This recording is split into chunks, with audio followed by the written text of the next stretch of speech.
Our plan is to go as long as we can. I'm doing a Magic the Gathering draft tonight for Strixhaven. Anybody else? I'm doing Magic the Gathering draft tonight for Strixhaven, and apparently Strixhaven has schools. So for those that I picked either Silver Quill, or I'm hoping to get Quandrix, which is blue-green. So I'm either getting blue-green or Silver Quill, which is white-black. Somebody already chose green-black, and somebody already chose red-white. I would have preferred green-black, but my punk of a friend chose my colors, so I guess I'm doing something different. Yeah, so I'm doing a Magic the Gathering draft tonight. I don't know what time it starts yet, but probably later. So we should have a nice long Saturday of games. We should have a nice long Saturday of games here today.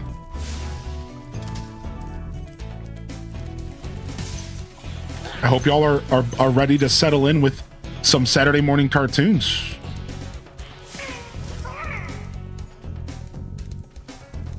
Weird, so I turn these guys into lights? This is weird. I'm not sure what to think about this.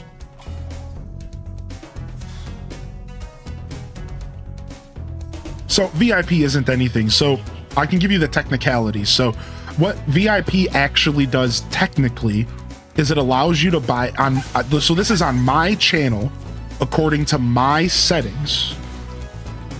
All right, so what VIP does on my channel is it allows you to bypass slow mode or subscriber only mode or emote only mode, and you can still type in these scenarios to your heart's content. It also allows you to, that's it. Like that's literally it. That's it. So it's mostly just a cosmetic thing, and it's a way for me to say, hey, thanks for being awesome. And it lasts for 30 days. So thank you. The enemies here can be quite frightening, but you should watch the fools. I'd rather flame the fools. Now you're thinking. So the way this level works is that the fools turn on the lights, and then the lights allow me to kill the enemies. So this is a cool mechanic. Like, you see this demon? I can't kill this demon behind it. It seems like it's too big and scary. But if I hit the... Now he turns small in the light. You see? He can still hit me, but he's way less threatening. So that's what this level's mechanic is. Pretty cool. Cute little mechanic.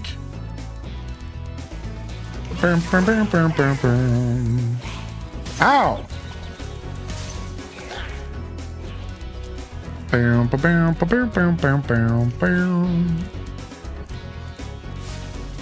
Yeah, I gotta go through and delete some of the...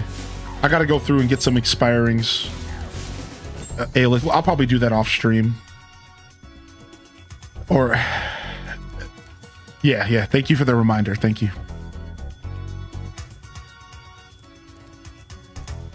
They turn into little puppies. Yeah, it's unfortunate that I have to singe their booties because they're cute pups.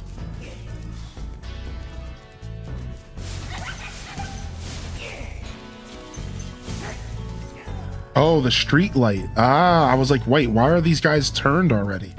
Oh, the street light helps.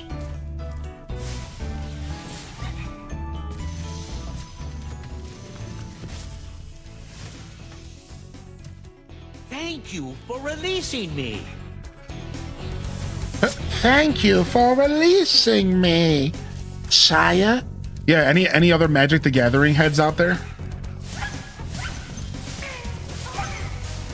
I'm excited for Strixhaven. It's gonna be cool.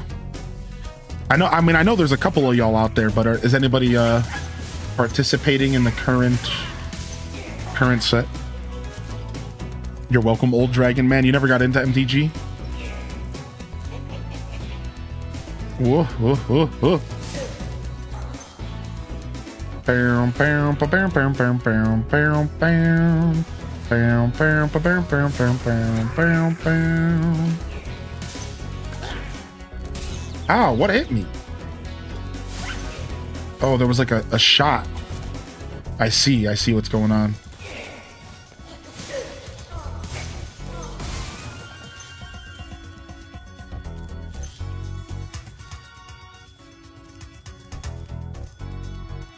What's up, Crystal? Happy Saturday. Hope you're doing well today, Green Lanyard. Oh, I missed LPK's message. Let me go back and read that. Might be the dragon to defeat Gnasty Gnorc. That's me, all right.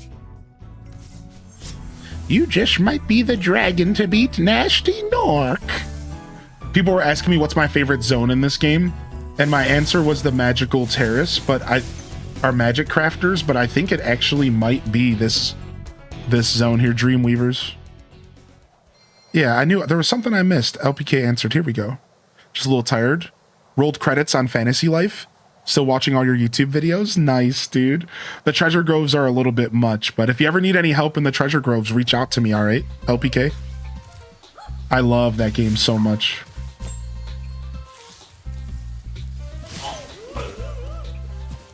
I love that game so much. Fantasy Life's so sick.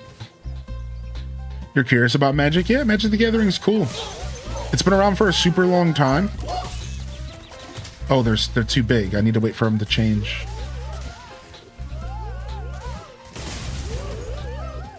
Ooh, the enemies in this game are so goofy.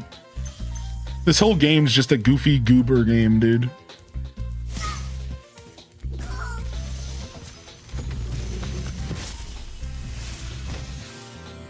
Welcome to the Dreamweavers, young one. While chasing Gnasty's minions in this world, you must expect the unexpected and prepare for what is not there.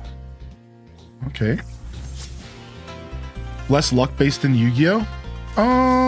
Yes. Yes. While there's always going to be an element of luck in card games, right? I would say that Magic the Gathering is probably the least luck-based from my experience over my life. Yeah, I think so. I think Magic the Gathering is out of the big three. So the big three for me would be Yu-Gi-Oh, Pokemon, and Magic. I think Yu-Gi-Oh might be second place for least luck-based. Maybe Pokemon's the most luck-based at one point. Now, Pokemon and Yu-Gi-Oh have changed over the years. So maybe I could be misspeaking a little bit, but I'd say that Magic is probably the least luck-based. Probably. That's a great question, actually. Yeah. So you can play a Magic Arena. A good place to start is the free online app. You know how these free online apps work. They're going to try to squeeze you for cash. But if you have, some good self-discipline, you can at least check it out and it'll teach you how to play the game digitally, right? That's always the best place to start. So you're not like spending any money or anything.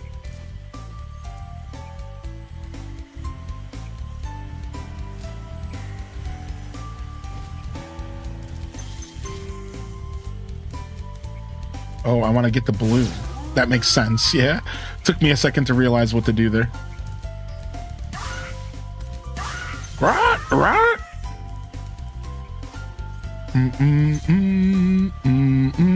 We have his 2 extremely old Magic boxes with his decks in them.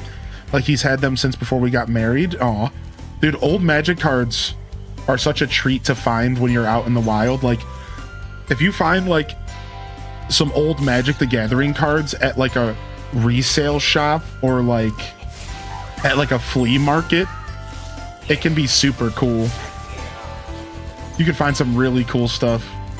Not even just value, just cool stuff.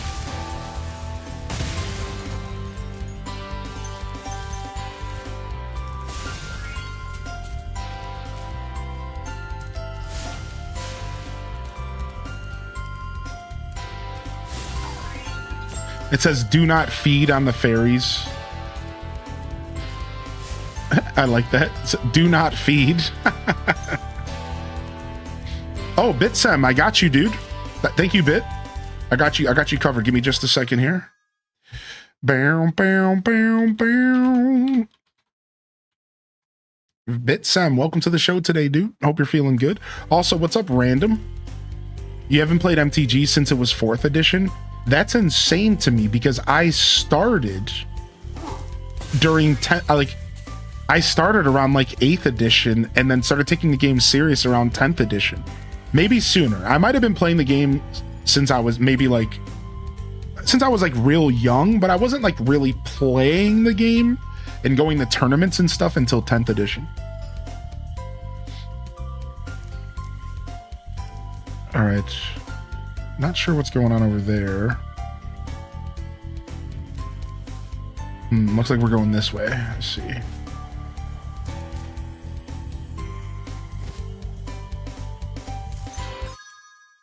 Bam, bam, bam, bam.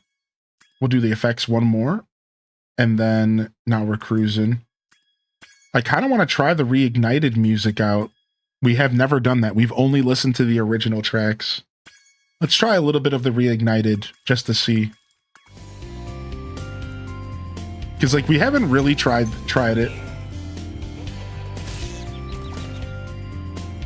So we can jam a little bit this morning.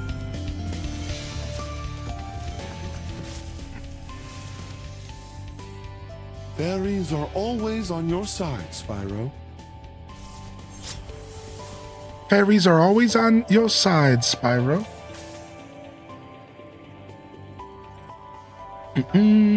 Oh, there you go, Slacker. Yeah, you're good, dude. No worries. Let's jam. Good morning, Taco.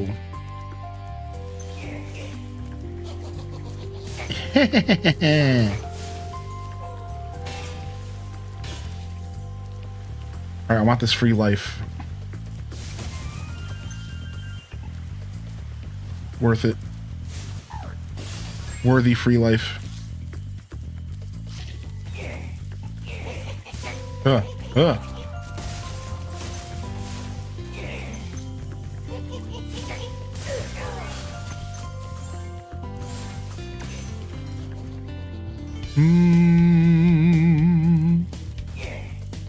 Oh yeah, going back and making clips with the rollback feature. Yeah, you're certainly welcome to. Clipping is always appreciated. Oh, I see. You help the fairies and they give you shortcuts. Nice. I like that. This level's cool. Buying the niece a birthday present real quick. Nice.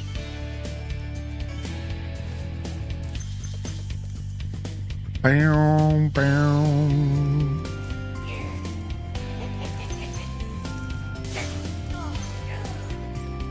What? You can get me from there? You suck. All right, let's go over here.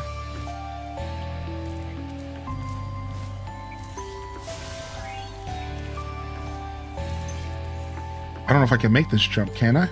Yes, I can. Boom, boom, boom, boom, boom, boom, boom, boom, boom, boom, boom, boom, boom, boom, boom, boom, boom, boom.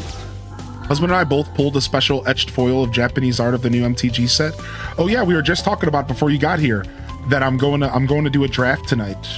I'm going to do a draft of the new set tonight with my buddies. I'm pretty excited. Thank you for releasing me. Thank you for releasing me. No problem, dude. Got your back, man. Doom, doom, doom, doom. Doom, doom, doom, doom.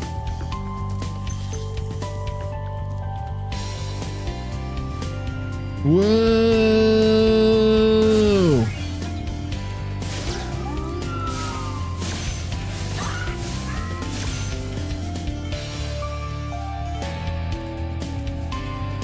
Okay, that's gonna take me over there.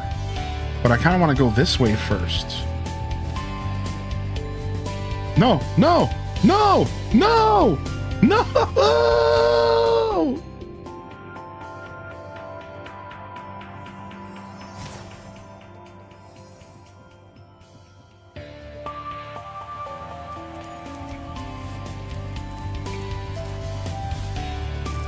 They're designed so pretty well, but only appear in the game for 1 second.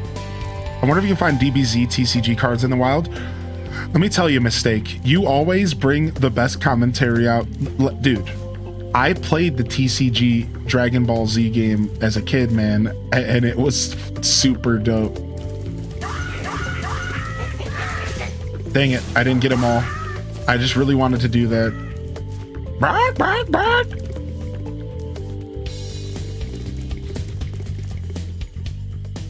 Oh, I played the Game Boy Color one. Yeah. That was a whole different thing.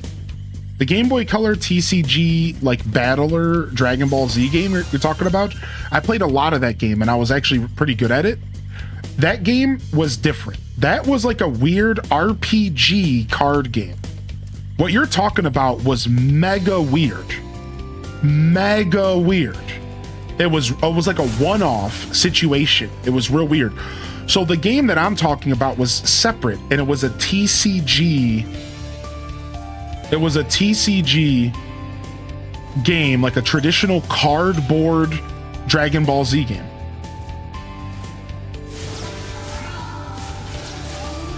And it was pretty cool.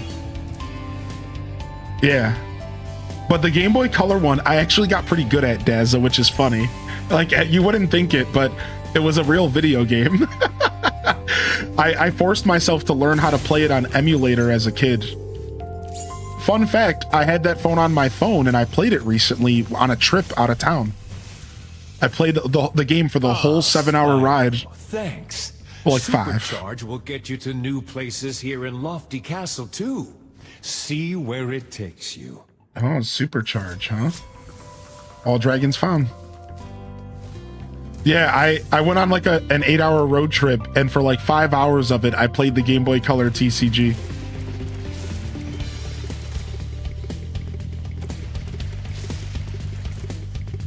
Where am I supposed to go with this? Where am I supposed to go with this?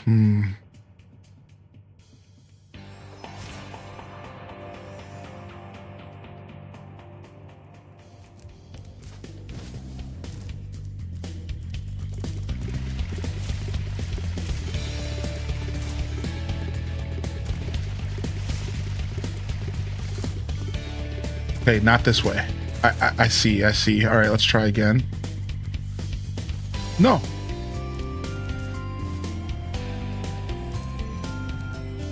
right, I'm starting to get the shape of where they want me to go. It's hard when you're going so fast. Yu Yu Hakusho had a TCG at one point. Dude, that's cool. One Piece is like a pretty popular TCG right now.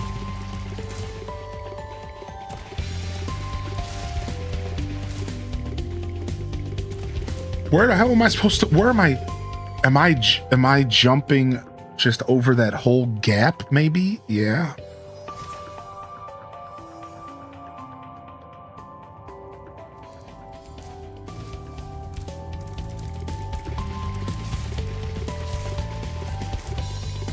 I jumped too early there. The camera was weird.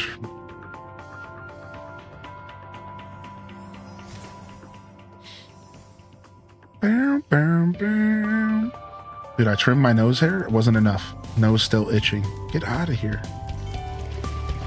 It's a streamer curse. Your nose just starts itching as soon as you sit down to stream. It's a real thing. That's where I'm supposed to go for sure. Okay. All right, we got this. One more try and we got this. We just got to clean it up now. What up, Didius Maximus?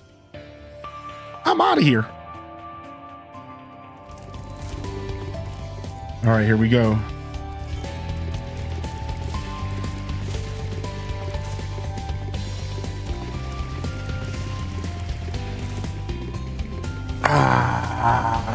That jump is weird. And I wonder if I need to start gliding at the top of the jump. Are they expecting me to like just glide there? I thought that I was keeping my speed, but maybe I'm actually supposed to just be done and glide there.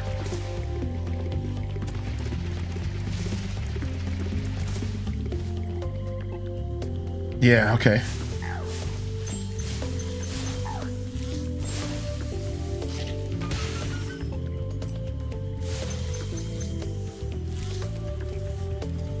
This doesn't feel like where they were trying to send me, though.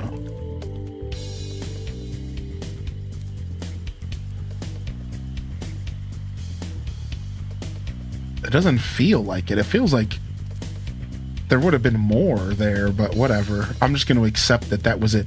Are those portals? I'm just going to accept that that was it. Because we're not 100%ing, so we can just chill. Spyro and Crash used to be some of my go-tos as a kid, still are. Nice. Have you played the like reboots of them? The reboots are pretty good.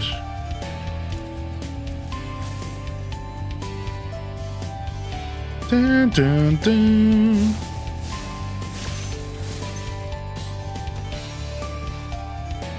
Well, that was unfortunate.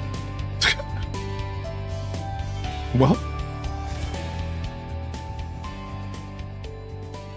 I was a fan of Yu Yu Hakusho just for the anime, but I didn't know there was a card game. Yeah, the One Piece card game kind of goes hard. People are pretty into it.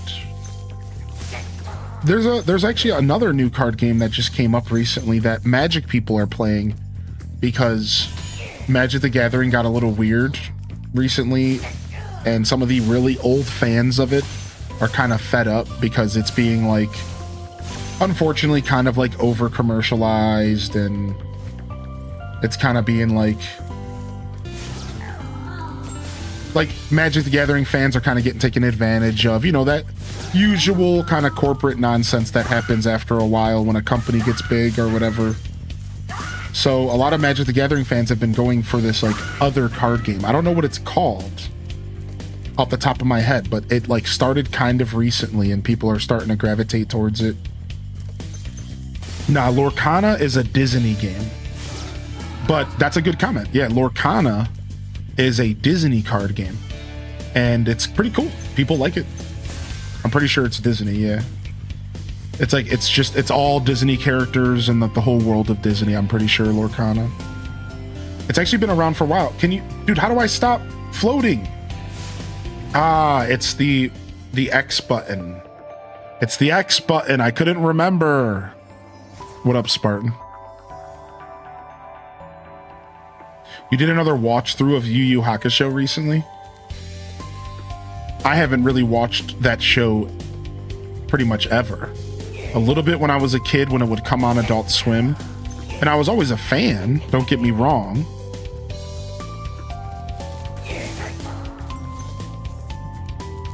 But I never like fully committed to it. And then now I go to a website called Toonami Aftermath and I watch all the old animes and stuff all the time. But I still haven't sat down and watched Yu Yu too much. All right, I'm gonna go grab some more coffee. I'll be right back, y'all.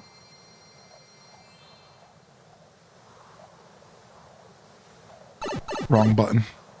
I'll be right back, I'll be right back. I was gonna put some tunes on, but I think they'll come on here in a second. Yeah, here you guys go. All right.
All right.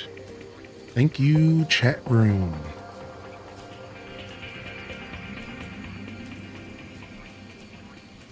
All right. How we doing? How we doing, y'all? Let's get that coffee, baby. I want it nice and hot. Cheers. I just got a little bit left in there. Oh. About a half a cup. Cheers for some Saturday coffee, baby.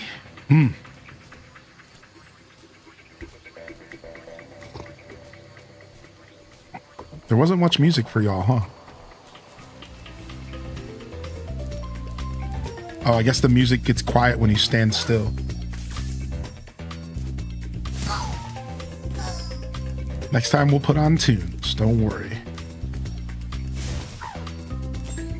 Doom, doom, doom, doom, doom. All right, let's get out of here. We went to the dark passage. Let's head this way.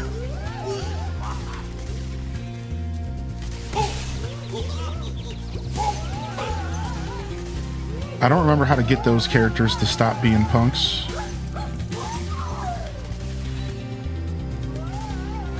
Whoa!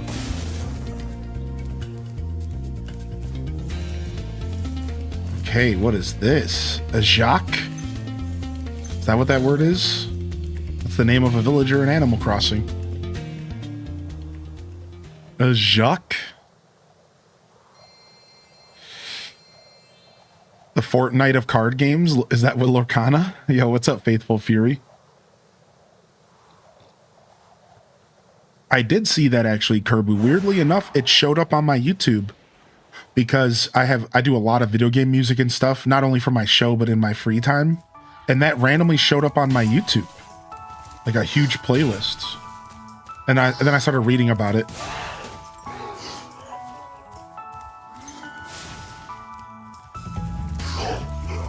Okay. Oh, I have to hit them, and then we have a timer. Whoa!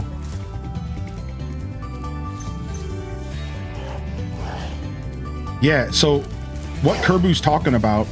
So, as we've said multiple times in the chat room here, there is no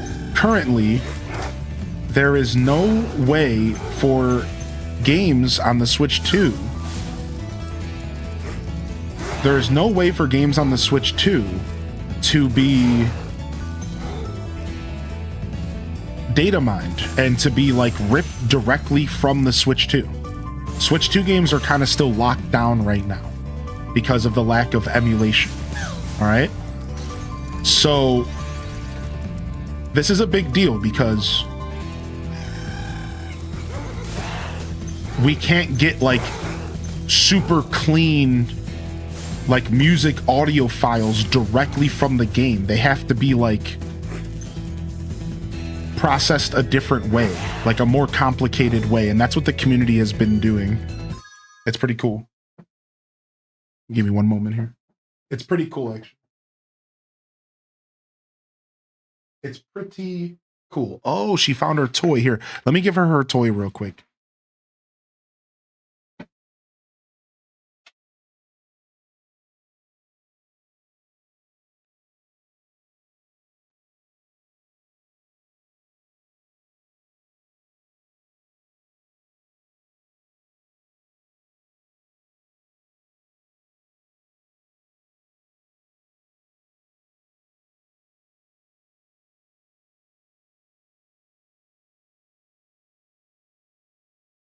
Okay. All right. Sorry about that. I had her new toys stashed behind me on the table because I kind of don't want her playing with them without my supervision for one of them, because one of them has a feather on it. But she can play with it as long as I'm hanging out right here. It's better than her trying to get up on that table, which I have a bunch of games and stuff on right now. So I don't want her knocking stuff off that table.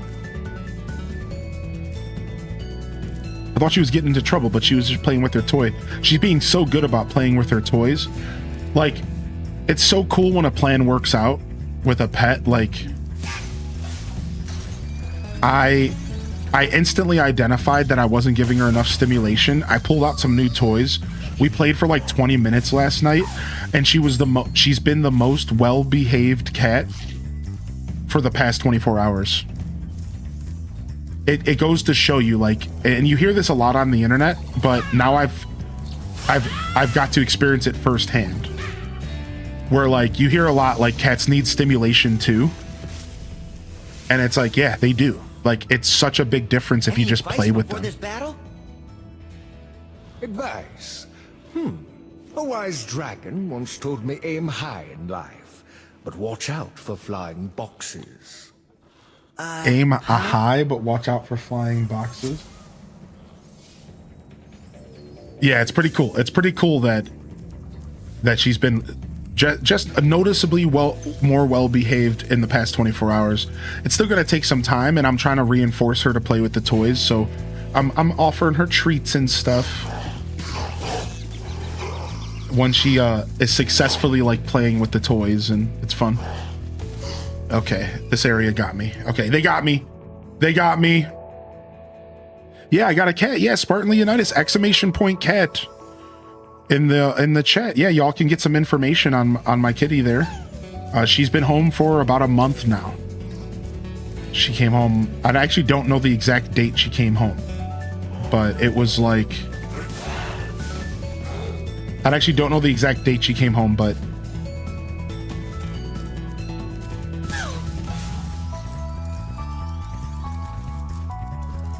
what is that affecting? What is activating when I hit?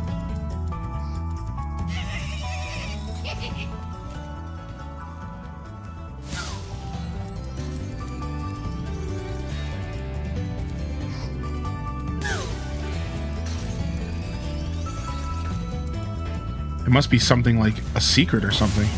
Oh, there it is. I see it. Okay, all right, we can do that real quick. Yeah, so I brought a cat home. She's been home for about a month. She was a rescue, or however you want to word it, from the pound.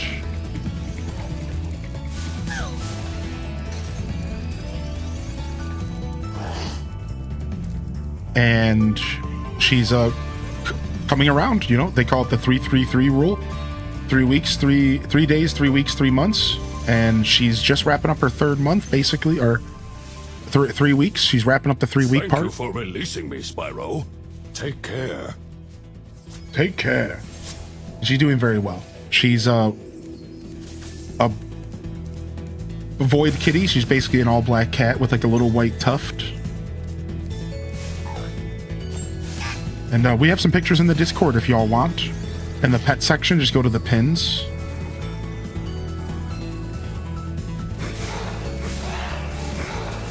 No, I don't want to land. Okay, let's try that again. And oh yeah, that's it. And I have a picture that I got last night of her playing that I'll share here in just a second. That's pretty cute. Yeah, you don't want to land. Bri didn't know you joined Void Cat Life. Welcome to the fun. Dude, what's up, TPB? Good to see you, man. I apologize I haven't reached out to you yet. You know, I know you reached out to me with some information. But I hope everything's going well. And I would like to reach out to you soon. Don't be afraid to send me a message if you need to or whatever. It's good to see you, though, buddy. Loving the chat for TPB. The party bagel's in the building. 81 months. Yeah, brought a cat home. I'm pretty excited about being a cat owner now. And she's, like I said, her 3 weeks have pretty much landed. And all right, I'm gonna do another attempt at this because I think I can do it in one swoop.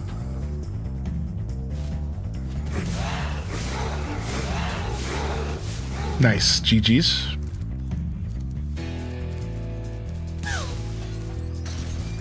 What took so long for that to come out?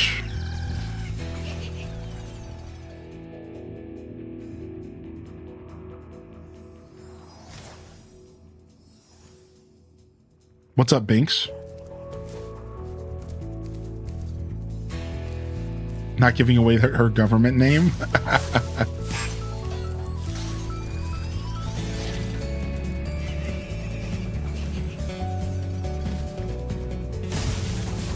I guess a glitch.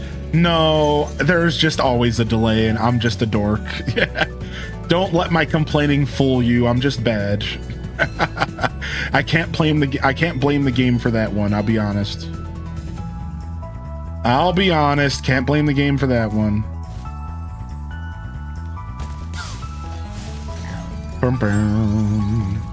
Doom, doom, doom, doom, doom, doom.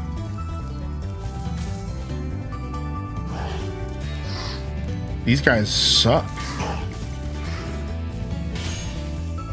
Doom, doom, doom, doom, doom, doom, doom, doom, doom. They're starting to make these jumps a little tighter.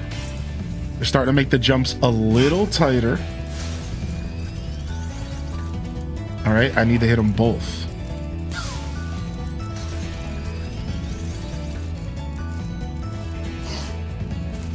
Woo!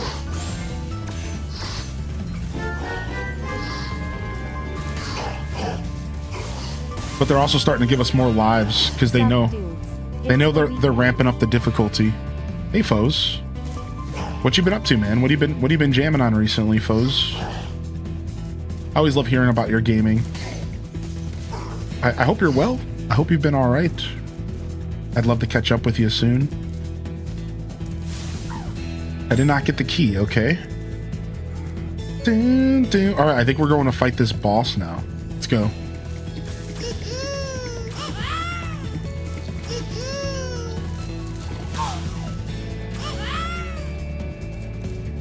Boom, boom, boom, boom, boom. Doom, doom, doom. Doom, doom, doom, doom.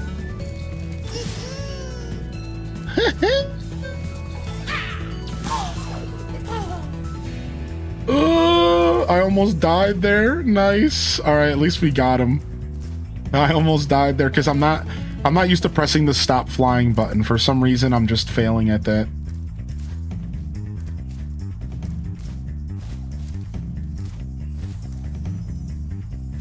Dude, the bass is so good.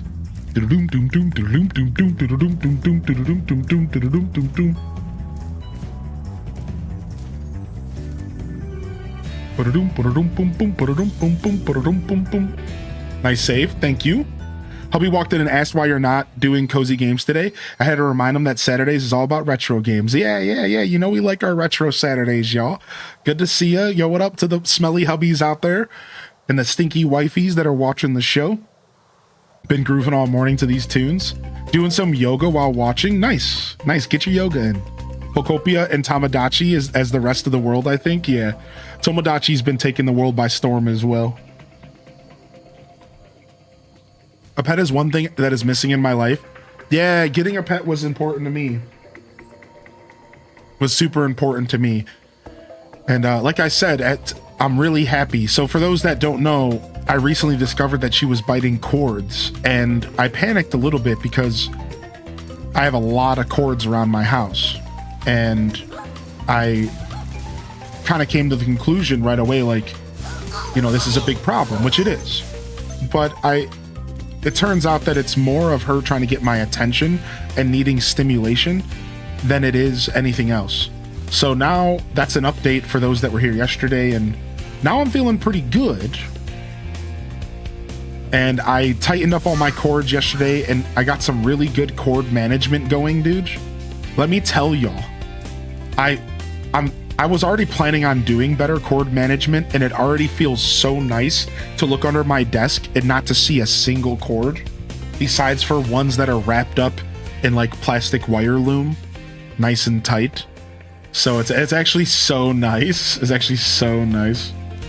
And then, wait, let me get this dragon real quick. And it turns out she really just needed some stimulation, I think. So we're helping her out. Nicely done. I'll be done when I've toasted that Gnasty Gnorc. Yeah, we're gonna toast them all right. So yeah, it's nice all around, all positive all around. And it turns out that it might not be as big of a deal. I'm still gonna clean up all the cords around the house and tighten up my ship like I planned to do even before she moved in. I've wanted to do cord management ever since I moved into the house. Like truly to have my cords cleaned up and my Ethernets running on the corners of the wall, you know, the standard stuff. Like making sure that I'm like, you know, not tripping over cords, running them under rugs, you know, using all the different means to kind of keep my house nice and neat. So I still got work to do, but my office is a lot cleaner, and I busted out some toys I had, and she's like actually coming around to playing with me, which is nice. I was struggling a little bit to get her to play because she's a skittish baby. She's a little skittish baby. Yeah, I got a pet. Here, I'll show the picture. The rest of the pictures are in the Discord, though, if you guys want to see them. Go to the Pets channel and go to the pins.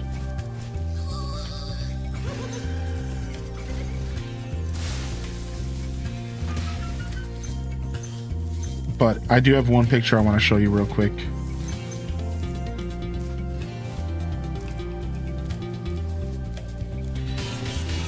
All right, looks like we're going to Icy Flight. Oh, that's the next 20 minutes of our life is going to be locked away here. Here we go. All right, I call this picture right here. I dub this picture Poetry in Motion. Poetry in motion.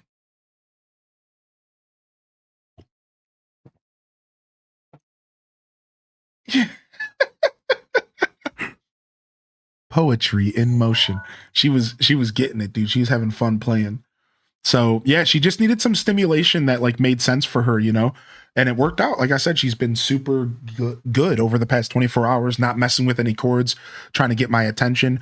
Now she still is just like every other cat, and she's, you know, actively trying to get my attention and like meowing and messing around a little bit, but she mostly just wants to play, which is awesome. That makes me so happy because I want to play with her, you know. It's not like that's what I'll spend all day hanging out with her if that's what it is, you know. Thank you, Anonymous, for picking up the pet food can silicone covers from Throne. Can we get some love in the chat? Thank you, dude. What the heck, man? That was super kind of you, dude. They said, good luck with the new kitty. I have 2 and I want more. Enjoy. I know as soon as I brought her home, I was like, I could use another one. Why not a dog as well? I should get a turtle. Like it's like a gateway drug. Oh, thank you. Thank you so much, Foes. Love in the chat. Foes hitting up the Throne. Yeah, dude, I appreciate that. Thank you. That'll help me save on always using my Tupperware and keeping her cans nice and clean. Thank you so much. Yeah, because I only give her a quarter a can of wet food a day, so I'm trying to keep the cans as fresh as possible in the fridge for those 4 days, because, you know, a quarter a can each. I know her little tiny white tuft is so cute. Yeah, there's one picture out there where it looks like she has a little goatee. She has a little beard.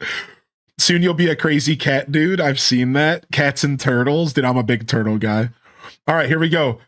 Barrels, lights, chest, and copters. I don't remember this one at all, but it's probably going to suck. Let's see if we can do this, y'all. Okay, these are the lights. Those are the chests. All right. It's going to take some smooth flying, Tex. Why are they putting one back there? Why are they putting one back there? All right. Let's just go straight into this one. This one seems like they're leading me right where I need to be led. Like they're not making it too difficult to figure out the pathing yet.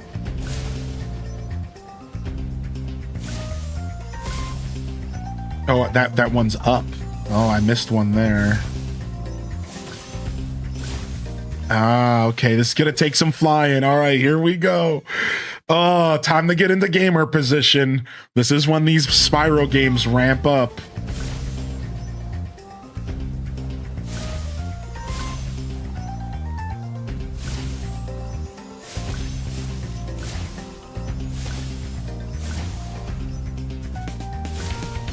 I think I missed a chest in there. I think I missed 2 chests in that first room, but we did pretty good. Ooh. Hub says it's snowing a tiny bit now. Posted a pic just now. My current YouTube profile pic is my cat's crazy eyes. It cracks me up. Here, let me go take a look real quick. Yeah, the chat requested a separate pets channel so that y'all don't have to use the media share channel. So we have a whole separate pet channel again. You guys can take advantage of it, and I'll be pinning any pictures of Midna in there so you can keep up with my journey with her. So look at that little baby. Look at Vanessa. Look at Vanessa's little babe here from YouTube. Look at this one. Look at this little cutie. Look at this little floof. She's big. She seems pretty big. You don't see this like tortoise color pattern often, but holy heck, does she have a beautiful little coat here. I think I'm gonna wait until I go to my vet, but I'd say Midna's like pretty healthy. Look at that. What a cute eyes. But her coat is like a little dry and she has dander. I hear that you can give them like omega, like fish oil supplements in their food to help with it. I'm going to wait until I go to the vet before I do it, but I'm going to see if that's an okay option for her. Because I do want to get her skin's a little dry and she has some dander, I can tell. And I want to help out with that. Apparently that's like a very normal void cat thing. So yeah. Just a bit of wet food with soups in it. So I'm gonna see if I can help her get her coat a little cleaner. But you know, she's gorgeous regardless. Oh my gosh, that is a turn. I see what I need to do here. I think she's shedding a teeny bit. It seems like she sheds a teeny bit. She has like some decently long fur, but I brush her like once a week and that helps. I think makes her skin feel good and everything. I give her a nice brush about once a week. And it seems like that really helps like kind of clear out any of the dry skin and stuff like that. Ah, she was allergic to the chicken ingredient in her food. Oh, how did you guys find out that she was allergic to the chicken ingredient? Yeah, maybe it is a food thing, because that's so interesting, because I switched to chicken from turkey very recently, and her dander did increase this week. I just this week, like her dander was pretty low, and I was like, oh, it seems like it's getting better if I brush it. And then I've noticed her dander's like on peak this week, and this week I'm feeding her a chicken can, so that's like really peculiar. I wonder how you figured that out. What up, Zella? Yeah, we have our vet appointment May 13th. And we'll go from there. She also might just need a bath. I wouldn't be surprised if she just needs a bath. She probably hasn't had a bath in a long time, if I had to guess. I don't think they're giving her a bath at the pound.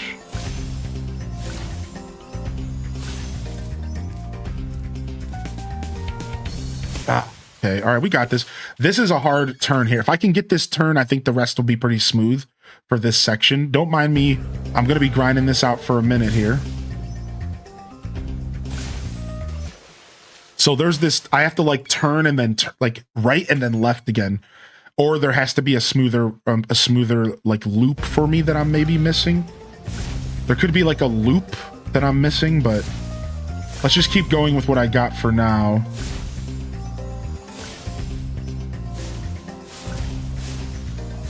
Yeah, and then maybe it's a loop. Maybe I should be doing a loop instead. Maybe I ignore the chest and come back for the chest later. That makes a lot more sense. Let's try that. Because the chest feel a little bit out of range. They feel a little out of range. All right, we messed up here, but let's just keep going. All right, that's not bad timing. Oh, we missed that train there, but yeah, I think we end up coming back for the chest if I had to guess, or we're coming back for the lights. So maybe we do the train here last.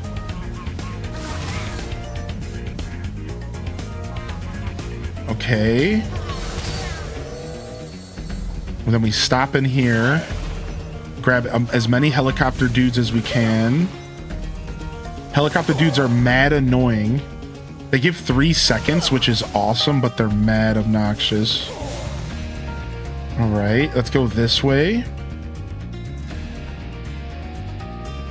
All right, and now we're back here. Look at all those chests that way. I see. Okay, I think ending on chest makes sense. All right, I think it does. I think it does. Do it in the order the icons are listed. I'm still getting used to this keyboard. You're okay, Kana. It happens, dude.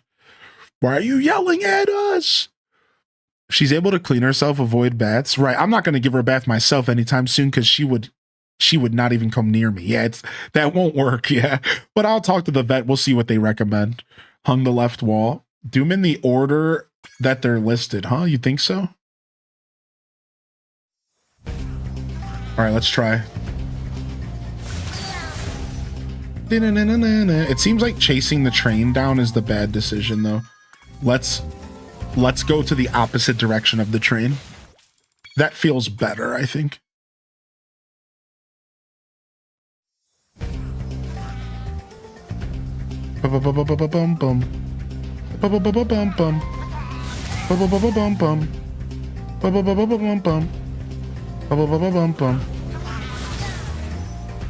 Guys, I never knew about any kind of do them in the listed order techniques. I just grind these levels out because I just have fun playing them. Like, I just grind them out.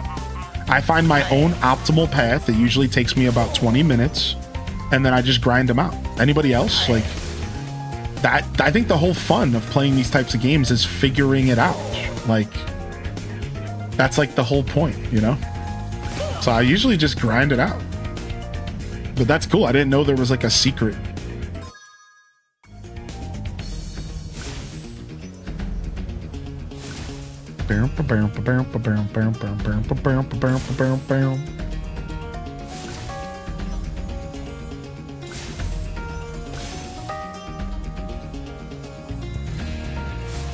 Oh, come on.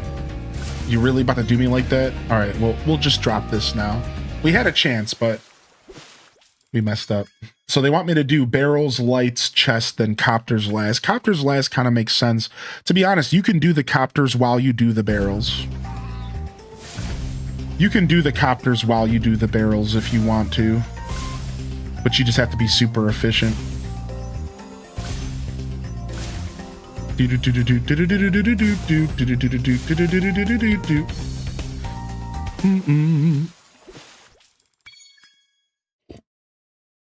These levels frustrated you as a kid? I think they frustrated everybody. As an adult, I love them. These are some of my favorite levels in all of Spyro. As an adult, I love these levels so much. Because again, for me, it's what makes it fun is figuring it out. So yeah, I'm actually like super obsessed with these levels. They're so much fun. What's up, Controller Rewind?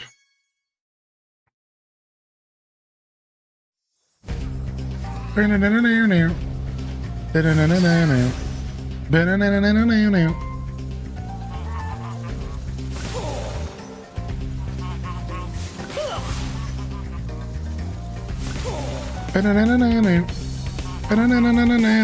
I miss that? How do I miss that? How do I miss that? How do we miss that? How do we miss that? I said, how do we miss that? I guess we missed that. I said, how do we miss that? Anyone else get anxiety from the slight fear of heights? Yeah, maybe a little bit. How do we miss that? Oh, no, we didn't. We almost missed that.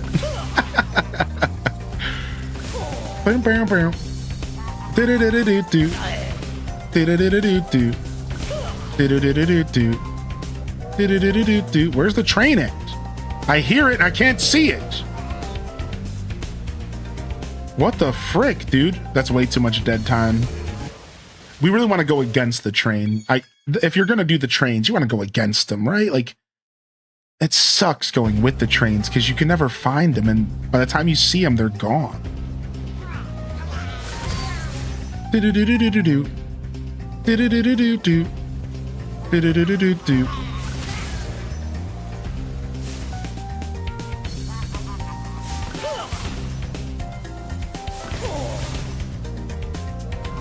I was about to say next train should be soon. My timing was just whack there. I like this strategy. I'm gonna switch to this strategy for now. This seems fun. Honestly, I was feeling the lighthouse strategy. I normally wouldn't let chat change my strategy, but I'm just having fun this morning. Why not, right? What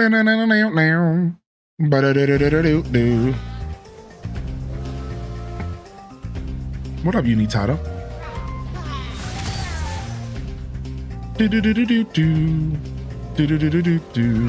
Okay, hold on a second.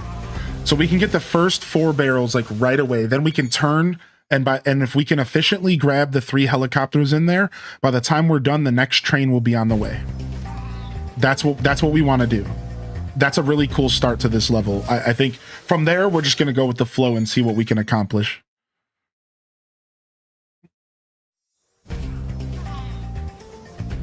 Yo, how are you today, Doomed? What's everyone gaming on this Saturday? What's on the agenda today? Are we gaming? Are we going out and being humans?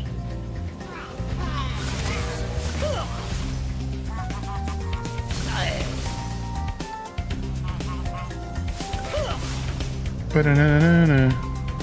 Da-na-na-na-na. Da-na-na-na-na. Da-na-na-na-na. Da-na-na-na-na. Da-na-na-na-na. Ba-na-na-na-na-na. Ba-na-na-na-na-na. I missed the helicopter guy. I missed the helicopter guy. There he is. I knew I missed him. We got all the, yeah, I was about to say, we got all the barrels. Why am I still hearing trains? I guess they keep playing the sounds no matter what.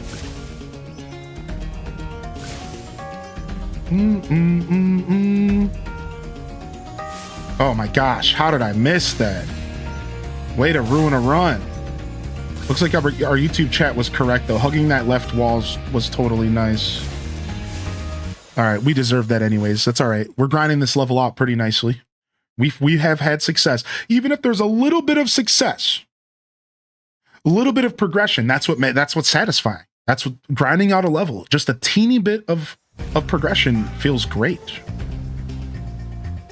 And I would argue that was a lot of bit of progression actually. We just got to figure out how we're handling those lighthouses and those chests. That's fine. Okay, that's not fine.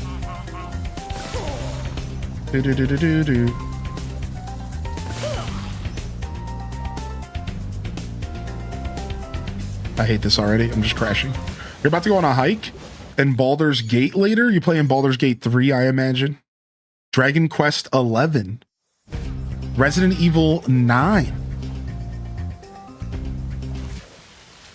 Need to get out in the sun, but I'm so lazy. I'll feel better, but I just don't wanna. Dude, that's like such a mood right there. I just put on Toonami Aftermath to see what it was like. Dude, Monster Rancher was on. I'm gonna have to something to watch before bed now. Dude, now there's a whole guide. Toonami Aftermath is amazing, Poistar. There's a whole TV guide, and there's even 2 different channels. One that plays stuff in Pacific time. So if you miss an episode or something, you can watch it 3 hours later again. It's so nice. You're gonna wait for it to stop raining so I can go on hikes again?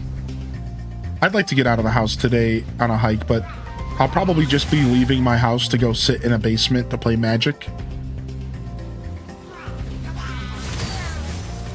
Ah, that one sucks. That I am asking a lot of myself to make that turn there, but we can do it. We just got to lock in a little bit. Oh, I forgot that was even a thing you could do.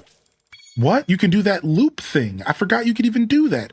How did I even do that? Wait a second.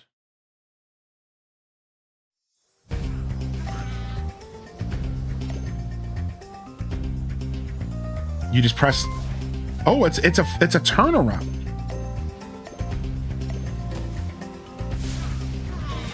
What? How am I doing that? It's not the. Is it just the L button?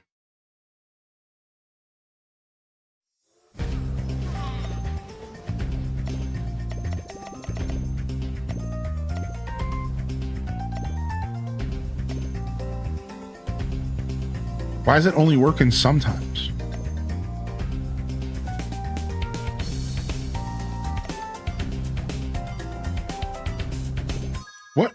What is that? What am I doing there?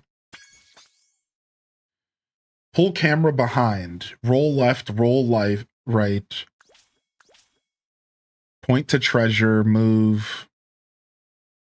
Yeah, what am I doing? How am I doing that? That technique, dude. That could be super useful. I don't know. What up, LizardCon? Do-do-do-do-do-do. What up, Flo Darren? Good to see you today as well. Yeah, I'm gonna play some Magic tonight. Watched some YouTube videos yesterday. Didn't really do much yesterday besides for work on the house.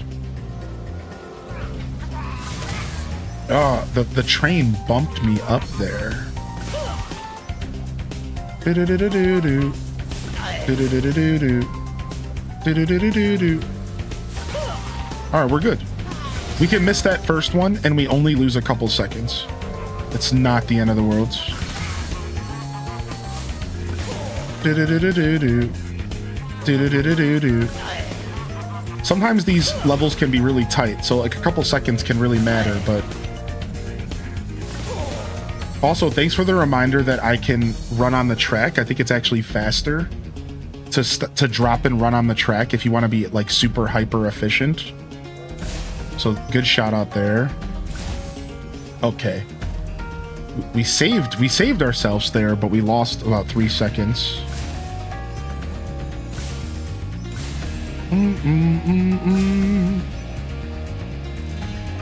This got a little dicey. I'm still not quite comfortable with the light section, as you can see. It's not the end of the world, but yeah, I'm not quite feeling the light section. So I think what we want to do is do the lights last if we're going to do this. Because the chests actually make more sense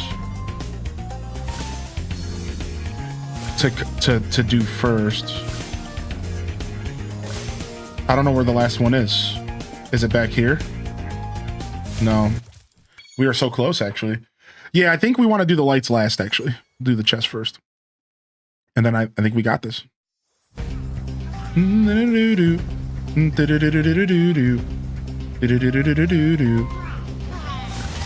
Nice.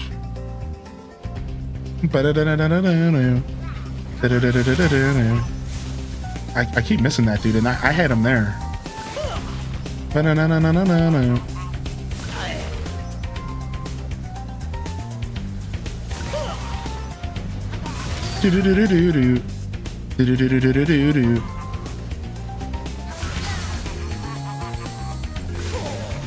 Nice.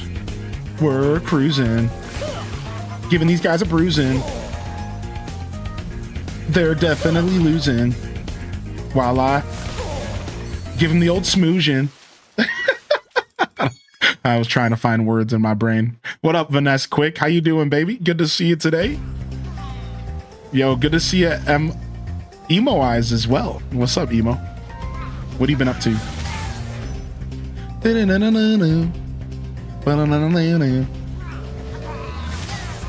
It's good. It's good that this game's music is so fly, right?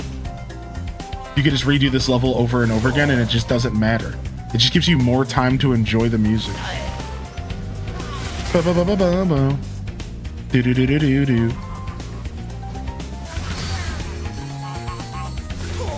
Na-na-na-na-na. We've got a good strategy. Now we just gotta execute. Bum-bum-bum-bum. At that point, I should just start charging, yeah. All right.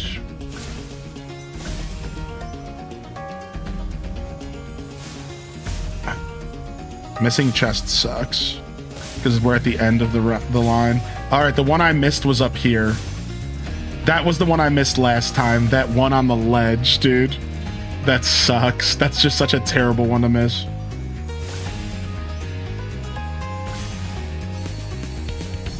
We don't have enough time to do this.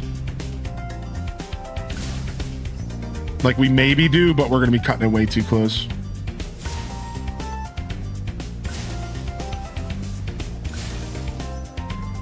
we got it. Nice, dude.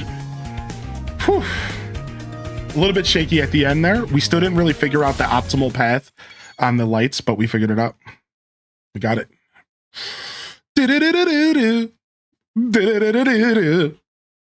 Nice. Let's get out of here.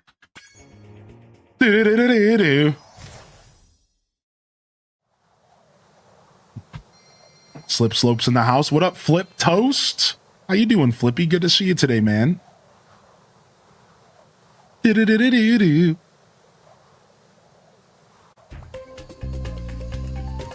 Nice, some icy flight.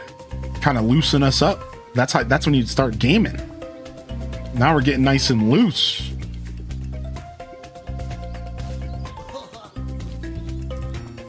What's up? Well done, Spyro. Gnasty's world is not the friendliest place you'll ever find. Are you ready to go? Let's go. We're going to Gnasty's world. It's a nasty, nasty, nasty Gnorc world.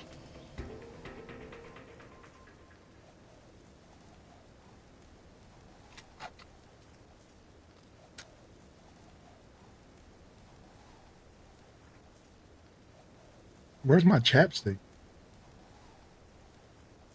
Red alert. The chapstick, oh, there it is. I found it.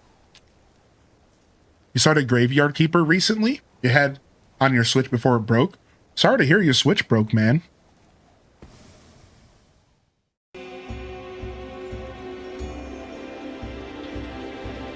Sorry to hear that. Busy season ended at work Wednesday, so I took Thursday, Friday off just to break my front tooth on Thursday and spend 4 hours on the dentist on Friday. At least I'm not busy at work anymore. Dude, can we get some love in the chat? Did you just eat some chapstick? No, I ate the rest of my cheese stick that I had.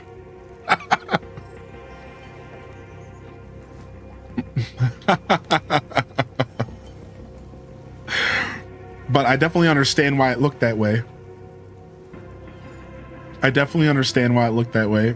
Hold on, I'm just petting my cat a little bit.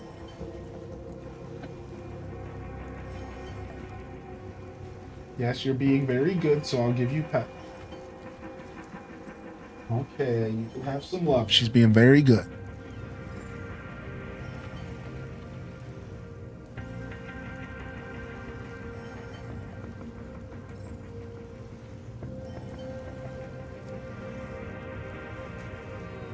I gave her so many pets this morning that she fell asleep while I was petting her. That's the best feeling ever as a cat owner. Where she just falls asleep while you're giving her the pets. Yeah, the cat cam's coming, don't worry.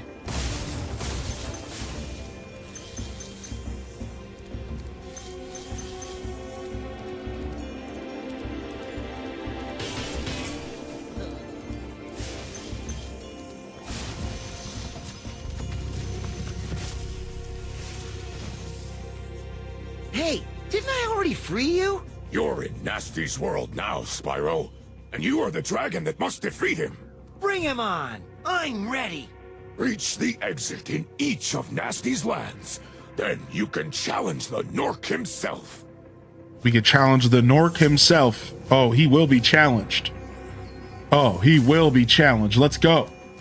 Gnorc Cove. These levels start to get a little difficult here now. Just a little. They definitely start challenging you. Start throwing some blockers at you. You know, those classic, like, I call them like momentum blockers. It's my favorite hat you own. Thanks, dude. I love my Spyro hat. Yeah, dude. I was actually buried in my closet. I forgot about it. I knew I was missing a hat or two, and I was like, where? You know, but I didn't like take the time to look for them. And then this morning I was like looking for my Spyro hat and I couldn't find it. And it was buried under like a couple other old hats that I don't normally wear. That's why I couldn't find it. It was like under a bunch of hats that I don't wear too frequently.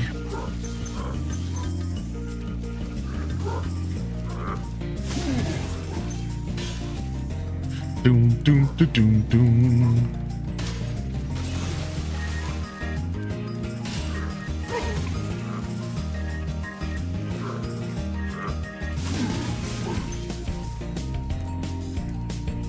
Gnorc equals a gnome plus an orc?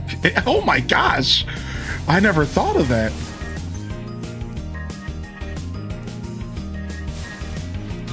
The classic TNT barrel. It's so dumb. TNT! Whatever video game started that trope, I guess we can blame the Looney Tunes for that. TNT! Explosive barrel.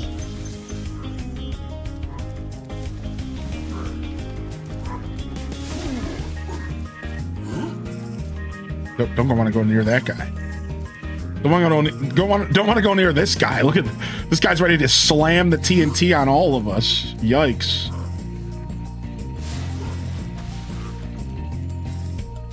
I think I needed to use his enemy to hit him. Wait, let me go this way.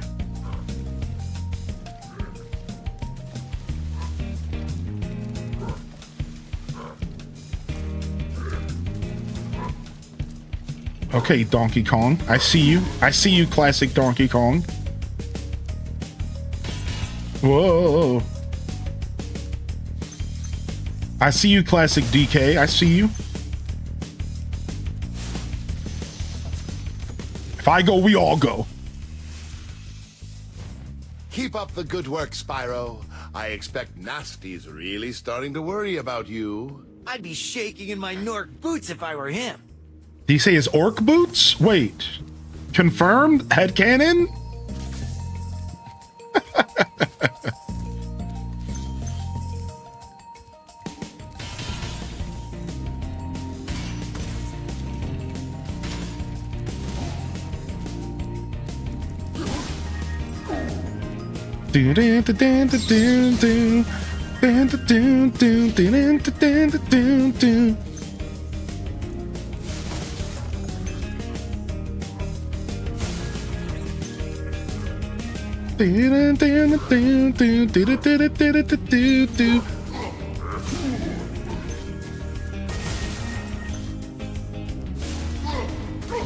Got him, sucker.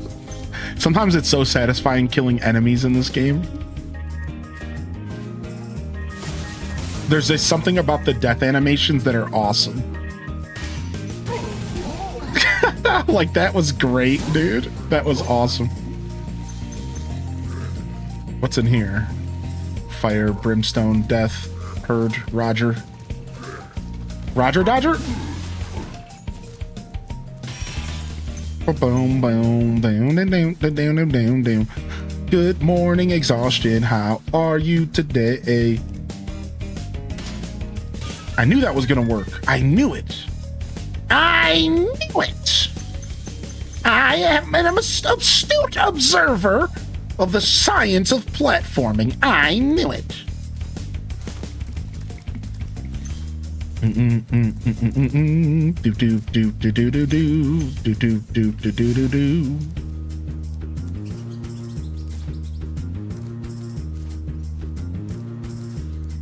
What's up, Jurassic? Welcome back, homie. Saw you join the Discord up. Welcome to the Discord fam. It's our little offline chat. We just kind of hang out and share memes and pictures and a lot of life experiences with each other. And we do a little bit of gaming and a little bit of hanging out in the Discord as well. I would say that my Discord as a streamer is a little different in that sense, you know, like I might not have the, you know, we're not always hanging out in voice chat and all that stuff in our Discord, but I just had to brute force through that because I kind of glitched it out, I think. Oh, you can do that. Oh, never mind. Okay. Yeah, it's a nice little place to call home away from home. You know, home away from Twitch chat. This game is called Spyro the Dragon. I never thought I'd be rescued, especially by such a little dragon. What I mean is, I always believed in you, Spyro. What a chotch. Yeah, so this game's called Spyro the Dragon, and this is a remake. Homie, listen to this, Jurassic. This is a remake of a game that at this point is 25 years old. And they remade the whole original first 3 games. And they put them out on consoles about 5 years ago. and they turned out great. They're really fun games. You can find the whole collection if you look up Spyro the Reignited Trilogy, or you can just like look up the original games and, you know, emulate them or whatever. But they're really good games. Like seriously, they're really well put together games that hold up to the test of time, even all these years later. And you can't always say that about video games, man. They don't. But these remakes are like perfect resurrections of these crusty games. But the funny part about that is, to kind of piggyback on what I just said, the funny part about that is, I would argue that these games didn't even need remakes. They still held up. I would argue that these games still held up. They didn't even need remakes, but the remakes are awesome. But you could have went back, you could have just ported these games from the PlayStation era and like they would have been fine. But the remakes just take it to the next level.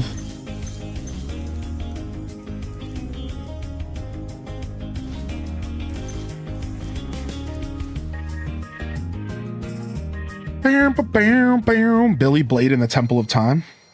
Love me a crusty game. Is this a remaster? Yeah, these are, I guess you would technically call these games remasters, right? Because remake implies that it's a rebuilt experience. But this is a conversation we have every once in a while, the nuance between remake, remaster, and port, and how we all interpret it differently. My interpretation of a remake is when you take a game and you basically like reimagine it. You take a like Final Fantasy VII, right? You take a game and you reimagine it and you give it not just a fresh coat of paint, but a fresh coat of everything. A whole new reimagining of a game. That's what I use the term remake for. However, this game isn't a reimagining. This game is very faithful to the original games. So I would argue this is a remaster. So yeah, I'm happy that you said that, just so I always like commenting on this conversation. So the way that my headcanon does it is that this game is a remaster. It takes the original game, it gives it a fresh coat of paint, it cleans the controls up a little bit, but it still presents you the original experience. Remaster. Now, the only thing that we haven't described is a port, and you might be asking, what's a port? Well, a port is when they very loosely just copy and paste a game onto another console. Ports and remasters have some nuance between them, but sometimes they get mistaken for each other. You know, people will use the terms interchangeably, but traditionally a port is just a very lighthearted copy paste of the original game. With you know, maybe some updated resolutions, but like not really updated textures, not really updated graphics, just like maybe like a little bit of a fresh coat of paint and like, you know, like maybe 1080p versus like 720 or something, right? But there's a lot of nuance and a lot of people use these terms interchangeably, so don't think about it too hard, right? Like it is what it is. But yeah, that's my interpretations of those three terms and how we should be using them appropriately. Ports are just basically lighthearted transfers to another console. Remasters are a fresh coat of paint, you know, a full cleanup, a tune-up, if you will. A tune-up. Whereas a remake is like when they basically reimagine it and like it doesn't even really feel like the same game in some ways, right? Like, I'm sure you guys can think of plenty of examples where they remade a game and it didn't really feel like the original game at all. And it's like, okay, that's probably like a remake. But there's always nuance.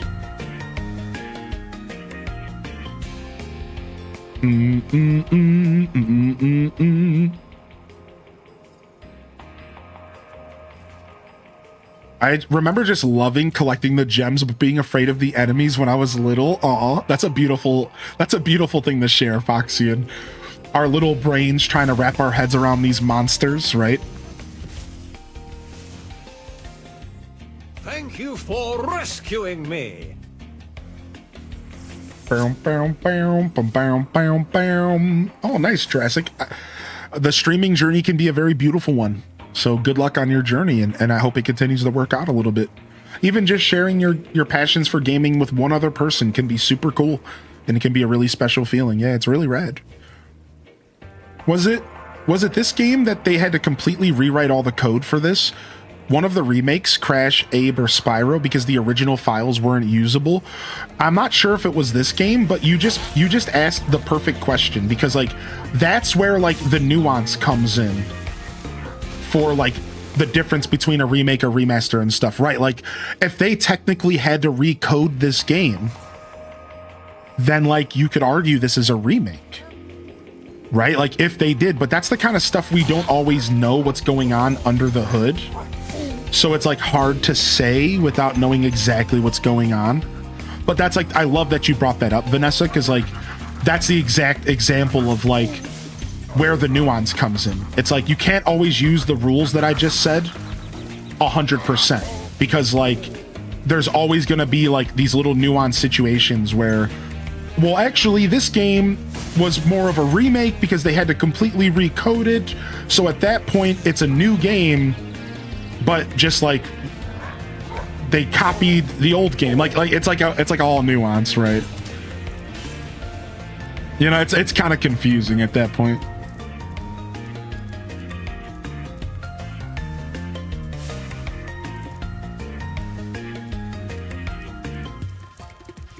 Oh, I need these. I need some food. Thank you. What's up, Flower Child? Hey. Be on the lookout for Gnorc commandos, Spyro. They better be on the lookout for me. Hey, be better. Dude, I love Spyro's attitude. He's the best, man. He's the best, dude. Hope you're feeling good today, Chief Grief. Oh, we got some arrows here. They want me to get some dashing going. Oh, I see. We're going to be going back in this direction. Let's go up here and see what's going on.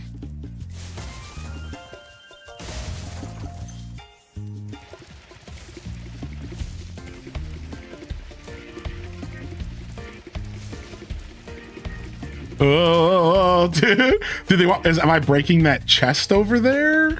Where would I be going with this speed boost? I don't know. Let's just go back this way.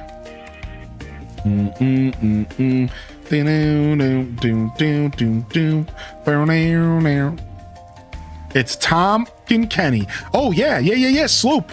Tom Kenny does Spyro's voice. Yes, and that's actually in the original games. And they got him to come back for the remake.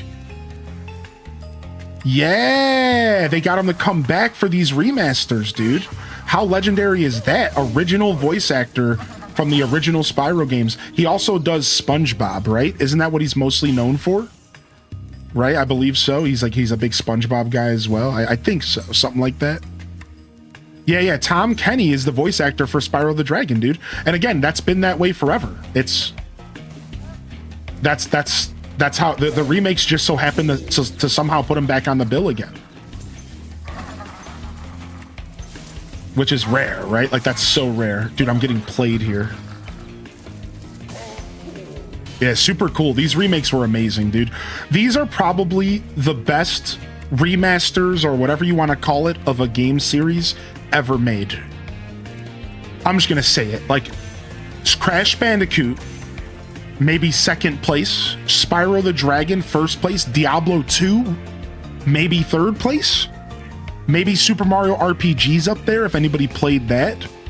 I don't know if you guys have any remakes or remasters or whatever that you would like to mention in the running here. But if I had to argue from my experience, Spyro the Dragon Reignited Trilogy is the best ever remake or whatever we've ever gotten in gaming history. I think so. Oh, Heart Gold Soul Silver's gotta be on the list somewhere, dude. That is a call out right there, right? Like, that's gotta be on the list somewhere, dude. What a call out.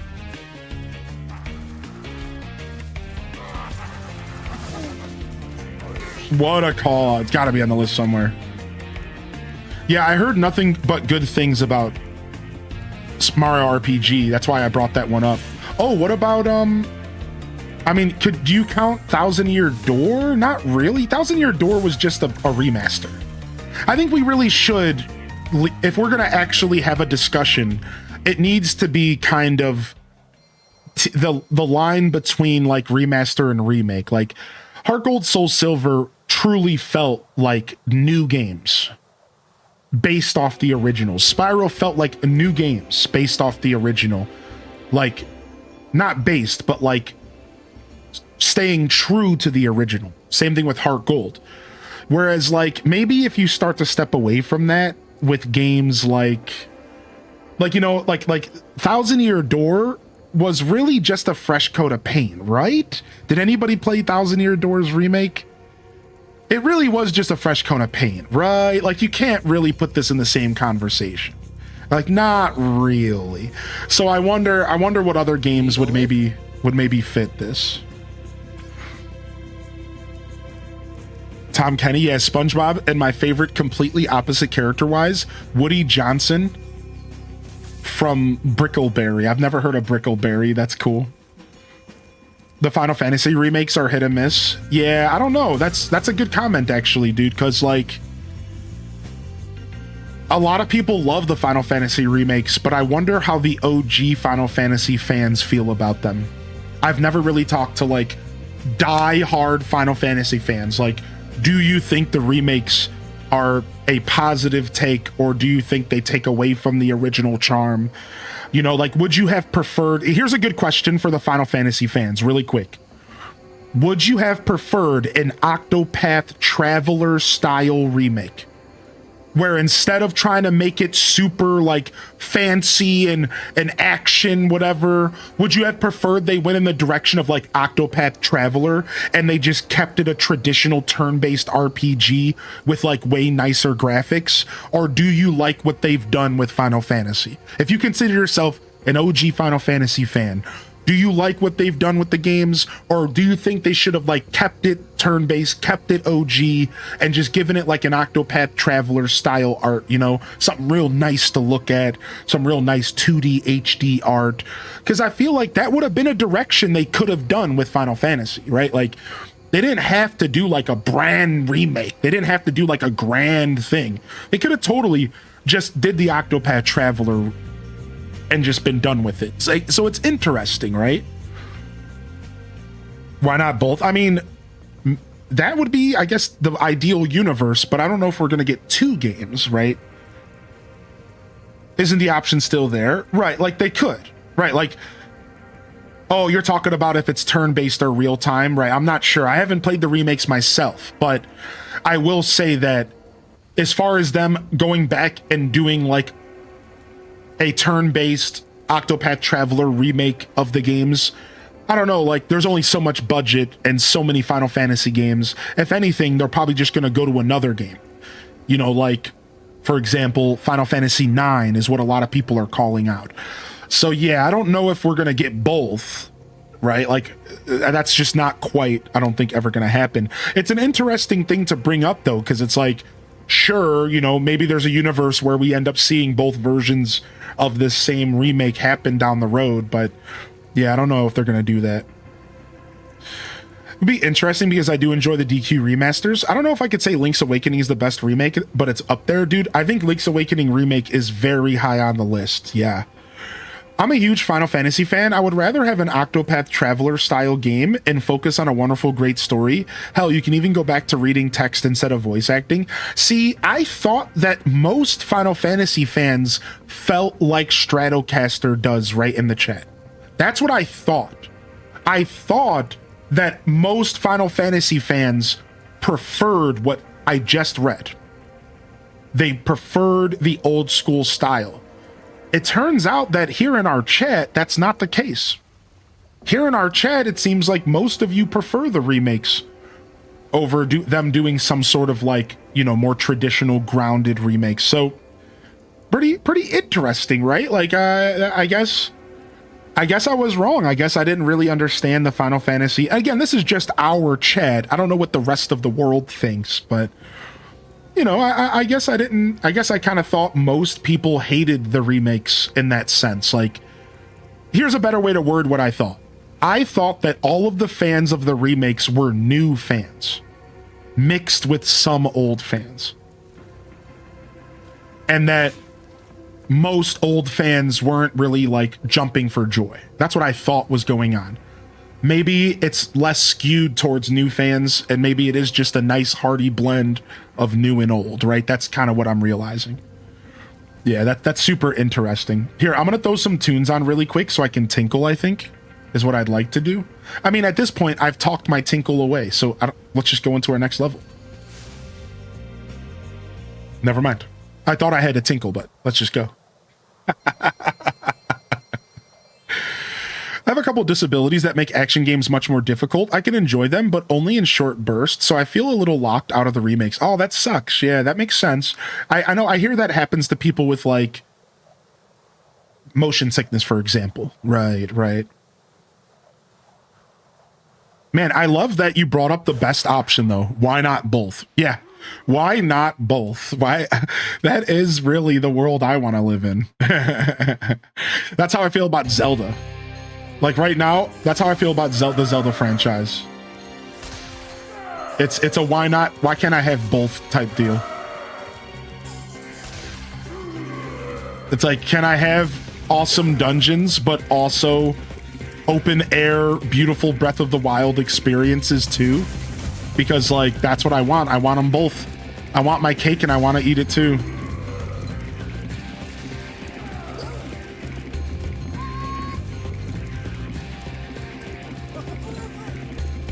I want the cake. I want to eat it. I want to taste it. I want to lick it.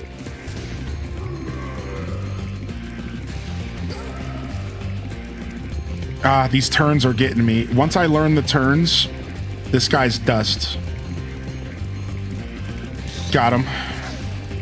Punk. You're an epic talker. You're built for game streaming. Thanks, dude. Not built for playing games, apparently. Thanks, dude. Good to see you in the chat, by the way. Welcome to the show.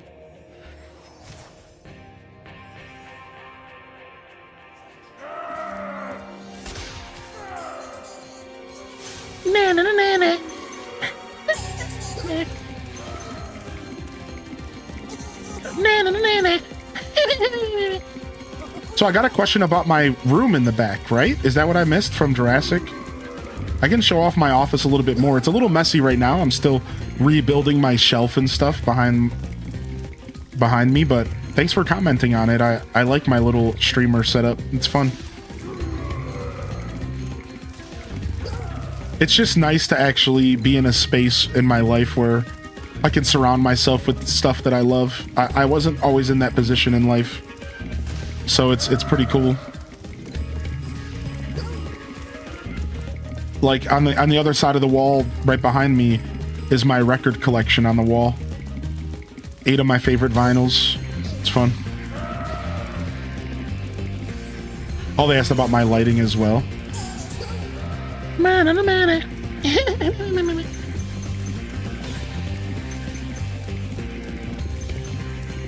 I would look into Logitech. Logitech seems to have some of the best options for lighting for cheap that makes sense for your average streamer, especially if you're on a budget. I don't recommend you go out and buy like Elgato lights if you're not even sure if you're going to stick to streaming. So my biggest advice to anybody is go look into Logitech. Logitech has, let me get my controller here. Logitech has some really decent streamer lights out there for like pretty cheap that you can set up USB to your computer. Yeah, look into Logitech. Logitech stuff is pretty straightforward. What's up? What's up, Pastel? Minty Mont. Hope you're doing well today. And thank you, Planet Kitties. I didn't realize that about Final Fantasy.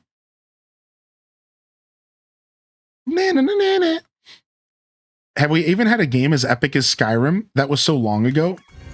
Some people are saying Crimson Desert is like the next Skyrim of this generation, actually. But to answer your question, not many, dude. I would argue that Breath of the Wild was probably like Breath of the Wild was the next Skyrim, and then Elden Ring was the Skyrim after that.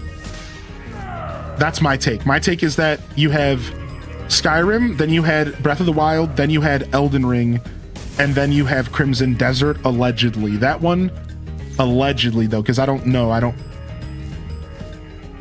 I haven't played Crimson Desert, but those are the 4 Skyrims that have released since Skyrim. Well, you know, the 3 Skyrims that have released potentially since Skyrim.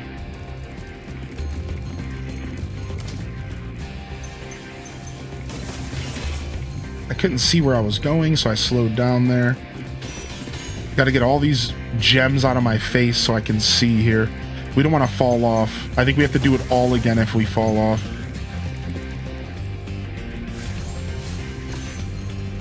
All right. I remember this level pretty well, but I'm a little nervous about just going at it here. All right, we should be resetting soon. I hate that there's all these chests and stuff in the way on the track. It's like, get this stuff out of here. All right, let's go, punk.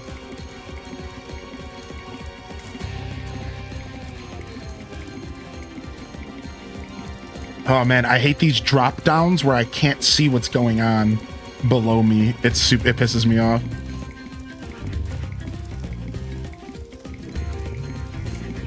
Jumping slows us down so much.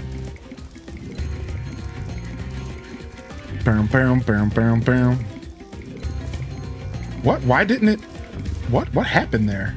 What the hell was that? Homie just stared at me. All right, let's try again.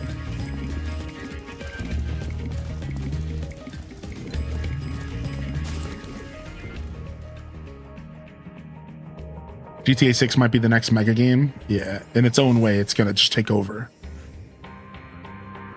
GTA 6 is just taking over. I knew I had to do this again if I failed. I remember this level. This is where this game starts to ramp up a little bit. Yeah, GTA 6 is definitely coming for the bussy of the gaming industry.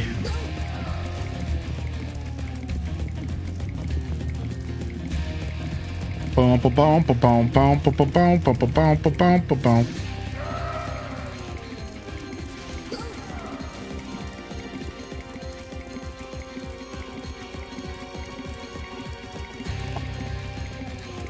Ah, I had him right there.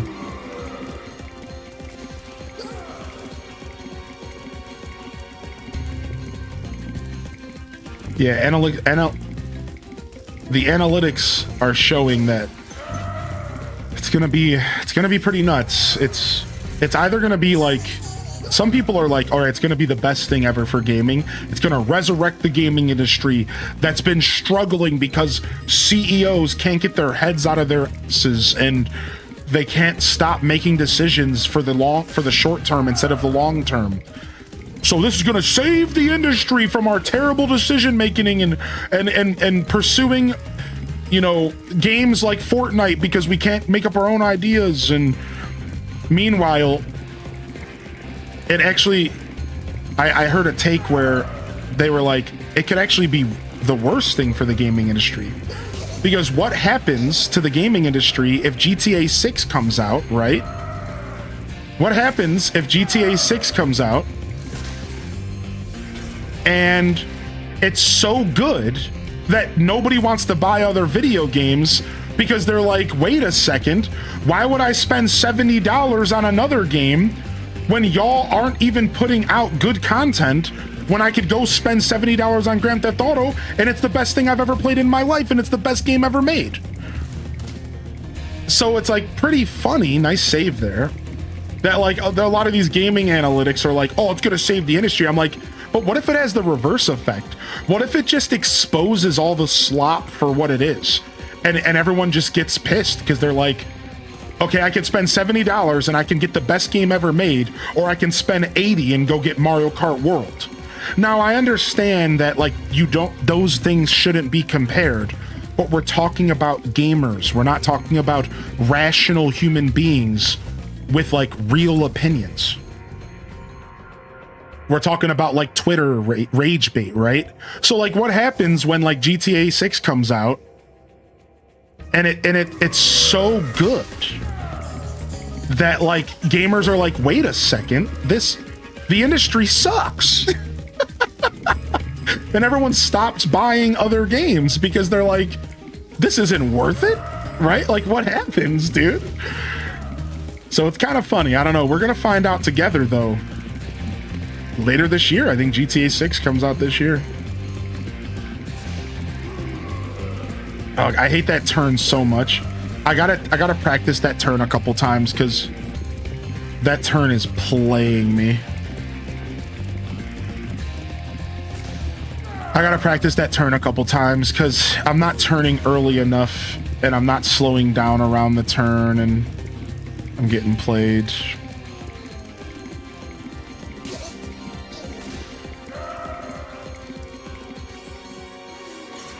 The industry's fine. The industry's fine. Yeah, I mean, it's not fine in some ways. Like, to be fair, the industry is struggling because of everything I just said. Like, there is a bit of a blanket of negativity over the gaming industry. Like, to be fair, like, that is a true thing that is happening. There is a lot of developers being laid off because of terrible CEOs. There's a lot of displacement happening to workers in the industry.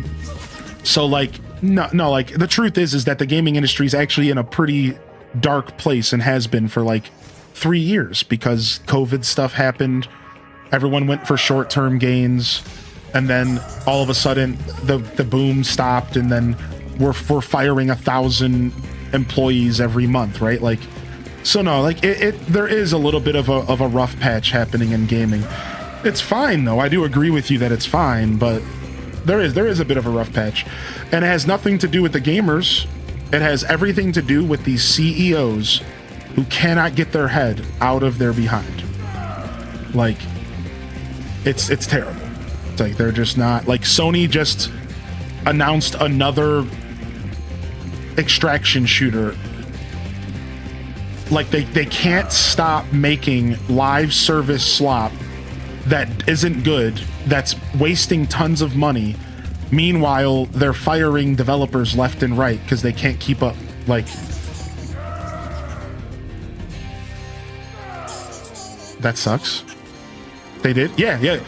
So Sony's been working on a game called Fair Games for a long time, and they just announced that they're shifting development of Fair Games to be an extraction shooter, aka Concord 2. Yep. They literally just made this announcement. They're like, we're gonna shift all development of this game that's been in development for like who fucking knows how long, and it's gonna be an extraction shooter instead. Yes! Like, who asked for that? What are you doing? What? Who asked for that, dude? Nobody wants that, dude.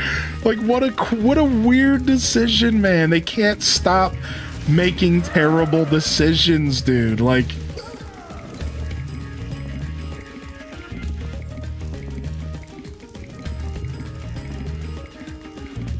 and the worst part is they always seem like they're behind on the trends. Like, by the time this extraction shooter comes out, it's going to be like 3 years from now, and everyone's going to forget about extraction shooters. That's the worst part, as I've noticed that there's a trend with developers where, like, they try to release this stuff when the trends are, like, kind of dead. It's like they're not paying attention to the fact that stuff goes away, like, pretty fast. Right? Like, it's weird.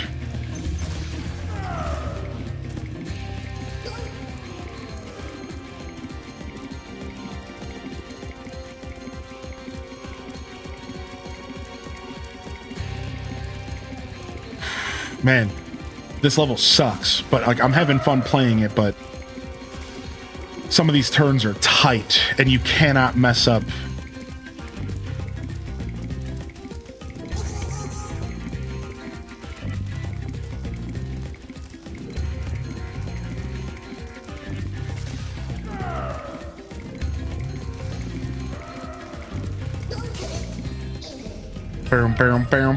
What's up, Nick Lagarde? Yeah, I'm currently playing Spyro 1.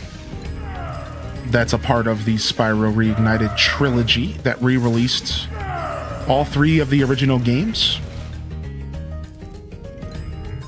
Lord, I'm so sick of farming games. They are the extraction shooter of my corner of gaming. Yeah, same. I'm sick of it as well. Yeah. C-suits, upper management, finance, legal, and policy enforcement, trust and safety departments of every single A game publisher need to be removed. What's up? Are you doing Iron Masa?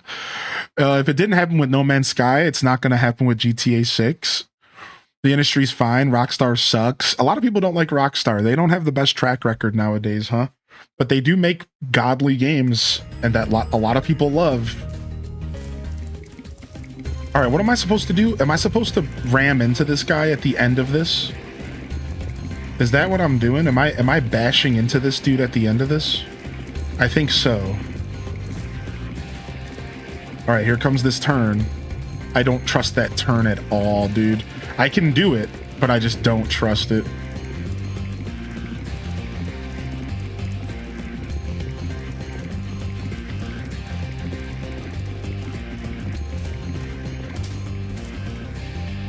Maybe I'm supposed to fire him, because I just hit him and nothing happened. Maybe fire is the answer. I'm not sure. I really don't remember. Remember me! Remember me! I always think of Bender.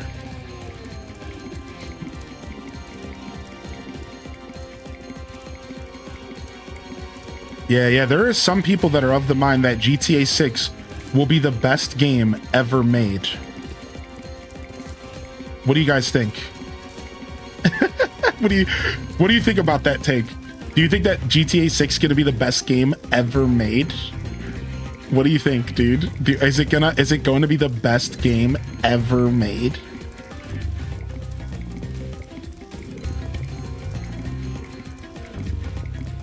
All right, we're on his ass this time.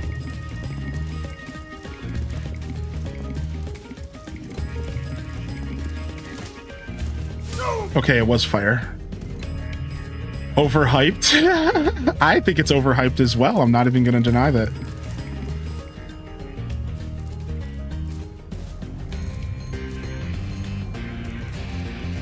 I think so too. I think it's just going to be another game.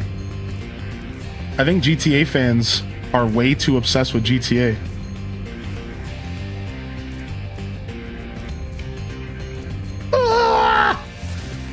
That was intense. That was intense. First try. Idiot. You're toast, Gnorc. Woo. All right, everybody, we did it. Game Spyro 1 down. Let's load up Spyro number 2, baby.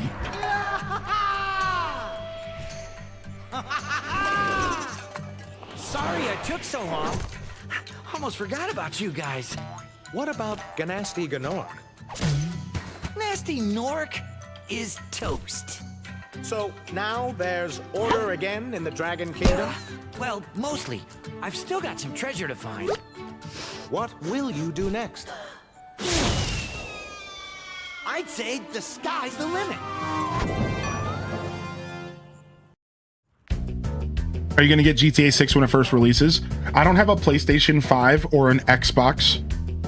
So, Mr. Bubbles, that's what's going to be the difference. If I can pick up a PlayStation 5 or an Xbox before the release of GTA 6, then yeah, I'll probably pick it up and we can check it out together, everybody. I actually haven't talked about that on the channel because I don't want to build up any expectations. But I'm actually planning on picking up a PlayStation 5 or an Xbox so that we can start playing more modern games, because my computer is starting to fall off a little bit and it would be cheaper for me to just get a new console. So I think we're going to pick up one of those consoles. I think so. So like, I'm thinking about it. It sucks because the PlayStation just announced the price increase. So I would want to buy it now before the price increase. I'm thinking about it. I almost went out and bought one the other day, but we'll see. I might just get a used one because the used market is fine. It's not a big deal. Yeah, I got time. Exactly. So yeah, we'll see what happens with GTA 6. Now, I'm going to be honest, y'all. I'm not going to become a GTA 6 streamer.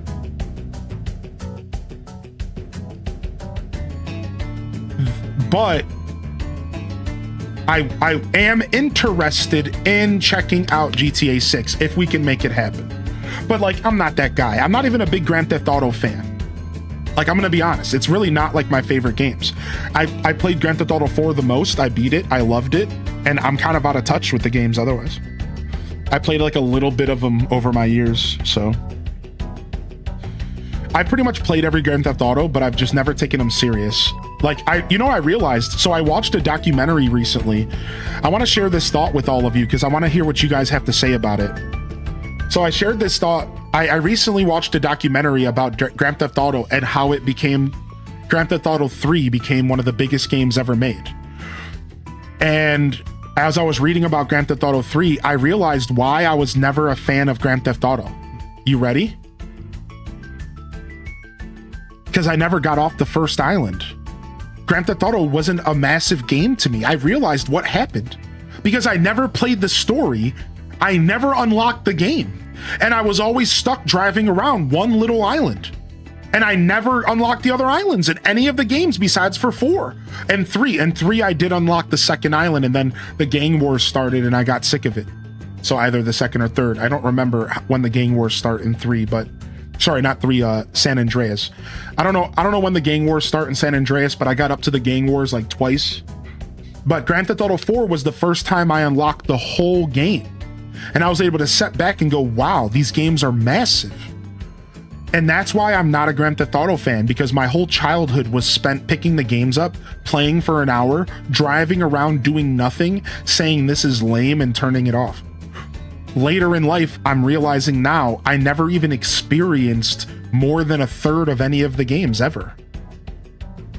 Like, what was I even doing?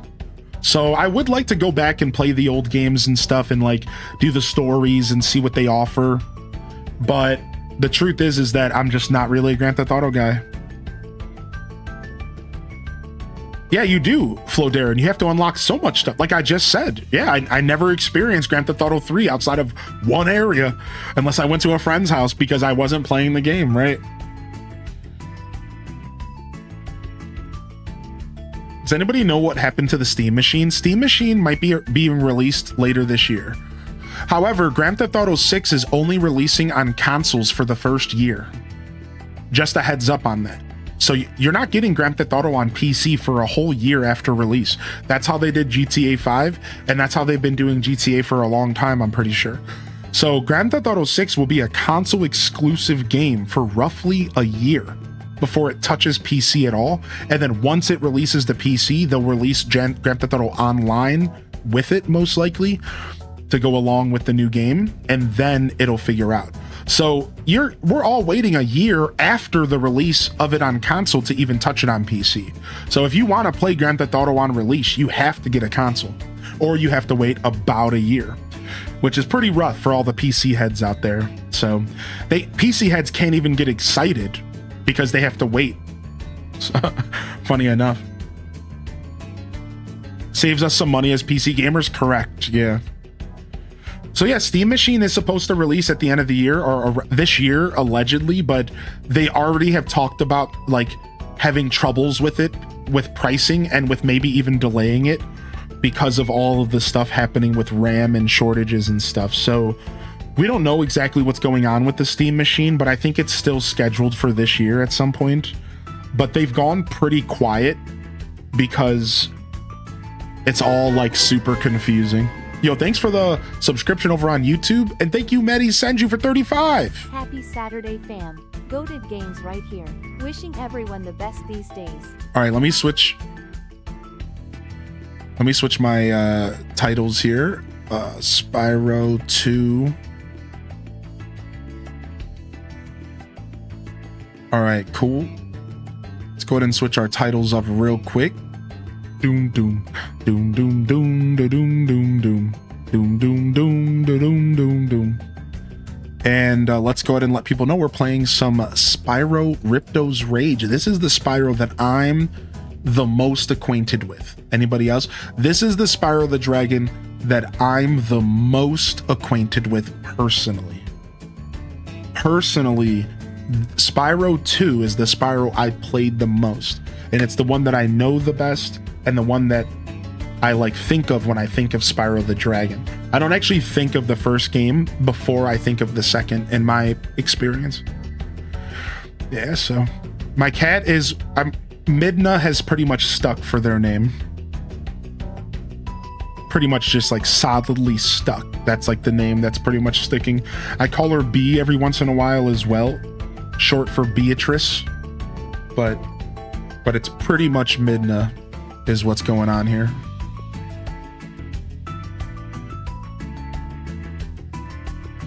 Oh, I loved, yeah, same here. Mikola. Grand Theft Auto 4 was great. I loved hunting down all the pigeons. Spyro's name in Japanese on the box art looked like it spelled Ripto, so they added the Ripto character in the second game. I knew that fact, actually. Nice. I think that I watched a video from the gaming historian on Spyro that taught me a bunch about Spyro's development and like how it came to be and you know how they managed to squeeze those first 3 games out and how like all sorts of really cool little details. Like they didn't even want to do a third game, I think, or there was something with development where you actually hear this all the time in the game development spaces where they'll sign up, like back in the day, they used to sign a deal for a certain amount of games, or a developer would be tasked to make a sequel for a game that they're not really in the mood to make another game for. And I think there was some of that happening with Spyro, if I remember correctly. But that happens all the time in gaming. Like, I don't think that Metroid Prime, I don't think they wanted to do a third, but Nintendo basically was like, please do a third. You hear about this all the time.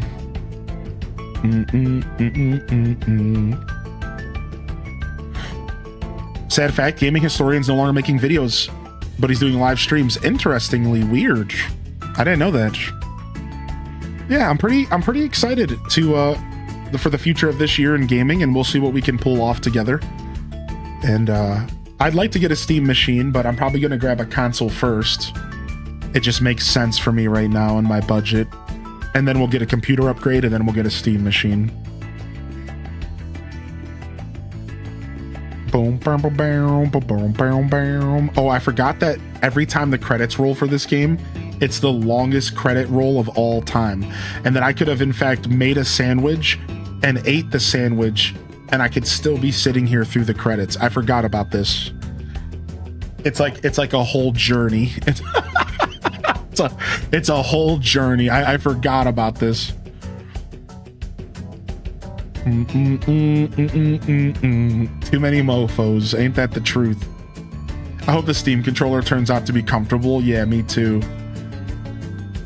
I like a good controller. I'm pretty obsessed with different styles of controllers and stuff. I really am. I love thinking about different controllers and architecture and stuff.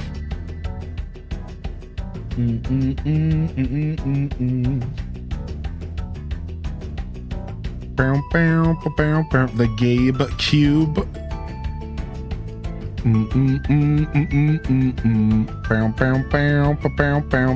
I thought the Zelda game was gonna hit you that was behind you. Doom doom da doom doom doom. Beep bo bo bo bo bo bo. My dog has like 7 names. Yeah, exactly. You know how it is, baby. I hope you're doing well, Medi Senji. Thanks for the support today, man. And Mr. Bubbles, thanks for hanging out on Twitch today. Hope you're feeling good.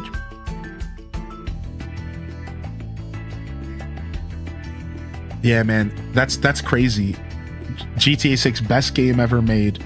I think it's going to be an amazing game, and I think it's going to break some barriers for sure to some extent. But I think the only thing that barriers that it's going to break down and stuff is going to be sales. If I had to guess, I think it's not going to...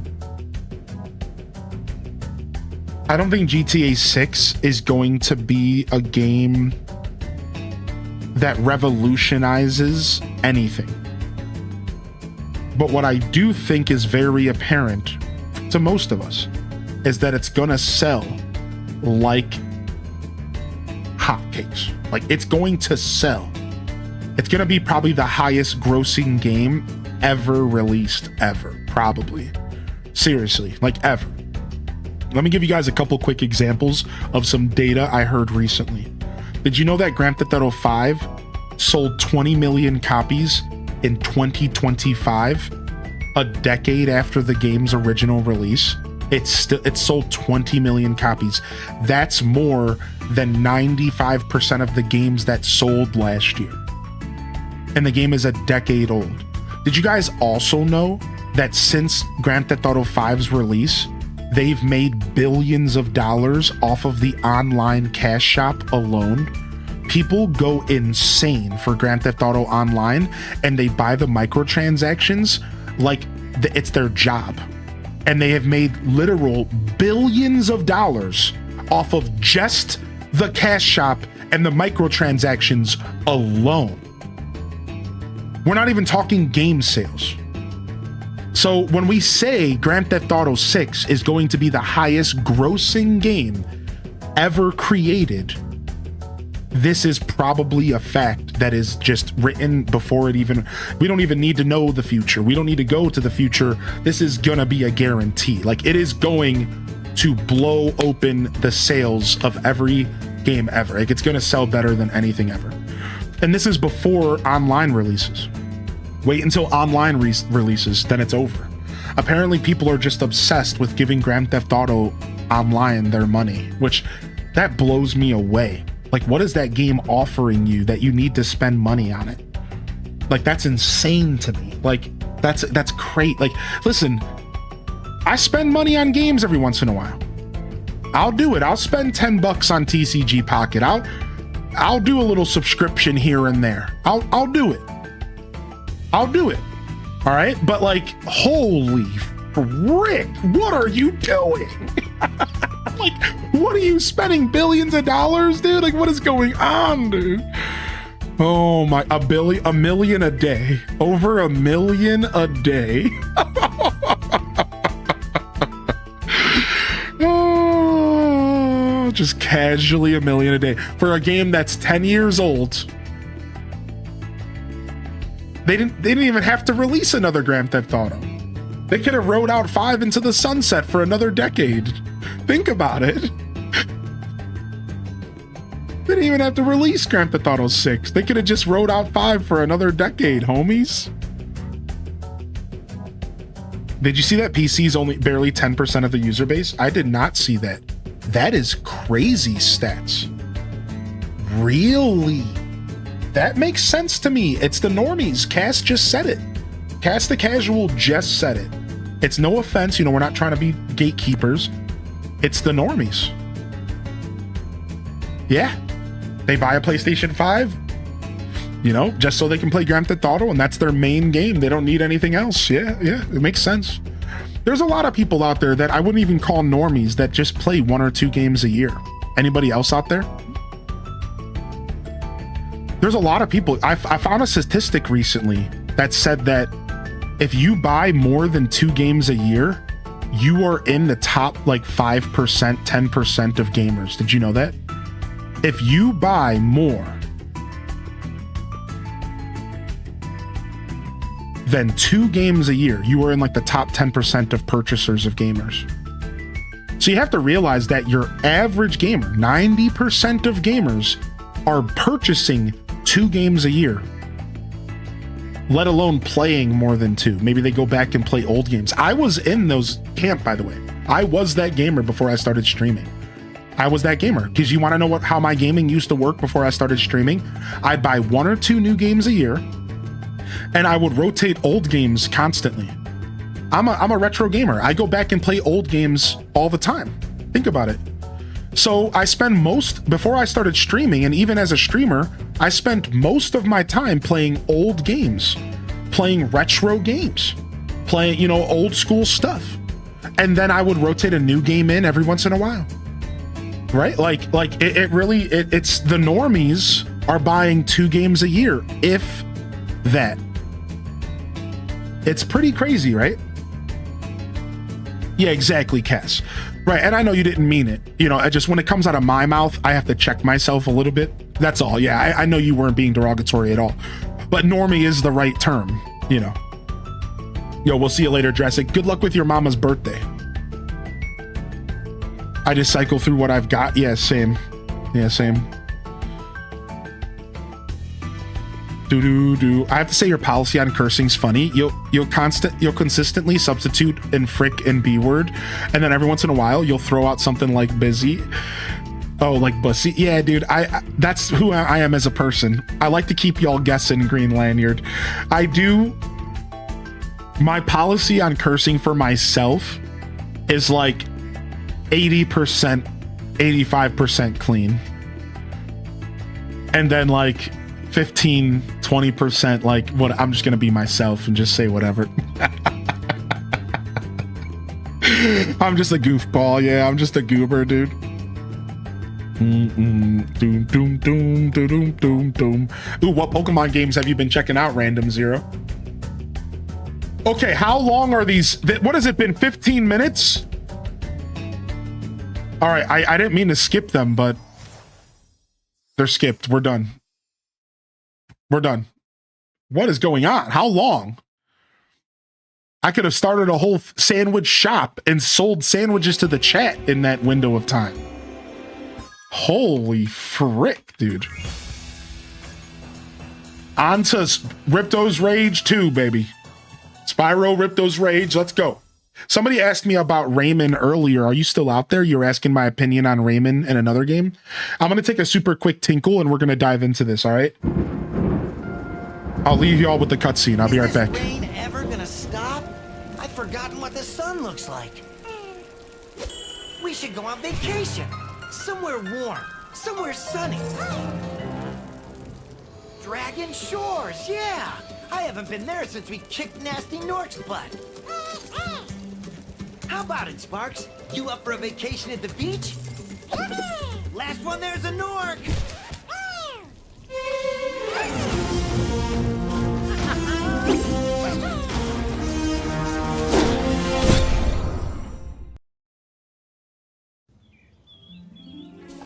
Is it working, Professor? Almost. Just a few more adjustments to these orbs and... Maybe this isn't such a good idea. Bringing a dragon here could just make Ripto more angry. Calm down, Hunter, and stop fidgeting. But you saw the professor's book. They have claws like this, and teeth like this, and they can spit fire like this.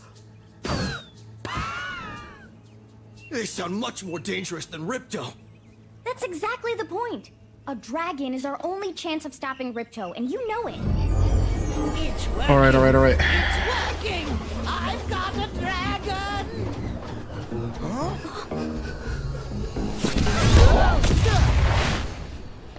Oh, that was a little loud. Whoa, rough landing. Hi, which way's the beach? Hey, stop staring. Haven't you guys ever seen a dragon before? Hunter's big ol' eyes, yeah. You got a problem with that pussy? What's up, unexpected lady? Okay, stop jump scaring us. Well. Do I have to change the settings for this game? Is that what's going on? I thought my settings would transfer over. Something from me? A dragon? You brought a dragon to Avalar? I hate dragons. Yeah!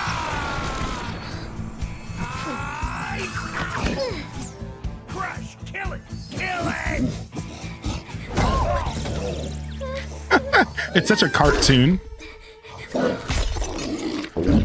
you imbecile! You ate my scepter! I'll deal with you later! Who was that jerk? That was Ripto, and we have to get rid of him. He's causing all sorts of trouble around here, but I haven't got time to explain. Here, take this magic guide to Avalar. It'll help you begin to understand our worlds. Right now, I have to follow Ripto and see what he's up to. I'll meet you in Summer Forest, okay? Hey, babe. Wait a minute!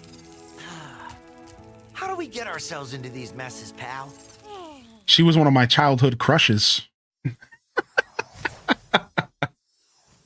She was I always shipped her and Danny DeVito's character from Hercules. Phil. Hi, Spyro! Welcome to Glimmer! Unfortunately for us, a mob of lizards just showed up and started stealing all of our gems. Can you stop them? Freaking mice. All right, let's go ahead and let's mess with the sound real quick. Okay, no, we didn't have to mess with the sound effects. The cutscene was just loud. All right, we're doing let's go back to OG music for a little bit. Now let's keep doing reignited music for a few.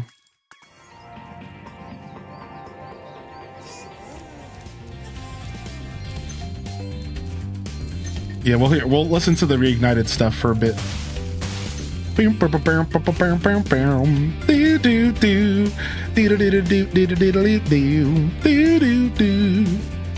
Dude, from the moment you deal the final blow to Ocelot to the end of the game, it's 70 minutes. Dude, I love Metal Gear 4. I love it. You beat X and Violet, and now I'm playing Ultra Moon. Dude, get it. You bought Sword, but you haven't played it yet?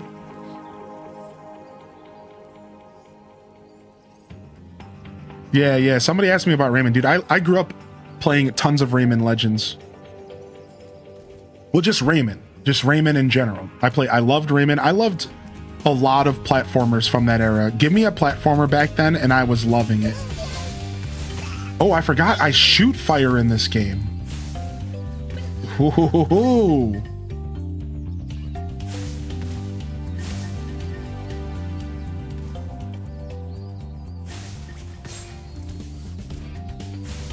Yeah, dude, I forgot. Let's go, dude. New mechanics.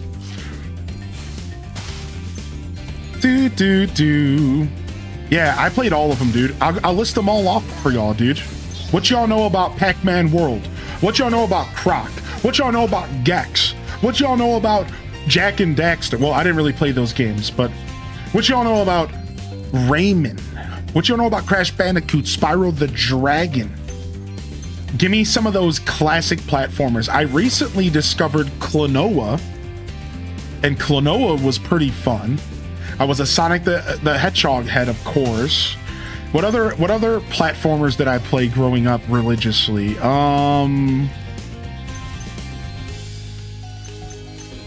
What else? What else was there? I'm sure there's some I'm not thinking of. Of course, you know, Mario and stuff. Oh yeah, somebody asked me about Banjo this morning. You know, I didn't really play a ton of Banjo, but I did play it. But at the time, I preferred Donkey Kong. So I played mostly Donkey Kong. Donkey 64. I wasn't a big PlayStation head, so I did skip out on Jak and Daxter. I played it at friend's house, though.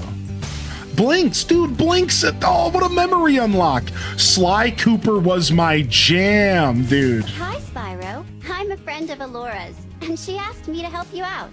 Whenever you find me, I'll remember your progress. Like this. Dude, holy heck. That means that if you get into trouble, I'll return you to this place. See you around. What's up, Incheco? How you doing, Alt07? Spyro, my goddamn beloved. I love this game so much. What up, Yeetus the Shinobi? Good to see you, dude. Oh, man. Love me some platformer. I can't believe Blinks was mentioned. Did you ever get the remaster for Rayman 1? The gem cutters are a bit too short to climb these ladders. It looks like you are too. After you learn to climb, come back to Glimmer to see me. No, I love Sly Cooper. Isn't there a remake or a remaster of Sly Cooper? I didn't play the Croc remaster. I didn't play the Sly Cooper remasters if they exist. And I did not play the freaking Rayman 1 remasters. I'm really behind on some of those releases. I'm really behind, actually.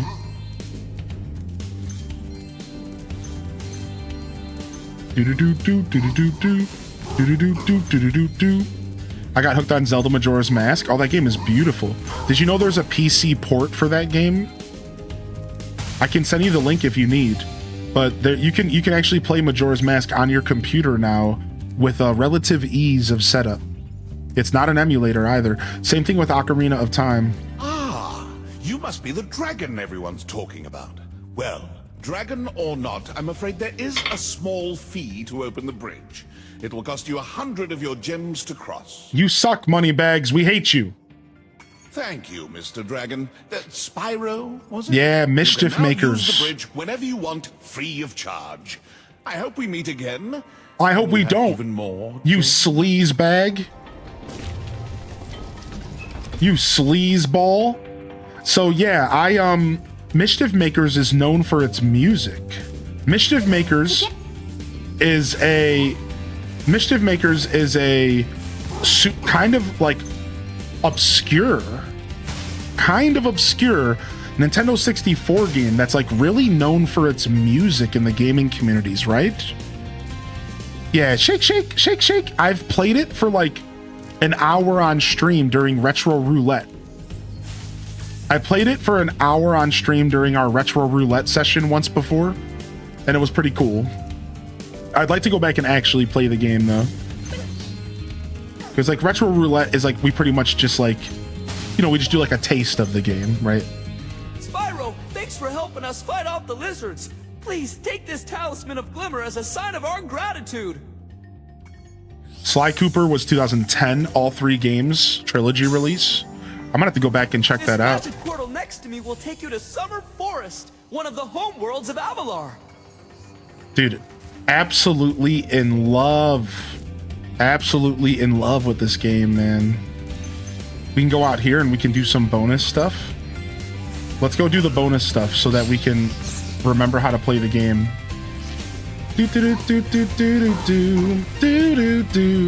And we actually have to collect money. We actually have to collect money because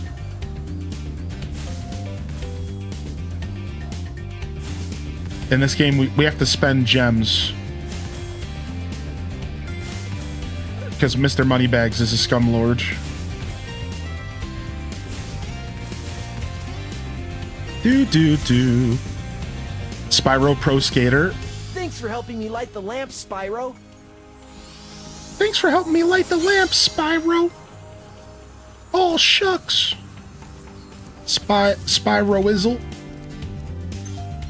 My drag-izzle. N64 was the first proper console aside from Game Boy Color. Nice, Renee. My first proper console outside of Game Boy, the gray brick Game Boy. My first proper console was also Nintendo 64. Actually, that might not be true. My father might have gave me the hand-me-down PlayStation by then. No, he didn't. No. I had my 64 first. Then he bought a PlayStation 2. Then he gave me the PlayStation. Yeah. So my first proper console that was my own was a N64 as well. And then no, wait, hold on a second. I had a Super Nintendo first. I got a hand-me-down Super Nintendo from my dad. And the reason that I remember is because the Super Nintendo I had a Super Game Boy for. And I could play my Game Boy games on my Super Nintendo, and it was the most epic thing ever. Then I got a 64 after that. And here's a fun fact. I bought my own Nintendo 64. Fun fact, I bought my own Nintendo 64. I was ballin'. I was a snow shoveler as a kid.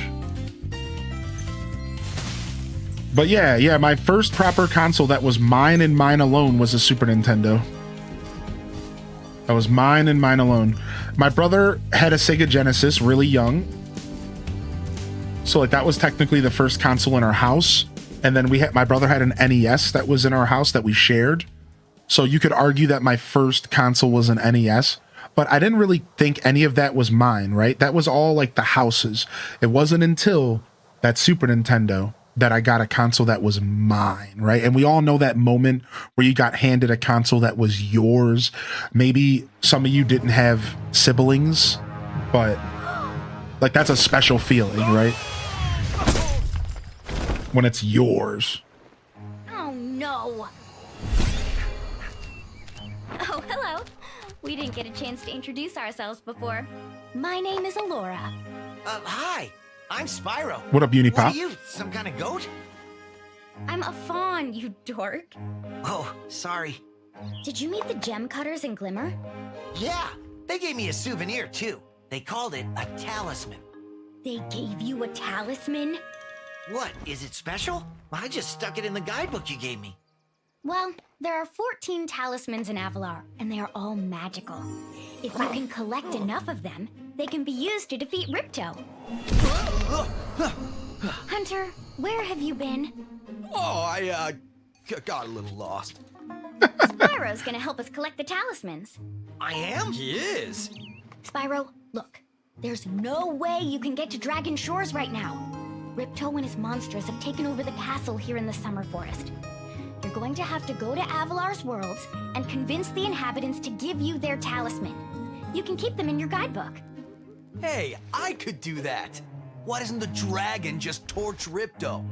Hunter, you can't even keep track of your running shoes. How can we trust you with 14 talismans? She's such a mother figure. If you come across any orbs, they're important too. But I'll tell you about them later. Okay, no problem. I'll collect a few talismans, give Ripto the old hot foot, and be in Dragon Shores by lunchtime. I need to also play Wario World. I've never really played Wario World on GameCube. I need to sit down and play that. Yeah, I was also the younger brother. Nice, we can relate on that. Yeah.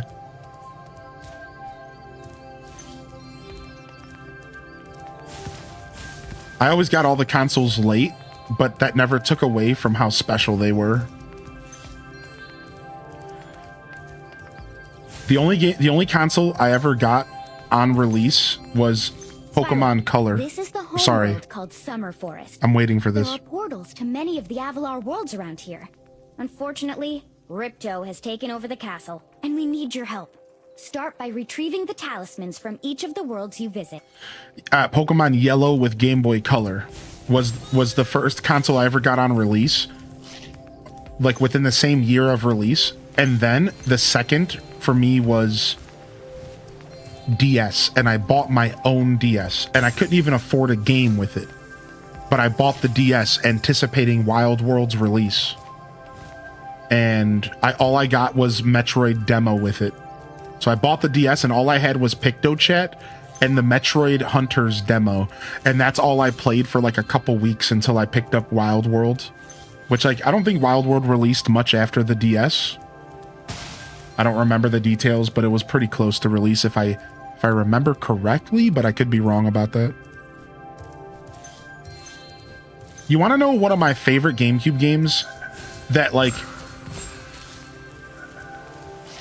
I see talked about pretty regularly, but not talked about enough? Rogue Squadron. Star Wars Rogue Squadron was choice. Remember, press the jump button. Was a choice game, dude. Holy heck, was that game good. All right, we made it to Summer Forest. You're packing up today? What's up, Merp? Hey, what do you got going on? You going on a trip, or are you moving? You look like you're pretty agile. Let's try putting it to a test. See if you can get up this first step. Press the jump button and hold it down to get more hang time. Yeah, no, Wild World was a DS game. How about that? Okay, not bad. Now to make this next jump, you'll have to glide. Press the jump button, then press jump again. This game's so much smoother than one. One's not bad, but this game's so much smoother than one. Press the jump button, then... I don't remember. I didn't want to read what he said in classic Hylian fashion. I didn't feel like reading what he said, but now I don't know how to hover. I didn't feel like reading what he said, and I don't know how to hover now. To hover, press the action button during your glide. Make sure to wait until you're near your target before you hover. Okay, he's just saying this. Okay. Very good. Now for the hardest leap of all. Jump, glide, and hover. All right, let's go, baby.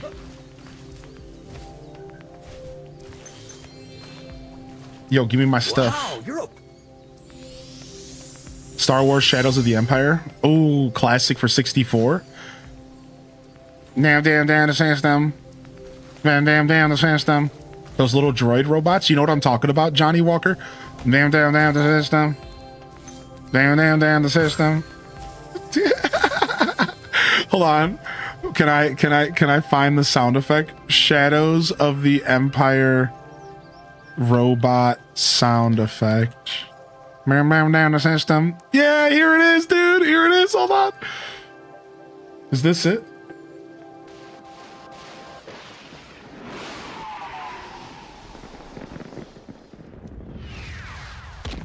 This is a minute and a half of sound effects. A video I found.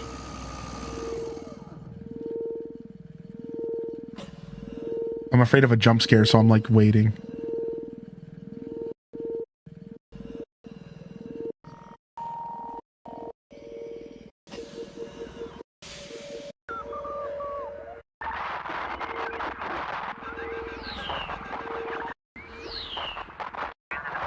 There it is. Listen. Down in a system. Yes, dude. Yo, score one for the memory banks, dude. Down in a system. Dude, I don't know why. That's such a strong memory of mine. It just is, dude. It's such a strong memory of mine. They're down in a system.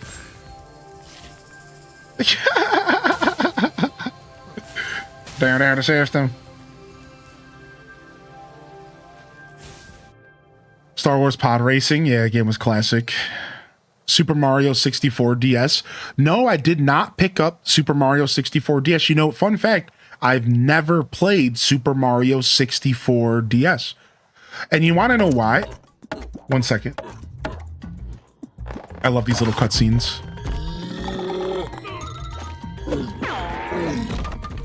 Mario Party 2. Which Mario Party had Luigi's sewer, like, pipeworks level? Was that MP1? Hey. Wood carving was the AI before AI, apparently. It was MP1. I always... That's probably my favorite old school Mario Party. We were carving have come to life. 2 and 3 are great, Out of though. our temples and stolen our food. 2 and 3 are great though, but I think I like 1 the most. I think so. I haven't played them in a while, so it's hard to say. Yeah. I you know, I never played Mario 64 DS, dude. I never played it. I can't swim underwater yet, right? I have to buy that ability. Yeah. I never played it. So back in the day, and I still actually have this same problem. All right. I actually still have the same beef with gaming. I didn't like when a game would be knocked down to a handheld. Listen, I grew up on handheld gaming. I want to make this clear. I wasn't anti-handheld. I had a Game Boy in my hand for probably the first 10 years of my life. Like, seriously, like probably 5 to 15. A Game Boy was glued to my hand. I was stealing batteries from with the best of them. All right, now... That being said, I really hated when I played a game that was originally like on a TV and then they would all of a sudden like port it down to a Game Boy or a DS. Now, fast track to the DS era where they did a lot of this. Animal Crossing Wild World, while I played it on release and I loved it, was my least favorite Animal Crossing game for a really long time because I hated that they ported it down to the Game Boy. Luigi's Mansion on DS, never played it. Mario 64, never played it. Ocarina of Time 3DS, never played it. Majora's Mask 3DS, never played it because I didn't like the concept of them taking a game from the television and porting it down to a handheld. I hated it. I despised it, in fact. And I didn't really come around to that idea until a lot later in my gaming journey. So, Ocarina of Time 3DS is actually on our radar to be played at some point, for the record. I just wanted to throw that out there. We will be checking that game out. Did not even play Super Mario Bros. Deluxe. Nope. If you press till later. The charge button, you can defeat them with your charge attack. Until later. Like I did end up playing Mario Bros. Deluxe later, but boy did I have such a stink attitude towards trying handheld games that were originally on console. boy, did I have the stinkiest attitude towards that. To the point to where I call it stinky because I feel like I limited myself as a gamer. I missed out on a couple really cool experiences because of that. And that's why I say it was kind of stinky, because like, in all reality, that was pretty close-minded of me, I think, in hindsight, right? But I was a kid, so, you know, whatever. What up, Shrimp Jola?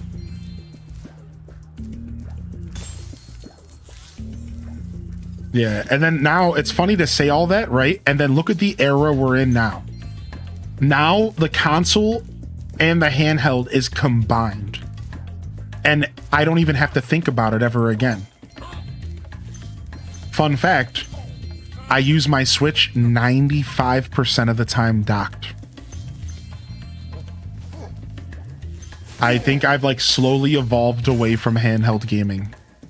I blame PCs. I blame PC gaming because I went through an era in my life where everything I played was on PC, and I got so used to big monitors in my face that when I came back to Nintendo, it just wasn't the same.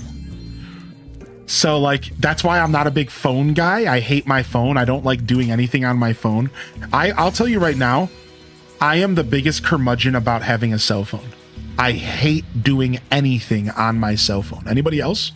I hate doing anything. Answering emails, I hate it. Texting people, I hate it. Playing games, I hate it. I am a weirdo. Like, I hate my phone. I only have one because I kind of have to. Like, I hate having a phone. I hate using it for anything. So, like, it's crazy because I am so just over handheld gaming in my life. I think I've just outgrown it or something. I just don't know if I like enjoy it like I used to. And every once in a while, Spyro, you're pretty tough. If you ever want a permanent job, we've got a place for you here. But for the moment, I want you to have this talisman. And then every once in a while, I will sit down and play like a handheld game. I'll sit down and play my Switch handheld.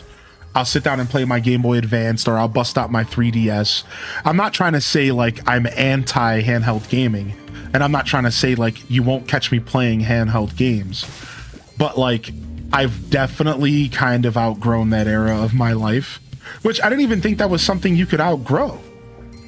I'm like sad about it, like a little bit. You know, I'm like a little sad about it because like I never thought that I would outgrow one of my favorite pastimes in my life. But I'm just kind of over it. I just kind of prefer TV screens. But like I said, sometimes I force myself to like sit down and like play an old school game and like sit down and play handheld on my Switch just to make myself still enjoy it a little bit here and there, you know.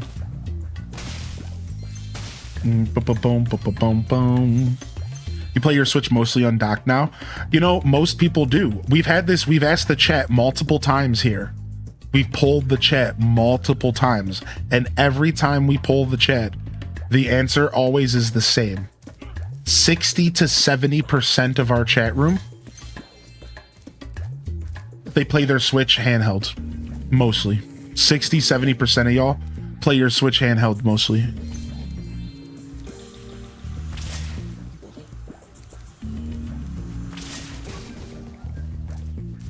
Yeah, it's interesting how like, yeah, most people here are handheld gamers still, but they're Switch.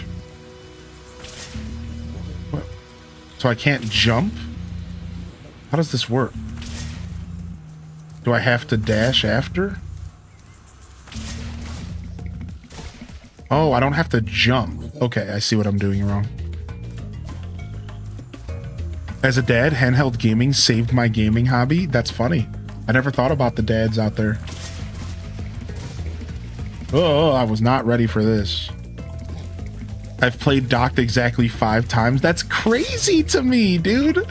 Y'all seriously don't play docked.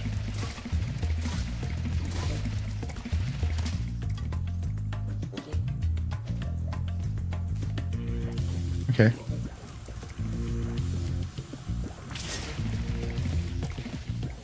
We'll get there. It's a little bit of a different feeling game than 1, so I can't transfer everything directly over. Did you see they wrapped up filming on Zelda? I did not see that. They seriously wrapped up filming on Zelda? It's a little bit looser. The turning is a way better. So what's messing me up right now is that the turning in Spyro 1 is way stiffer than this. The turning in this game is like super smooth. Like, look at that. Like, you couldn't turn like that in the original. You could not do a sharp turn like that in the original. So it's kind of throwing me a little bit. Got it.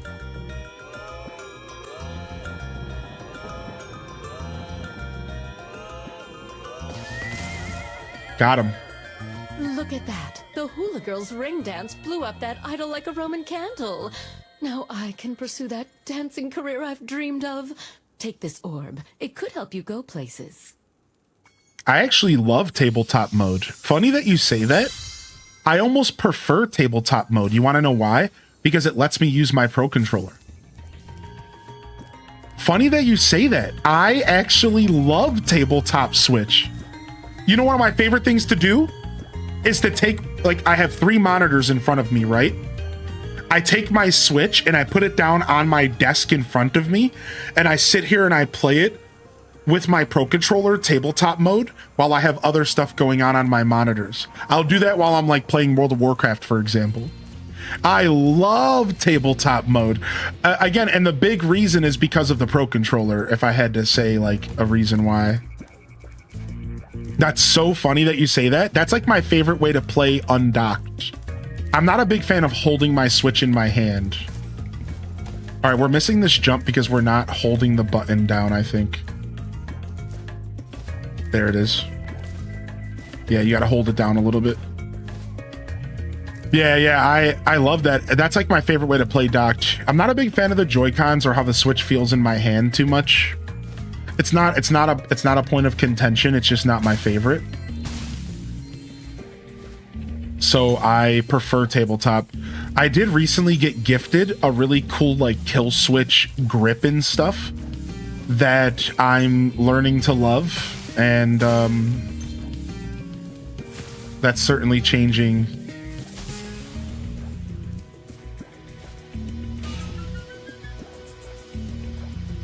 A little bit of my opinion about, dude, are you kidding me? I missed the X button. I went to press the X button and I pressed dash on accident. Whatever, I'm out of here. I'm leaving. Boom, boom, boom, boom, boom, boom. Boom, boom, boom, boom, boom, boom. This song reminds me a little bit of Dragon Ball. This reminds me of the Dragon Ball intro song. Is that it? Do do doom doom doom doom doom doom do do. This reminds me of music from Dragon Ball.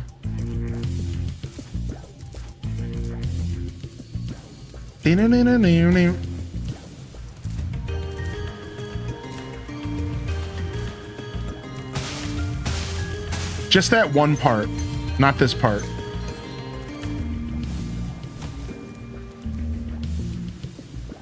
Do-do-do-do-do-do. Do-do-do-do-do-do.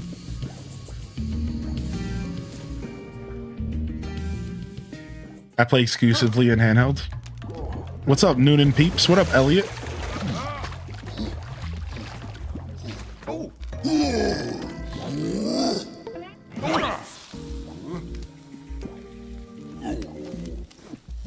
Nice. He got a glizzy. You can hear it. My OLED has been docked like 5 times maximum. Half of those because of my Pro Controller died right before I got to the if you don't charge your console right now, it'll die message of doom. So I used it as a charger. Other times to watch YouTube or something, my Switch 2's dock isn't still in the box. Well, that makes sense because I think if you get an OLED, that makes a lot more sense. Wouldn't you guys all agree with that? Because if you get an OLED, you want to look at that sexy screen. So I do think if I had an OLED, I'd probably force myself to play it docked. I understand that. Spyro, would you like to learn to swim underwater? I suppose I could teach you for a small fee. Yeah, teach me, punk. Let's go. Great. Okay. Go, money bags.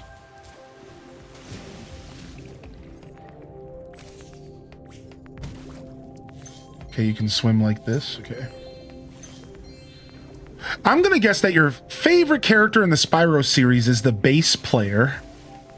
Yeah. If the boot fits. If the boot fits. Now, ain't that about the truth there? Yep. You kind of got me there a little bit. Yes, yes, sir.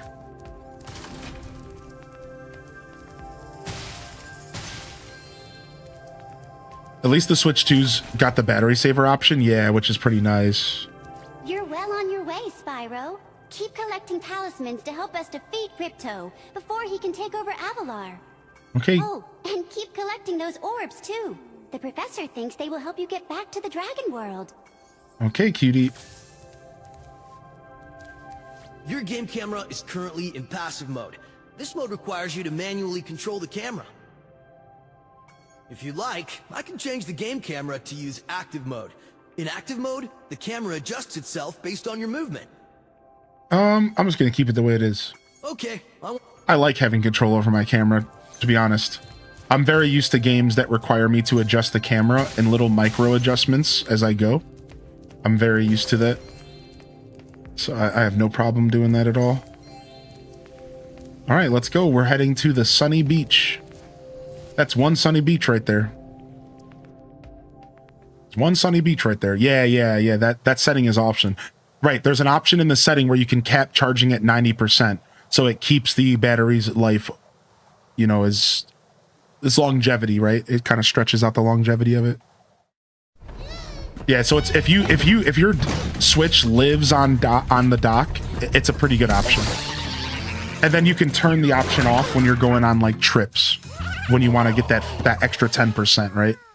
So when you're going on trips and stuff, you can turn it off. But if your Switch lives in the dock, you probably want to consider doing that. Yeah, so you go to the settings, and then I think it's under. It might be under system. Let's see. Yeah, system battery, right? And then stop charging at around 80-90%. This shortens the amount of time the system can be used while unplugged, but can help reduce loss of battery capacity over time. Right? Even if turned on, the system may charge to 100% to ensure accurate battery life display. So this is nice. So, and then again, you can just go and turn this off if you're going on a trip or something where like that 10% will matter. Oh, I love the baby turtle level. Oh, I love the baby turtle level. It's a good thing you're here. If you can help shepherd those baby turtles over there to safety, I'd be mighty grateful. So you should turn it on. Here's the reason why you would want to turn that on. Here's a good way to think about it, Unitato.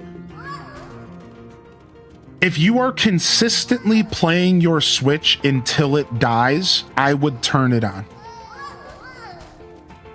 If you are consistently loading your Switch up and playing it until it drops to 0%, and you're doing that all the time, you probably want to turn it on because it will preserve the battery life over time. But like, if you're not like, right, like I think that's like a good way to think about it. Is that fair? Maybe somebody else can chime in, but yeah, it's gonna, no matter what, it's gonna help you if you turn that on. No matter how you play your Switch, if you turn on that setting, in theory, it is going to help the life of your battery over years. We're talking long-term gains. However, you're going to be losing 10% of your battery life. So you have to ask yourself, do you want to lose, anywhere between like 20 and 30 minutes of game time? Or can you deal with losing 20 minutes of your gaming session, right? Can you deal with losing 30 minutes of your gaming time to preserve the life of your battery over time? Right? So yeah, I think ideally everybody wants this turned on. Unless you just hate how short the battery life is, right? Like if you hate how short the battery life is, then maybe just don't turn it on, right? Yeah, thank you, Green Lanyard.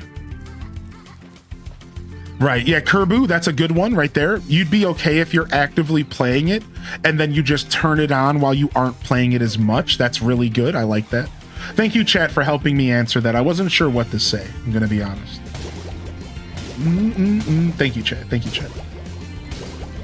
It more has to do with not charging it fully to save it from reaching maximum where it can damage with overcharge. Right, it's like battery. So I learned this from the Apple website. Now they might not be wanting to tell us the truth, but the Apple website for iPhones says that you want to keep phones between 20 and 80%. All right.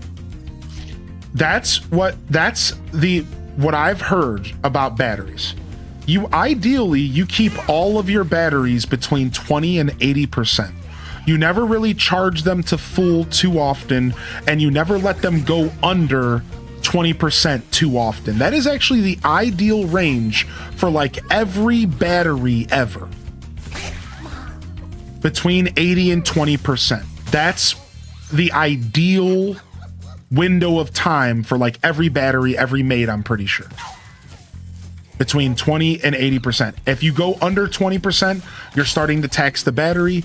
If you go over 80% constantly with full charges, you're kind of also taxing the battery. It doesn't mean that you shouldn't charge your phone to full every once in a while, and it doesn't mean that you can't let it drop to 5% every once in a while. What we're talking about here is just the ideal window that your phone or device sits at most of the time. Right? That ideal window. That's gonna be 20 to 80%. That's what I've heard. I don't know like anything else, you know what I mean? Like I'm just sharing what the knowledge that I learned from a phone. And that's what I do with my iPhone, for example. I keep my iPhone at like 80% is like usually when I take it off the charger, unless I like charge it while I'm sleeping or something. And then here's one more fun fact while we're talking about this, and I just want to share this for knowledge sake. If you guys didn't know, from what I heard, modern batteries don't overcharge. I want to make this clear. This is a myth that is no longer true. What am I talking about? Well, back in the day, a device sitting on a charger after being fully charged used to be considered really bad. That was like a really bad thing for a device, for a battery. Modern batteries don't work that way anymore.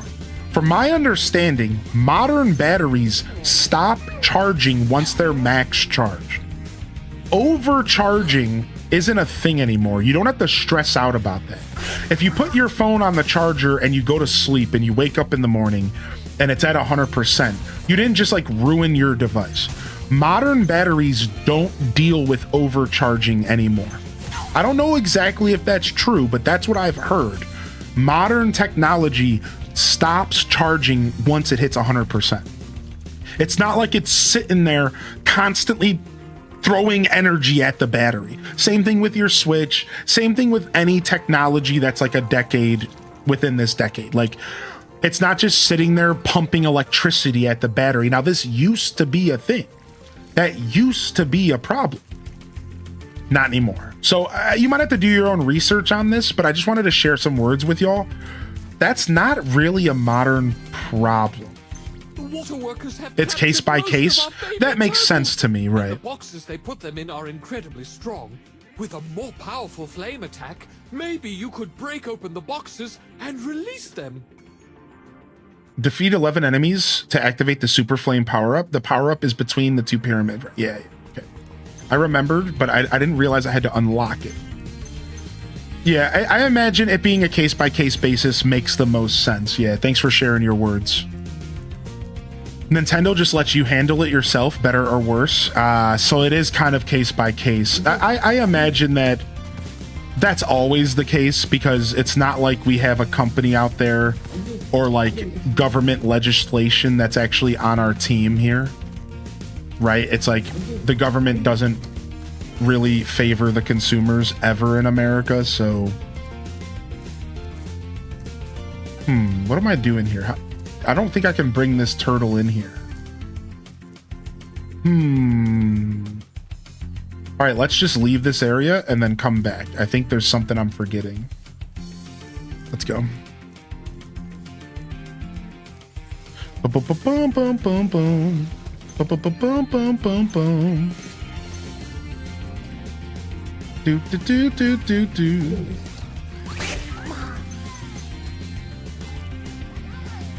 All right, I think I want to send him back this way.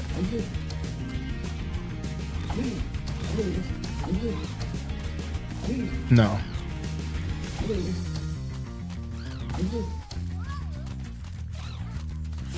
Oh, maybe it was just because he kept hitting a wall. Maybe that I can go back there. I think he just kept hitting a wall, maybe. Yeah, Kerbu, I've been curious as well. I think it's Spyro the Dragon 4.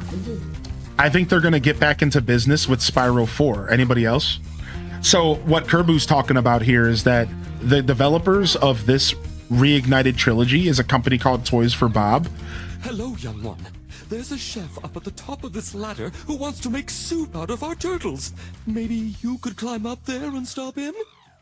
And sadly, Microsoft shut them down and like tried to like close their studio.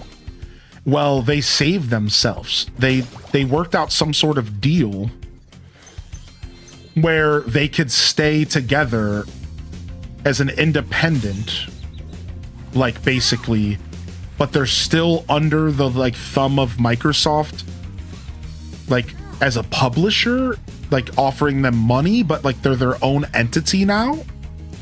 And Toys for Bob could very well be working on like a new Spyro, right? I think Spyro 4 is probably what they're working on, if I had to guess, but that's copium, right? The baby turtles will be safe up here. Please take this talisman as a token of our gratitude. Yeah, Microsoft is a mess right now. I think they're starting to make a comeback, potentially, with what I've been reading, but they're just a mess. They have no idea what they want to do.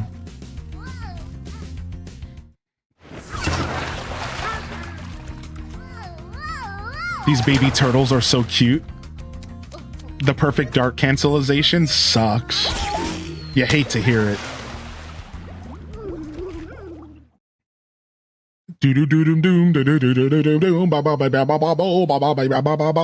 Yo, what up, Cindy Alice? Good morning. Happy Saturday, everybody. Devil's Eggs is tuning in as well. It's a little bit past noon here. I better check and see if I got a text, because I got Do Not Disturb mode on. And I'm waiting to okay, not yet. I'm waiting to hear when the boys are getting together later for some MTG, baby. All right, let's go to Hurricos. We're going from level to level. Yeah, they just got a new CEO or a new like leader basically of their games division, and she's coming out swinging. She's already talking about how she wants to go back to exclusivity, which is probably a good thing. Not for us necessarily, but kind of anyways. And she's already coming out swinging with a bunch of other really good ideas for like what they could do to like bring Xbox's brand kind of back. So she seems like she has good intentions in mind, but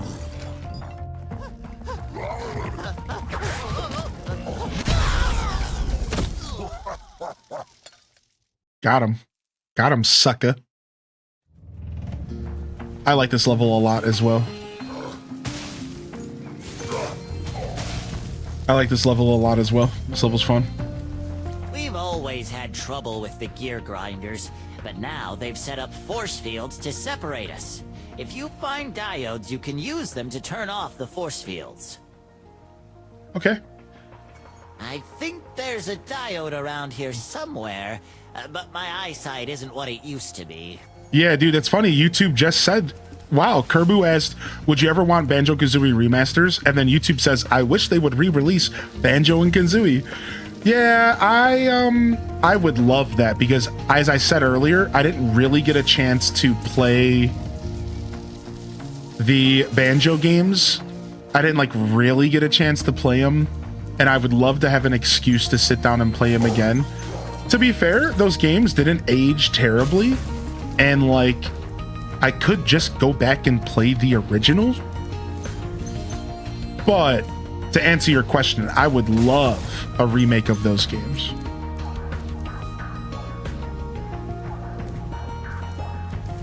All right, these robots are all metal, so I have to ram them, I imagine.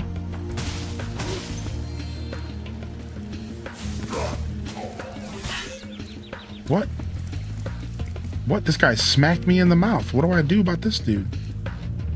I don't think I can fire him. Let's see. Oh, we are firing him. Okay. Doom, doom, doom, doom, doom, doom, doom, doom. Are any of y'all looking forward to...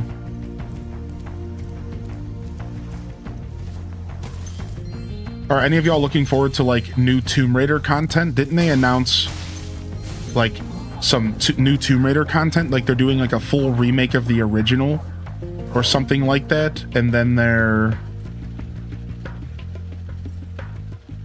Right, they're doing, like, a full remake of the first Tomb Raider, and then they're also, like, releasing a brand new Tomb Raider or something? Cannot wait. I was never big into Tomb Raider. I wasn't either. I played them because, you know, I would play anything as a kid. I'm still kind of that way. I would play anything as a kid, right? So I played them, but I never really got, like, terribly far or into them. Doom, doom, doom, doom. Boom, boom, boom, boom. Doo, doo, doom, doo, doo, doom. Gotcha, big boy. Oh, I never went back in the turtle level after killing all the enemies. Frick. Doom, doo, doo, doom, doom, doo, doo, doom, doom. The bass runs in this are just too good. I can't help but sit here and just do do do do do to them the whole time.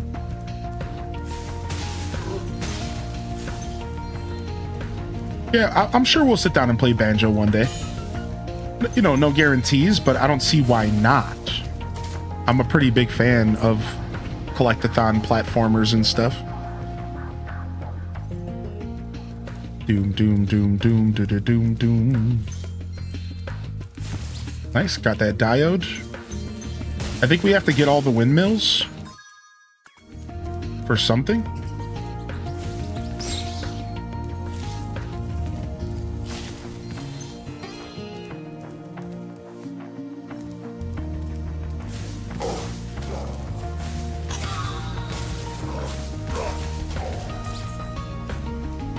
Tummy hurts? Oh, that's the worst. I actually ate breakfast for once. I got up and I ate some brekkie. Yeah, got up and ate some freaking brekkie. I don't eat breakfast enough. I'm trying to get up early and eat breakfast more often. And my journey, I was getting up at 6 every day, and then I just messed up my sleep schedule and I haven't gotten back to it. You know, the age-old tale. So while I'm like trying to get back to going to sleep a little earlier and getting back up at 6 every day again, I've just been dead tired every day. Where'd these freaks go? But nice. I remember this.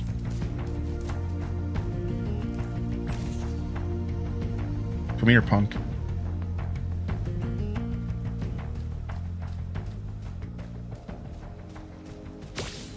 Oh, did I miss? I think I missed.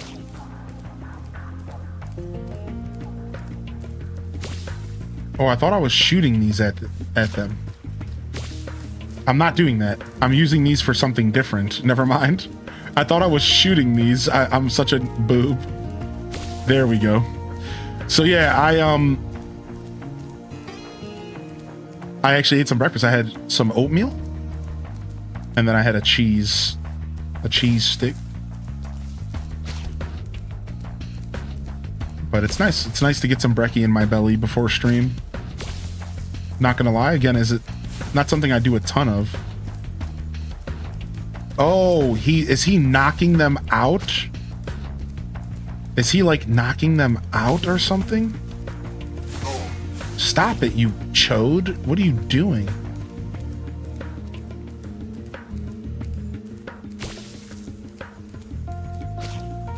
Boom, boom, boom, boom, boom, boom, boom, boom, boom, boom. Love classic Spyro too. What's up? How you doing today, Inda? All right, there we go. Nice. On to the next. Doom, doo, doo, doom, doo, doo, doo, doo, doo, doo, doo, doo, doo, doo, doo.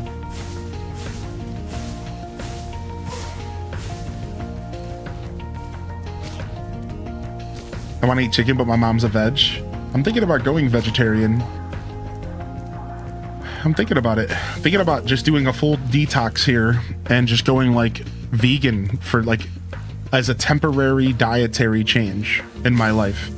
Like going into it with no intention of like taking it like insanely serious, but doing it as a temporary thing to help my body just kind of detox from some of the stuff that I feel like I could use a break from.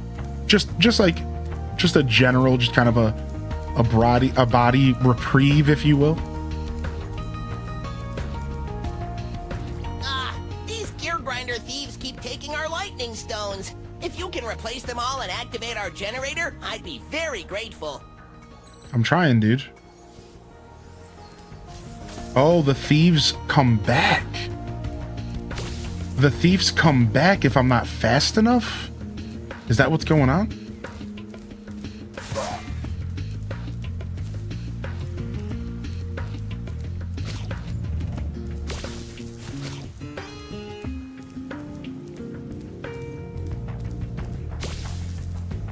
Boom, boom, boom, boom, boom, boom, boom, boom, boom. I don't know.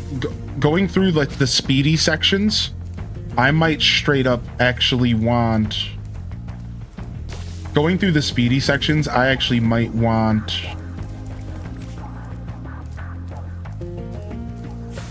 Dude, will you get over here? I actually might want to use the camera that auto follows me, because trying to go through speedy sections and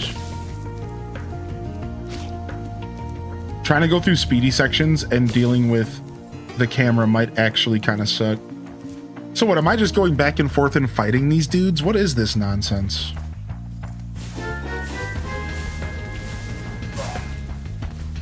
Until I kill all 10 of them? Yeah, I didn't realize. All these pretty people up in here. Happy to be part of this chaotically fun community.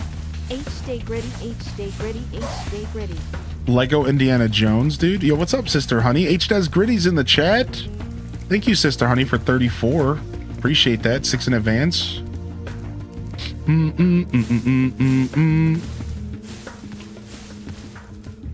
Yeah, if I did a temporary vegan or vegetarian diet, I would do it all myself at home. I would actually just do it all myself.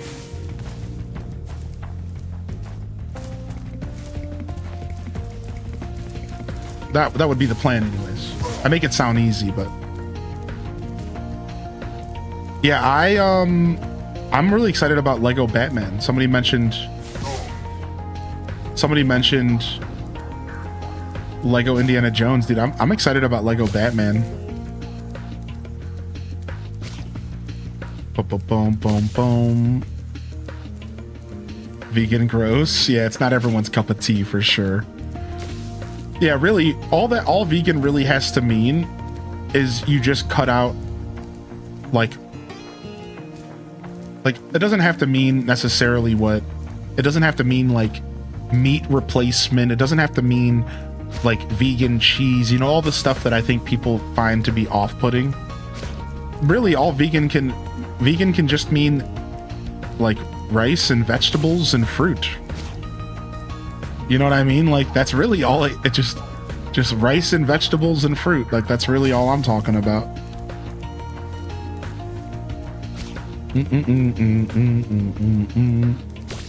All right, we got it. It took us longer than needed, but Thank you, Spyro. beans, I found this legumes, shiny you know. thing mixed up with our lightning stones. Please take it as a reward.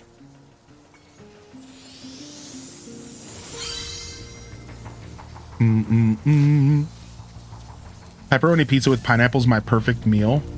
I like a good za, my dude. I was in the Italian cuisine business for a good chunk of my journey. I like a good za for sure. Wood-fired pizza became my favorite pizza. What's your favorite preparation of pizza, chat? Wood-fired pizza became my favorite preparation of pizza. Wood-fired is just the play, man. You just can't beat wood-fired. It's so delicious.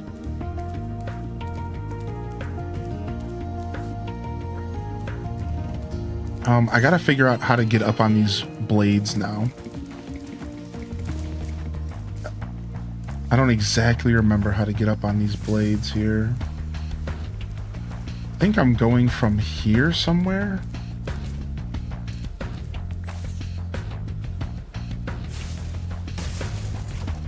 Bam, bam, bam, bam, bam.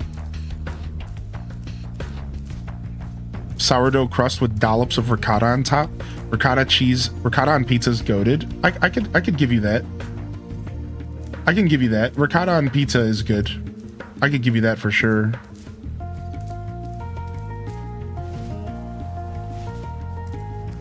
Boom, boom, boom, boom, boom. I always forget about how this level works. I always forget how this level functions, dude. All right, I think what I'm trying to do is something I'm going to be doing later. Yeah, I think so. Let's go back this way. Yeah, unexpected lady, right. Like, I would mostly just be doing it to encourage better eating habits from myself. Not to necessarily have some kind of rigid... Oh, here we go. Some kind of rigid, like, dietary restrictions. Like, I'm not trying to go nuts. I just want to encourage... It would be a lot easier to encourage healthier habits if I was just a little bit more restricted. It's just kind of brain I have, right? We all have our own little techniques and tricks. We have to trick ourselves into doing the thing we want, right? Sometimes you have to psych yourself out. I love that. I love that.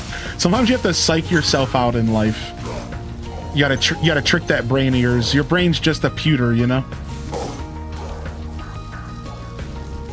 Boom, boom, boom, boom, boom.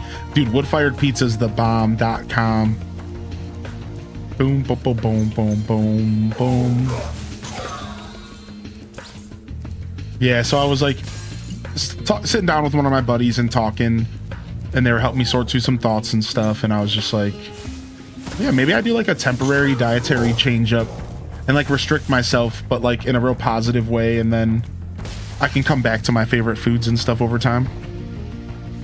Do do do do do do do do do do do do do.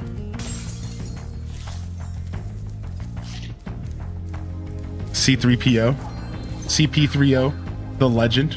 Spyro, do you see that big building over there? The gear grinders are using it to steal our electricity. Please help us by shutting down the machinery inside. All right, let's go. We're gliding over to the factory. Let's go. Do do doom do do doom do do doom doom doom. All right, we need to go back that way. Let's go this way first. Do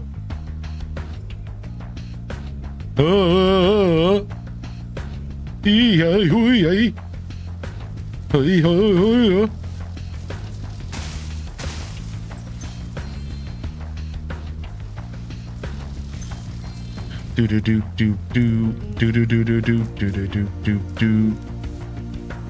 All right, we're not going this way. That's like a little secret path. I don't know what's going on over there, but all right, here's where we're going. You guys ready? Ah! All right, I need to be a lot faster.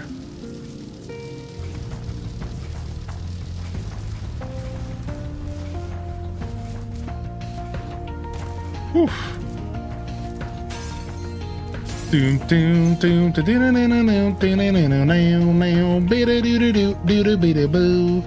right, that building down there. Spyro, you have done well so far. You could have this little trinket for good luck. If you have any questions about shutting down the factory, just ask me. Yeah, no problem, dude. Dude, I love fish. I just had a piece of salmon last night for dinner. The next glides get tricky. You'll have to use your hover maneuver to make them. Press the action button during a... Remember to press the action button when you're very close to... Okay. All right, difficulty 5 stars. Let's go. All right. 1 down. Doom doom doo doo doo doo doo doo beat a bo bo boo doo doo doo dee dee doo doo. Yeah. Yeah.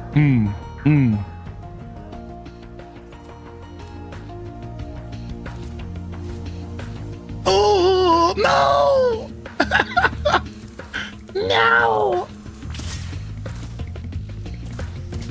Dude, what does this just make me super fast? Is that what this is? Yeah, this just makes me, this is just for breaking walls. I know exactly where I'm supposed to take this, actually. There's like a wall around here we have to shatter, right?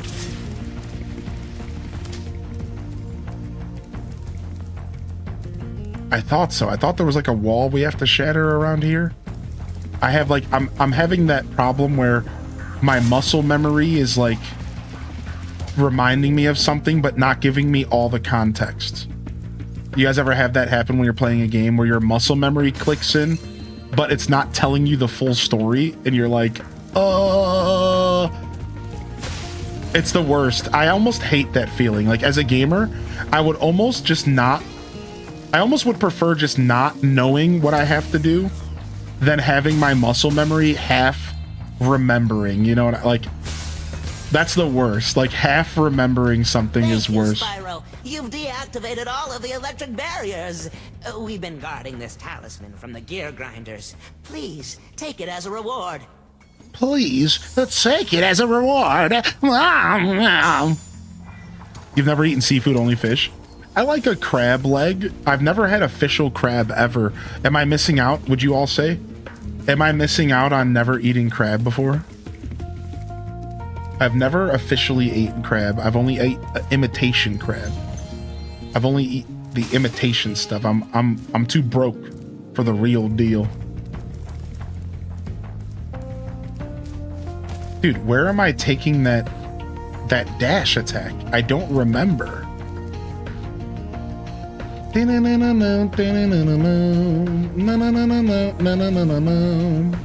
knew that was bad timing. I knew that was bad timing right when I went to go in. I've never really experienced the Ratchet and Clank games at all. My buddy used to play them, so I do like, I have like an awareness of them and I kind of know how they play, but by association, right? By proxy, I've played them vicariously through my buddy.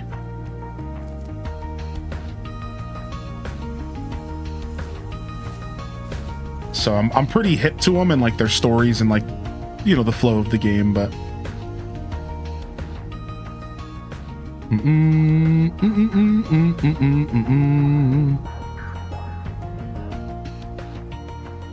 okay, this is where we're going.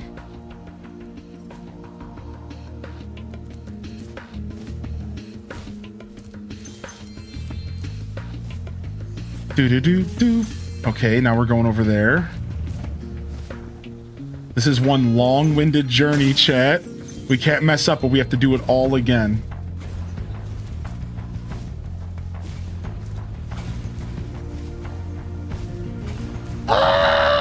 Spyro, help! The switch to turn off the gear grinder factory is in that room, but, it's awfully noisy in there. All right, let's go.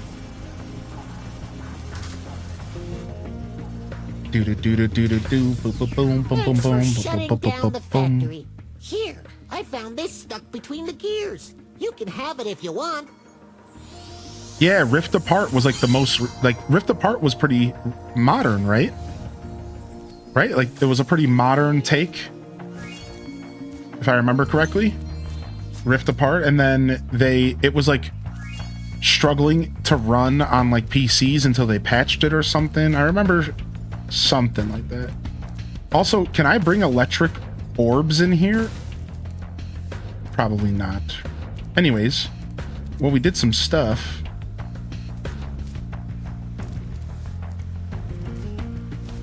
It was like rifting apart PCs.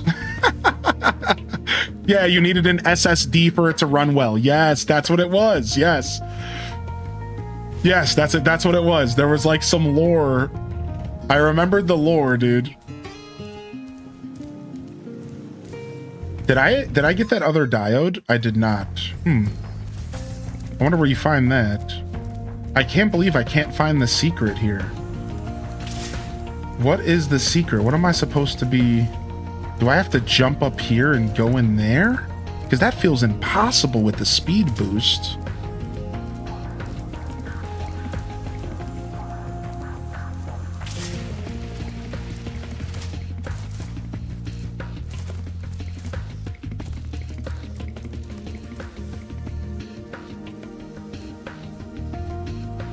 I don't know. Let's get out of here. We're done.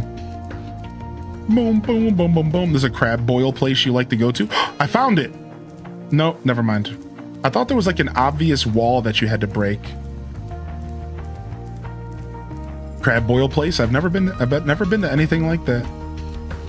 Man, one day I'll have some true crab. What up? Happy Saturday, Tiff Trilla. Ain't no reela. Coming on in here today. Good to see ya, homie. Hope you're feeling good, man. I am so.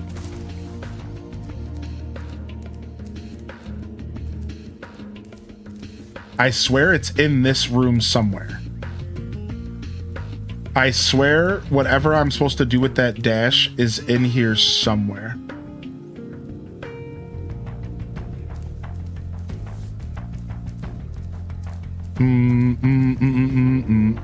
Thank you for the suggestion, Mr. Bubbles. I appreciate your insight, dude. Yeah, that's actually a really good idea. I wonder what dinosaurs tasted like. Dude, what a good question. So, if most dinosaurs are descendants of birds, right? Actually over reptiles. So, I would imagine they would taste like a bird. So now, what bird do you think dinosaurs would taste closest to? Chicken? Duck? Goose? What do y'all think? What bird would dinosaurs taste like the most? Crocodile meat? That's interesting. Cassowary? I like that. That is a really thought out answer. You thought pretty hard about that. You thought pretty hard about that answer there. Something gamey.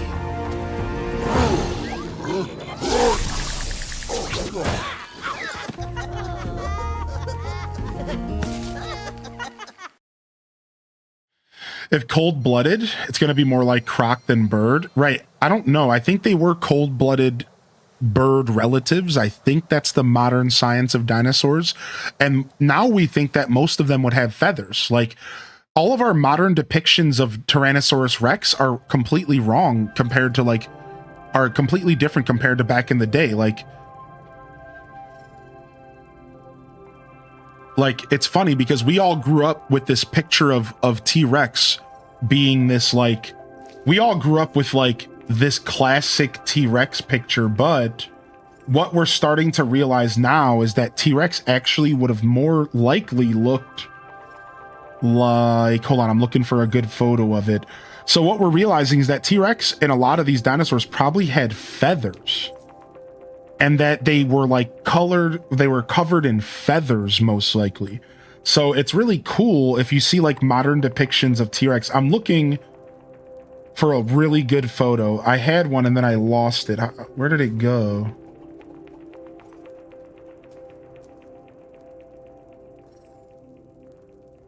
Dang, there was such a good photo in here. Where did it go? There it is. This right here, I think, is a really interesting take on what T-Rex could have looked like. Look at this. Now, this is what we all imagine T-Rex was like this big tyrant lizard, but this is a super cool contemporary design around what it could have looked like. It's crazy to think that we actually could have been wrong for a ton of our life on because we remember it was all speculation. We had no idea. We were always speculating our whole life off of bones. And it wasn't until recently that scientifically people are saying this is what a T-Rex could have maybe looked like. Look at this. A T-Rex baby right here. This is a scientific, this is what a baby T-Rex could have looked like. Look at that. Like a weird bird kind of creature with feathers. Yeah, not actually at all what we have been told our whole life. It could have been a creature with feathers and more bird-like. And the same thing goes for raptors. Our depictions of raptors were so off compared to what we know about raptors now. Raptors probably didn't look anything like they did in Jurassic Park. Right? Not even close. Like, look at this crazy concept for T-Rex here. Look at how crazy T-Rex could have been. Look at that. That's insane, right? Like, look at that. What a crazy concept for what T-Rex could have looked like a weird hunched over bird beast. Not even close to like a lizard necessarily. Like, this could have been cool. Like I love the modern depiction. Like, modern depiction of raptors. Right? Like, look at what like modern raptors could have looked like straight up little birds. Look at them. Imagine this thing coming at you with like feathers but claws simultaneously. Look, feathers and claws coming together. Wings, but they don't really fly like penguins. They were flightless birds, basically. They were like flightless bird lizards, and many of them did not fly at all. Many of them did not fly. They were like flightless weird birds that were like lizards as well. Isn't that so interesting? If you haven't taken the time to look at what modern dinosaurs look like, I really implore you to go and do that. Go take a look at what like a modern dinosaur looks like compared to what your childhood told you. Like, and you're going to be surprised. Like, science has taken us in a completely different direction with dinosaurs compared to what we thought they might have been growing up. Now, some of them aren't like that drastically different though.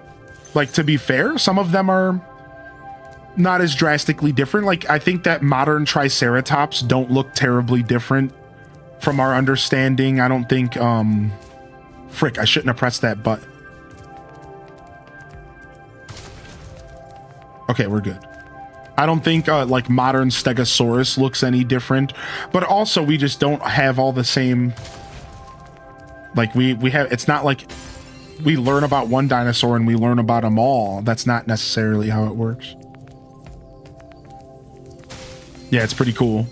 There are paleontologists that stream here. It's such a different view on what we think dinosaurs would look like. Yeah, it's pretty cool. If you're really into that kind of stuff, look into it. I bet you're dying to know what's on the other side. If only I had a few more gems, I might be able to remember how to lower Yeah, like weird dodo birds. Yeah. Good comment, actually. All right, let's pay 400 gems here. The sparkling beauty of those gems seems to have jogged my memory. Okay, pay up, dude. Pay up, you crook. Pay up, you crook. All right.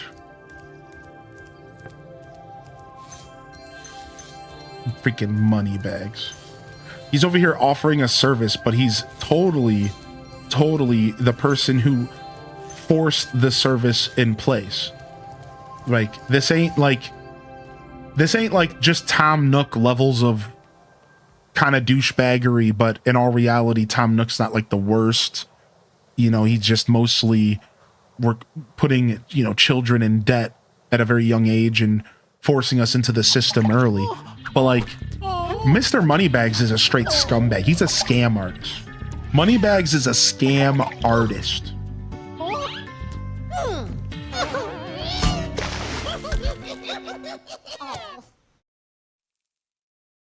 All right, looks like we might be going into a water level. We are. The funny-looking guys with the shock sticks have drained all our water. We can't get it back unless someone activates the switches they're guarding.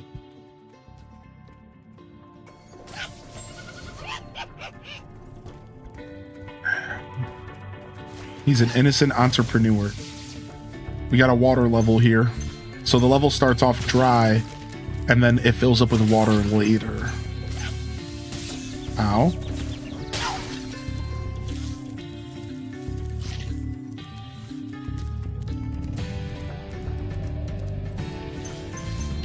Moneybags, the true definition of capitalism. True, dude.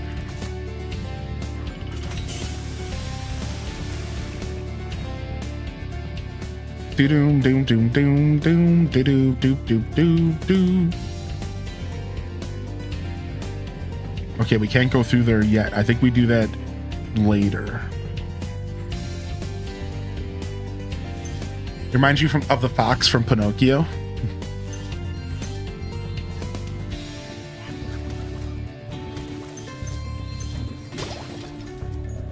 I like that I could still use my fireball underwater. They didn't take my ability away from me. I imagine the developers were like, nah, that's not fun. Bam, bam. It's all about fun, you know? You have to, like, as a game developer, I don't envy game developers because game developers' jobs are brutal. They have to simultaneously follow their passions and their art and create the experience that they feel is like the best, right? Like create the experience that's going to be the most successful and most accurate to their vision. And like, you know, it's an art form, but while they're simultaneously, you know, doing that, they also have to make sure that the game is fun. Like if it's not fun, then why does it matter? If it's not enjoyable is the word I prefer to use, because I don't like the word fun being tacked onto gaming too much. It's a little personal pet peeve of mine because I don't think all video games have to be fun. I think that video games are now a form of medium where we can get all sorts of feelings invoked through gaming, from sadness to, you know, whatever. Just the same way movies and books are, you know, all of the different shades of elements can be presented through gaming. Just look at games like The Last of Us, right? So just a side note, but I hate that games don't have to be fun, but they do need to be enjoyable. They do need to be entertaining. That's the difference, you know? And so it's I don't envy game developers, man, because they have to find this balance. They have to find this ability to like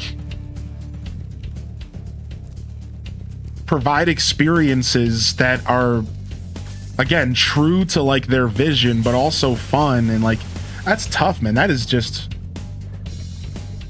is a hard balance to strike, especially in the modern era where gamers are even more feisty than they have ever been, right? And they're even more ornery and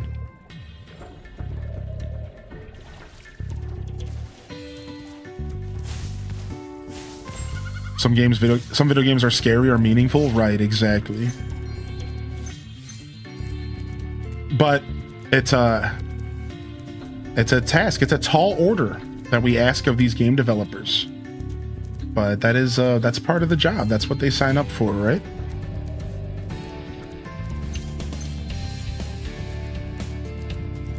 All right, I think I want to go down here.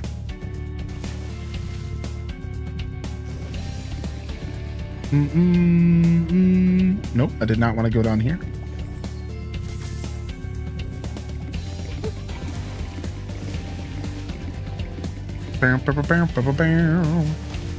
I know there's supposed to be a submarine that appears here, but I don't know if I'm supposed to wait for the submarine or just go through here now. Because I know there's a submarine that's going to appear through here. Okay, I think I'm supposed to walk through here. Okay. Ape Escape 3? Dude, I haven't thought about Ape Escape in a while. Those games are awesome, though. That was you know, we were talking about fair games earlier and PlayStation wanting to release an extraction shooter, and there's this game called like Fair Games or something that has been in production for a long time, and apparently every time the game gets test played, the testers are like, the game's just not fun. But they keep developing the game and they keep trying to make it a success. And you have to really worry about that a little bit. You have to really think to yourself, Hi, Spyro. You must be tougher than you look to get here. All the same, you won't be able to get past the metal sharks up ahead. I suppose I could let you borrow my submarine, though. For a modest fee, of course. you put those sharks there. We know your game, buddy. But yeah, like, it's interesting to think that a game could be in development and testers could give you feedback and just be like, this game's boring, dude. And you keep going and you keep pushing. And I don't know, apparently that's happened multiple times with that game. The gaming industry is so perplexing It's so funny to me. Like, you know, what's that game that was at the Game Awards that came out that flopped, that's already getting shut down? What was the name of that game? It just happened kind of recently. Like, you had somebody during the development of that game had to have been like, yo, this sucks. And they just didn't listen. They just didn't listen, right? They were like, no, it's great. Like, somebody had to have been like, yo, this blows. What are you doing? And then they cancel the projects people really want. No, it wasn't Cyberpunk. It was a game that was, it was the last game showcased at the Game Awards this year.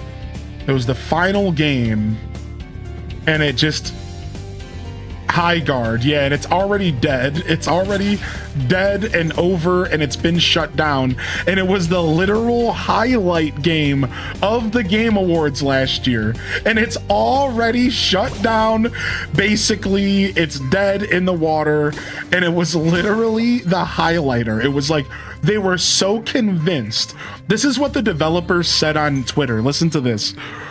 The developer came out on Twitter and got mad at the gamers and was like, it's the gamers' fault.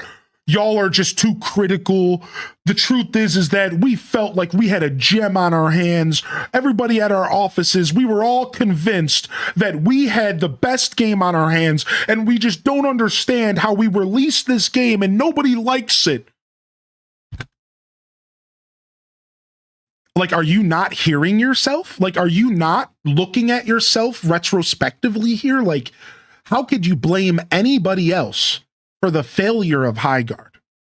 If a game's bad, it's bad, dude. Like, there's rarely a scenario where a good game gets labeled so bad that it's shut down 3 weeks later. That, your game is just bad. Like, that doesn't happen too often. Now, I will admit that sometimes maybe the echo chamber wins and a game gets labeled really bad that's not, and that so much, in fact, that the echo chamber, you know, destroys the game. I'm sure that's happened in history, and like, that's tragic. But let's all be honest. If a game's bad, it's bad, and if a game's good, it's good. Like let's just take away all of the opinions. Let's just take away all of the optics, and let's just be honest.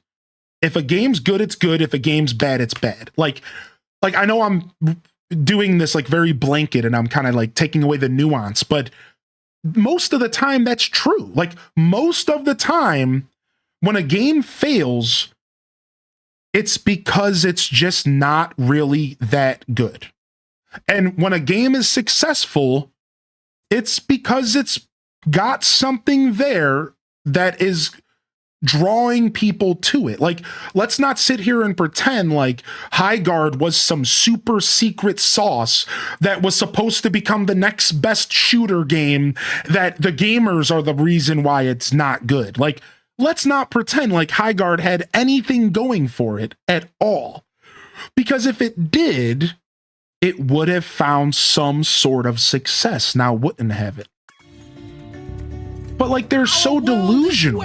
They're so delusional. Like, of Aquaria Towers to remember us by. What studio was it? They were a no-name studio.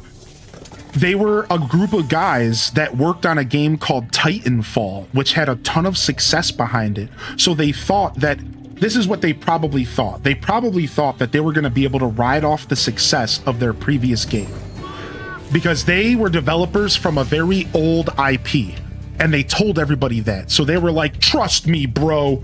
We used to work on Titanfall. Trust me, bro. This game is gonna be good.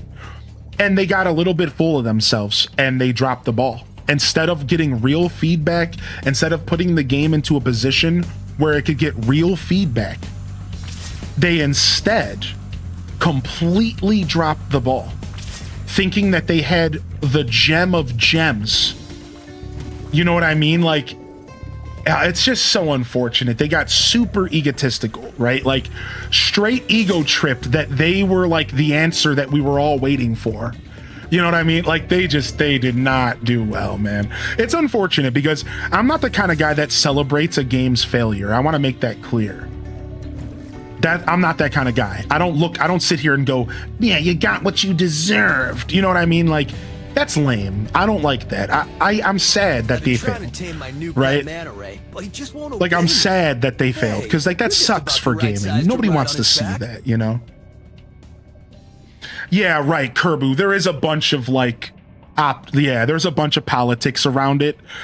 Right. Like it was a little bit out of their hands. Correct. Yeah. And like, I didn't tell that part of the story because it's relevant, but it's like, you know, but to go into what Kerbu was saying, to be fair, their whole marketing stuff was all out of their hands. And like, it was all just like weird politics. Like Jeff Keighley apparently was like convinced that it was the best thing ever.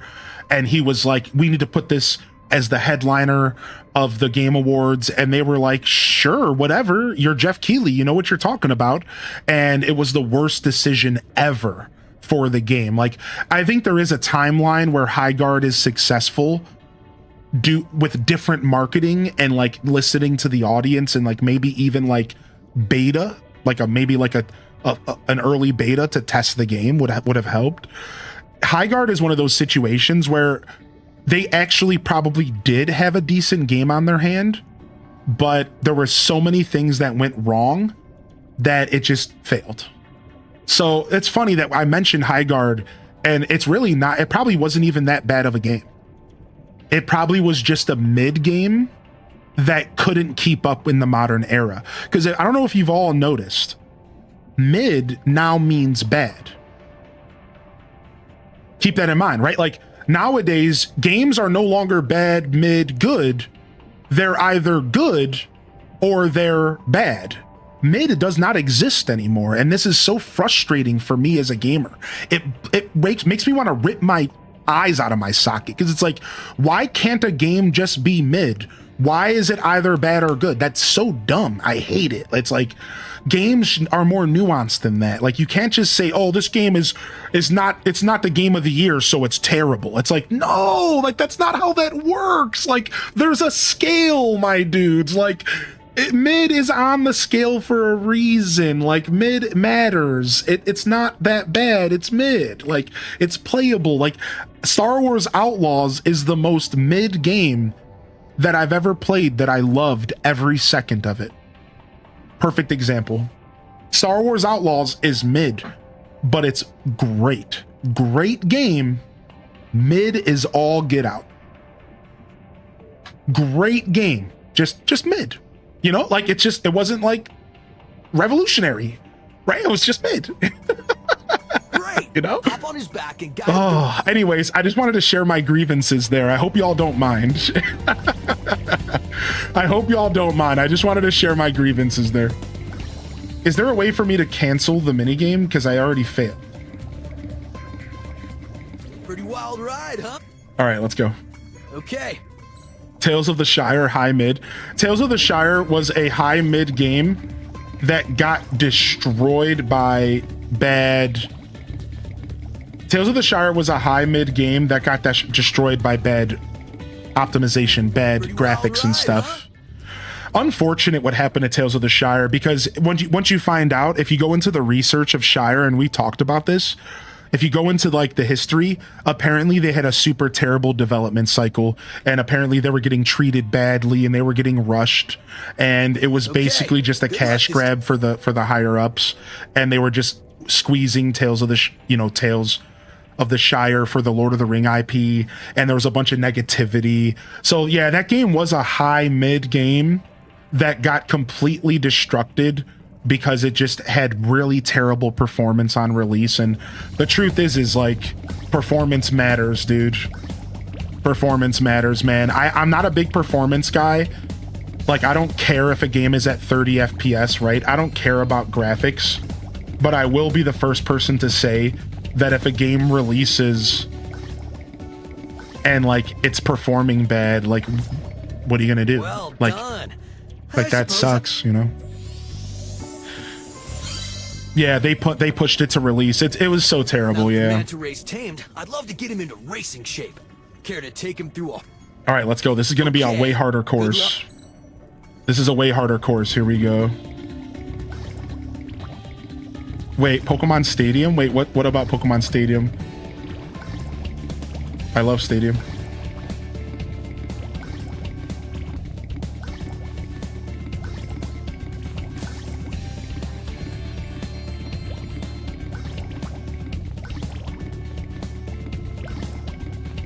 I don't know where I'm going. Okay. I turned around. Pretty wild ride, huh? Yeah, we recently covered Pokemon Snap 64. I love Snap 64. Okay. Good luck. It's all about a way a game plays for me, right, Nisi? You just took the out of my brain. Like I'm a gameplay focused person first. If a game plays well, if a game feels good in my hands, I honestly don't even care that much about anything else. Like I'm being like a little bit, I don't know, facetious, but I think you guys understand what I mean, maybe? Like, yeah, if a game plays well, I don't really care about anything else. Got him. Incredible. What's up, Swolmum? You've got Hey. real talent. I could use a partner like you. Nice. What's up, Swolmum? Welcome to the show. Hardy welcomes in the chat. Prismatic Phantoms in the house as well. Dude, Pokemon Snap is such a good game. It's on NSO if y'all want to check it out.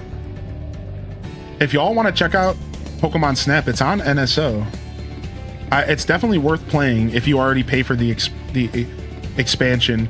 And fun fact, it's actually one of the better games to play from the 64 collection because it doesn't really require too confusing of controls. All right, let's just leave. I can't remember how the fireball thing works. How does this work under water?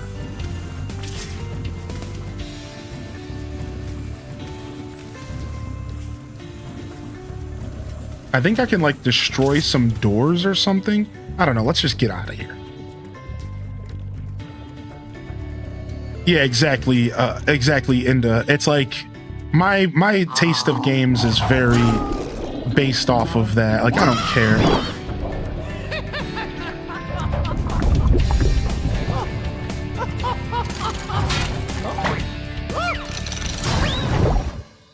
Got him. I need your expertise. I nearly finished Stardew and I need my next cozy game. Any suggestions? You're wrapping up Stardew and you need a suggestion on a pivot. So if you can get your head around the graphics and the 3D jump, I recommend Story of Seasons. And specifically, I would recommend Story of Seasons Pioneers of Olive Town because it's the most modern. Now, if you're a retro gamer and if you like older games, I actually changed my recommendation to Friends of Mineral Town. Again, Story of Seasons, Friends of Mineral Town. It's a wonderful experience and you can get it on sale for like $10. I think it's on sale right now.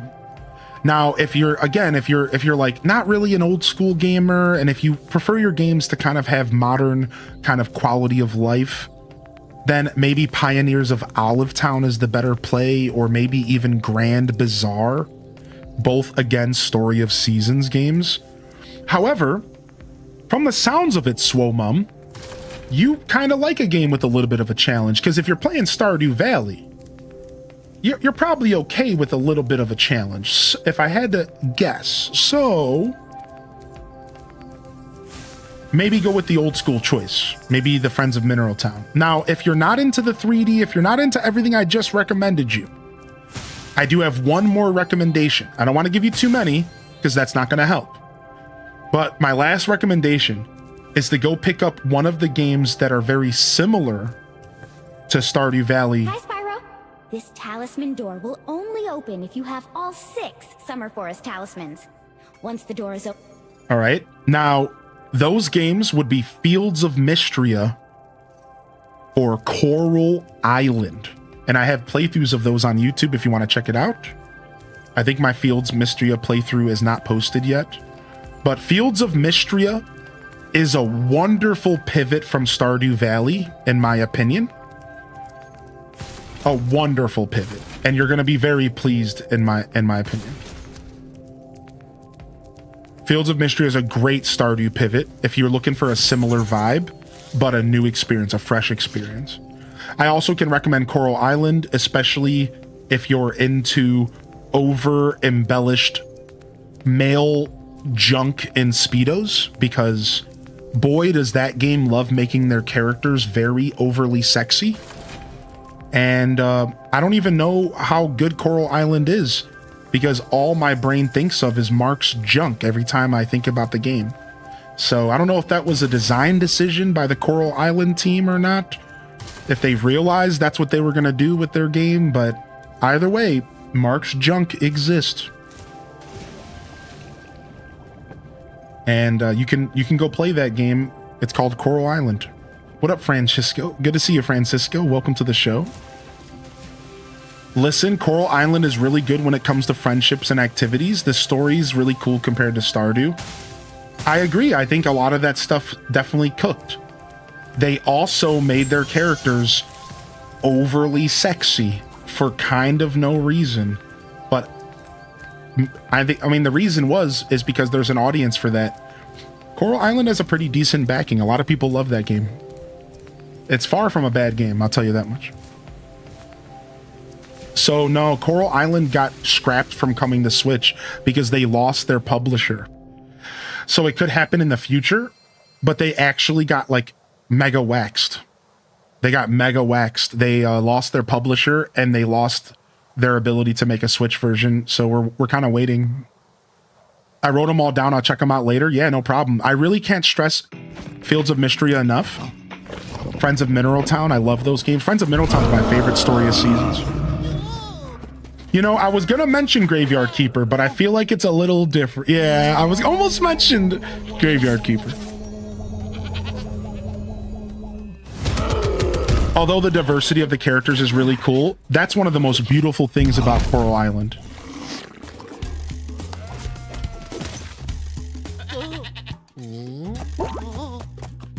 The diversity in the cast is beautiful. The representation in the cast is very beautiful. And I'm not just talking, you know, skin colors and cultures. I'm even talking types of people. Just regular humans. Like they kind of cover all the different types of people that you would run into in the everyday world, you know? Like they do a really good job focusing on the personalities and stuff like that. And yeah, Coral Island's characters are the strongest part of that game by far. Is Coral Island the same as Animal Crossing? No, it's closer to Stardew Valley, if that helps. Oh, you've already done Graveyard Keeper. Oh, nice. Oh, dude, listen, Swole Mum, you gotta go play yourself some Story of Seasons. You gotta go get yourself some Fields of Mystria. You're a gamer, dude. Okay. Rampaging around our home, but we've managed to trap him by shutting all the doors. If you talk to the other brothers, they will open the gates and guide you to him. Dude, I'm waiting for Graveyard Keeper as well. Oh, they lost their publisher? How does that happen? So they got shut down. So their publisher was called Humble Games, and it was a side company off of Humble Bundle. And Humble Games shut down. They basically went bankrupt, I'm pretty sure. So yeah, just tragic. Just like stuff like that happens all the time. A company just runs out of money, right? They're just mismanaged, or they don't find the success that they're looking to find. Either way, yeah, Humble Games shut down, I think, and that's how they lost their publisher. So it wasn't even like the publisher was like, we're good without you. No, it was like just a tragic story of a company went under and everything they were working with went under as well. Should be able to open this door for you. Yo, we'll see you later, Aelith. No night stream tonight. I'm going to play some Magic the Gathering tonight with the homies. We're doing a draft for the new set that just released, and I'm pretty excited. Pretty excited to see what's going on in that universe.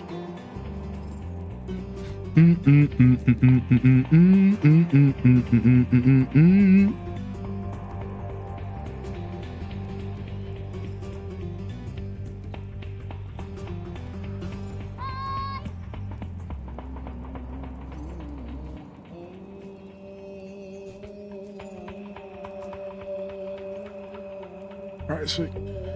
Post some of my favorite cards we pulled in media share. Nice, dude. You're doing some gaming tonight, except for my brother's D&D one shot. Oh, are you going to do the D&D one shot and then you're going to be gaming? Dude, I love a good one shot. I want to do a one shot with chat on stream. Would y'all watch me be a DM?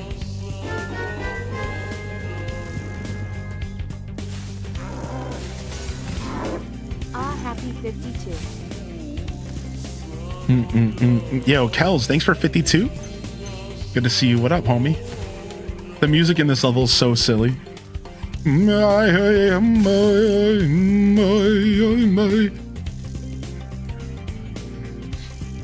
I feel if you've ever played Zelda, you can't help but break a vase. Pretty much. Sometimes in real life, I'll walk into someone's house and I'll just punch one of their vases. I won't tell them. I'll usually hide the remnants, but yeah, I'm a serial vase destroyer, to be honest, so. Who needs a key when you know how to chant like this?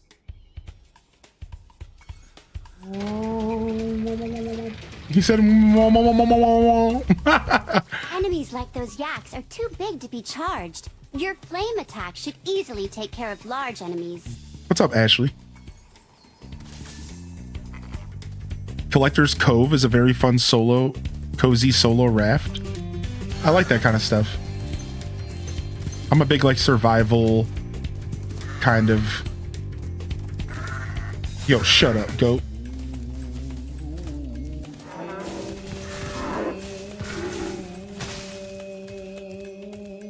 I haven't played at a table in a very long time and I don't have much experience, so I'm nervous. Aw. The truth is that that's kind of out of your hands a little bit in that case. Each time you defeat an enemy, it will release a spirit particle. So, because, like, the truth is that about Dungeons and Dragons, while you showing up is with minimal stress and nervousness will help, that's me saying, like, don't overthink it if you can, right? If you can, I understand our brains are just weird sometimes. But the truth is that's on the DM. Everything I've learned about Dungeons and Dragons is it's all about the DM. You want to picture Dungeons and Dragons as dancing the waltz. And if you know anything about dancing, the lead matters. If you don't have a solid lead, then the dance is just not going to be successful. That's Dungeons and Dragons in a nutshell. No matter how many players you're playing with, if the DM isn't good at leading the party and dealing with the needs of all the players, then that's unfortunate, right? Like it's all in the DM's hands, which puts a lot of pressure on a DM, but that's just how I feel about it. I feel like a good DM will be able to help all types of players, from brand new players to players that have been doing Dungeons and Dragons their whole life. It's all about the DM and their patience and their understanding and their ability to lead a player, a person lacking experience, into understanding how to role play and understanding, how to build their characters and stuff like that.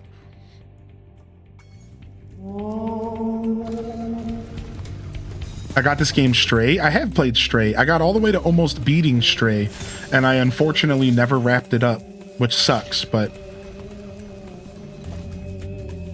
I have played a lot of Stray. I play D&D virtually. Yeah, so that is all for me to say. Try not to be too nervous if you're new to Dungeons and Dragons. Most DMs are going to be able to take care of you. They'll make sure that you're comfortable and that you know what you're doing. Don't be afraid to ask questions. It's my brother. We'll see how this goes. Yeah. Oh, it's his first time DMing. Right. So, it's... Remember Hunter's advice. You will glide farthest if you press the jump button again at the very top of your jump. Right, like I think as a dungeon master gets comfortable, they're always going to be better at handling newer players, but some DMs are naturals and they come right out the gate and they just know what they're doing, Also, it helps if you've played Dungeons and Dragons before you try DMing. That helps a lot because then you know what the player's perspective is like.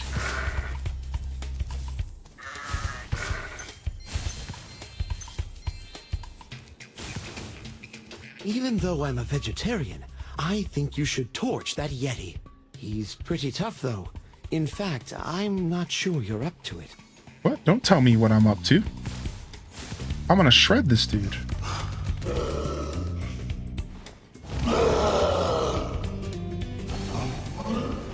See? Shredded. I thought the Yeti was tougher than that. I guess he was all bark. Ruff, ruff. Anyway, I was just guarding our sacred talisman to make sure the Yeti didn't eat it. All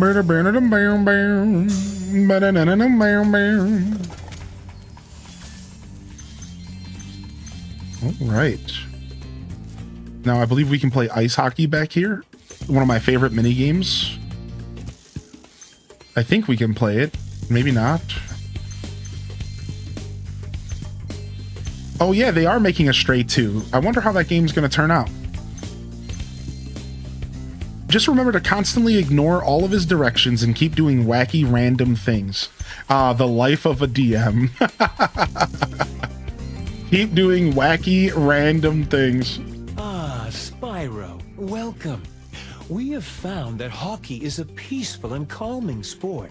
Would you like to join in a match against our goalkeeper? I sure would. I do want to take a quick moment to say thank you for tuning in today. If you're enjoying my broadcast, I hope you're feeling good and you're having a good weekend so far. If you're new here, I'm Hylian Descent. You can call me Hylian or Joshua. And I've been streaming for about 7 years, just a little over 7 years here on this platform, on Twitch, and on YouTube for about 2. I'm slowly starting the YouTube journey up as well. And we do stream on both simultaneously. You can find the YouTube link right here in the Twitch chat, or you can find the Twitch link in the description of the video that you are currently watching. Thank you for tuning in, and thanks for choosing my stream to hang out today. I really do appreciate it. Viewership is the best form of support I could ask for. I really do appreciate y'all being here. Hope y'all are feeling good, and welcome in here for some Spyro on a Saturday. Spyro on a Saturday. We're cruising along and enjoying this beautiful game. Let's go. You have 2.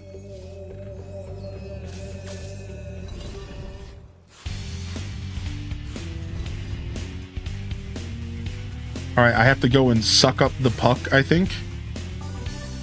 And then I have to spit it back out. All right, got it. Let's go, punk. Oh, I can't pick it up again after he hits it? Frick.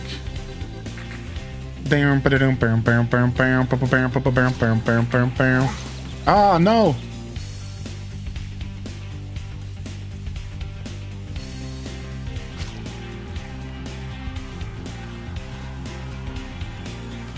Got him. It gets a little tougher here. Got it.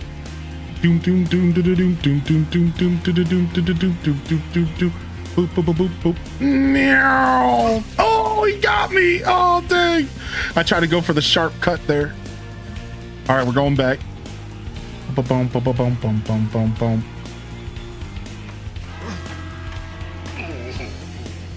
Hockey is a peaceful and calming sport. I don't think those words have ever been spoken. In this universe, hockey is peaceful and calming.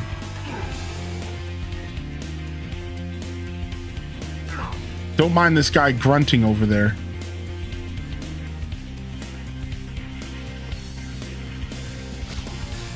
Oh. How's your day going? So far, so good. Got a pretty good night of sleep. Happy to be here gaming with y'all. Got a little bit of a headache, but I'm okay.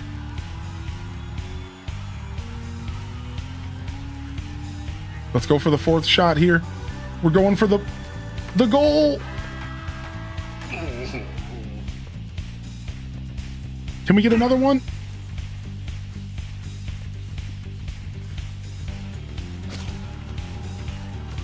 Four, three, two. Well done. Have boom, boom, boom, ba boom, boom, boom, boom, ba boom.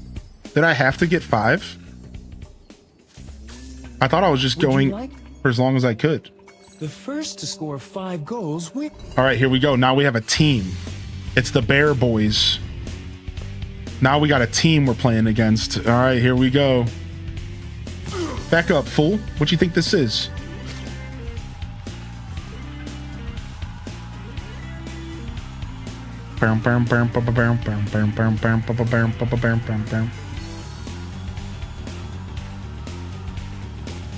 Dang it, I missed.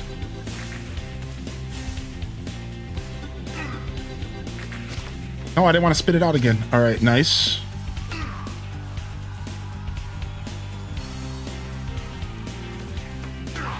Nice. All right, we tied up. First to 5. Let's go. Back up, fool. I'm going to do that to you every time. You better figure it out. Oh, right through. Threading the needle, you big bozos. Threading the needle. Oh, oh, dang it. Get out of here. Look how calm the goalie is. This is basically meditation for these creatures.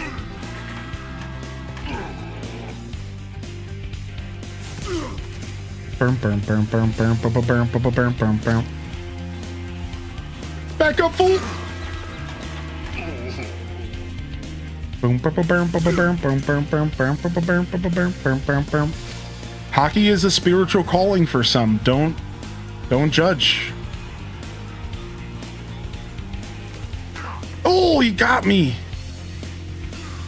Back up, dude.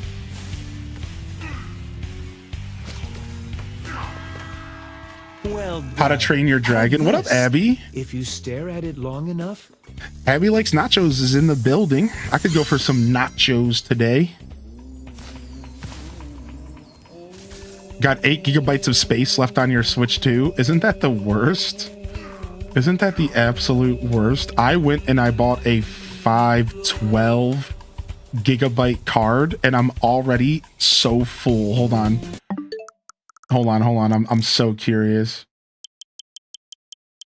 Yeah, look at I got a 512er and I'm already only got 134 gigabytes left. Now, to be fair, the first thing I did when I bought the card was install every game that I own. So I think 90% of the games I own are currently installed. Like, to be fair.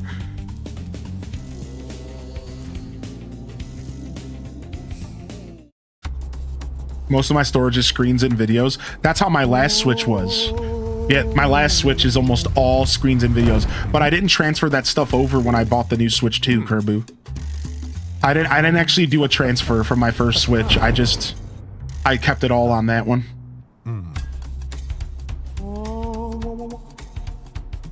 Yeah, I have a terabyte for my Switch 1. Ooh, thanks for reminding me, everybody. I need to bring my Switch 2 to my buddy's house tonight because my Pokemon Shield save data is stuck on my console that I let my buddies borrow.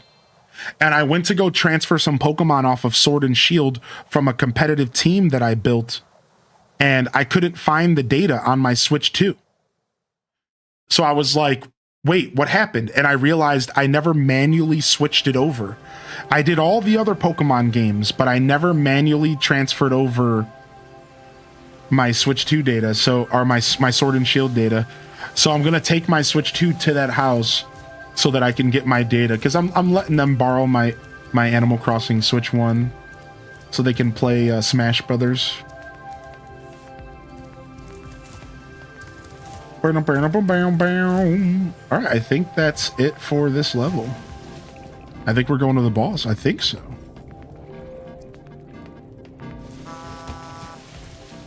Minute, mo. Mo, money, mo. Moment, mo. Meet, mo. Yo, 8-bit Misfit coming in with a 9-monther. Doot. Ow! I don't have the ability to climb yet. Spyro, the game of my childhood. This game's very special to a lot of us here. What's up, 8-bit? It's been about 5 years since I played it last on the channel. A lot of y'all that are newer to the channel might have never saw me interact with this game. So I'm pretty happy that I'm back playing it again here. Well done, Spyro. Now that you have 6 talismans, this door will open. We just finished Spyro 1 this morning, and now we're just about to dive into the first boss of the Summer Forest. I think it's Summer Forest, right? Let's go. Crush's Dungeon. Boss time. And away we go. Castle Dungeon, Spyro. I thought that you might want to know how Ripto and his monsters arrived in Avalar. You see, Story time. last week in the winter tundra, I'm gonna stretch real Professor quick. was working on some new super portal technology. There, that's the last orb in place. Now let's see. All we need are some coordinates. Yeah? How about 22475? That's my birthday. No, Hunter, don't! What?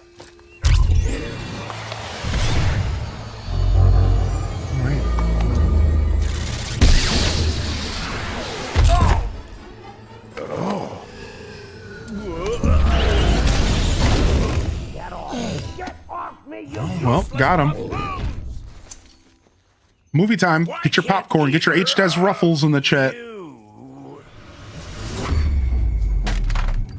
Where are we?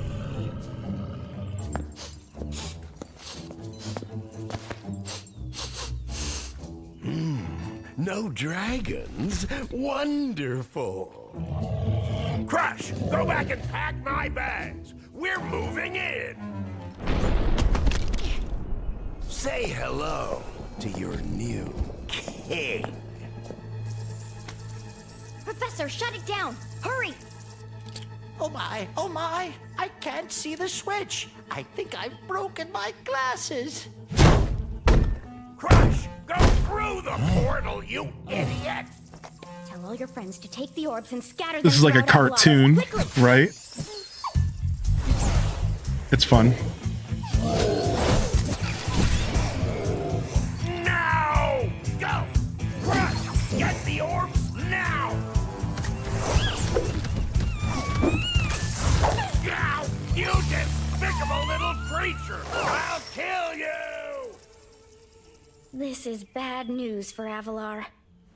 Hunter, why didn't you chase him? Yeah. I, would have gone after him, but didn't he say something about not liking dragons? Professor, could we catch a dragon to help us? Yes, I think so. We'll need a world that has an alignment much better suited to intercepting one of these creatures. How about Glimmer? And that's how they kidnapped Spyro the Dragon to do their bidding. Wait, what game were you talking about, Bubbles? Welcome to the show, yo. Hope you're feeling good. Thanks for getting love in the chat after the 9-monther. Oh, freak, it's time to fight Crush. All right, let's go, y'all. Crush's Dungeon. Hunter got an ill-fitting name.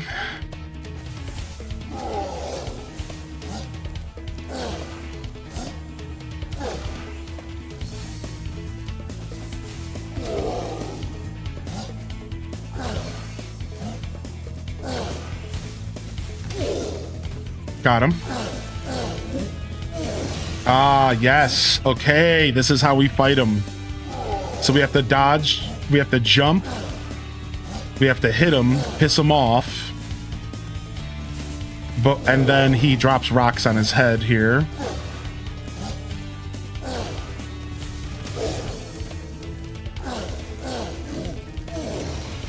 All right, 2 down.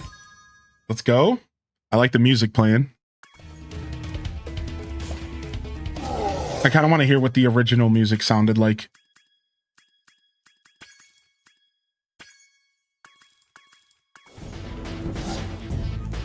Why did I know that the music was going to be a little better? Like for this specific song is what I mean.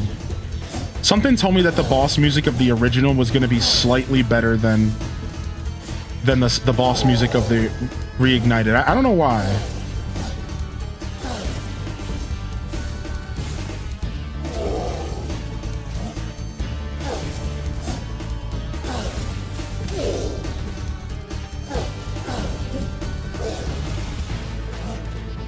Something about old school video game boss music, I suppose. So he's gonna go from doing fire, he's gonna start doing both at the same time. Watch. So like he's gonna go from spitting fireballs, and he's gonna start do. Oh my gosh, he's chasing me. Ah! Watch, now he's gonna start jumping and spitting fireballs, I bet. Oh, it depends on which circle he goes on. I see, okay. Yep, now here's fire. So he's not combining them yet. He is doing 3. All right, let's see if he starts combining them now.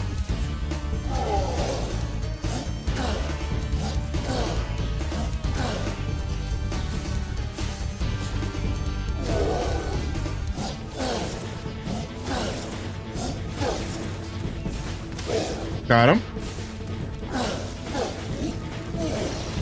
All right, one more. Let's go crush.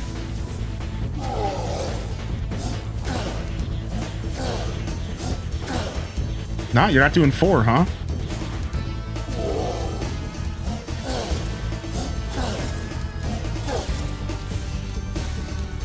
Bam, bam, bam, bam. You're jumping into this game and you don't know anything about it. I love that. I love showcasing you this game. What? No, Crush! You may have been able to defeat that simpleton, but Golf will be more than a match for you. Bring it on, Shorty. Dude, Spyro's attitude's so good. Golf, come here now! Destroy him and make sure it's painful. What? Go! Get me out of here! Dude, Gulp is the best name for a dog. I'm gonna get a dog and name him Gulp. Gulp! You thought he said golf.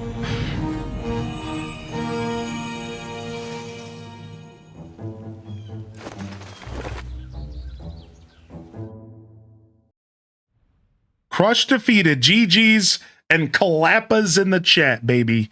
Crush defeated.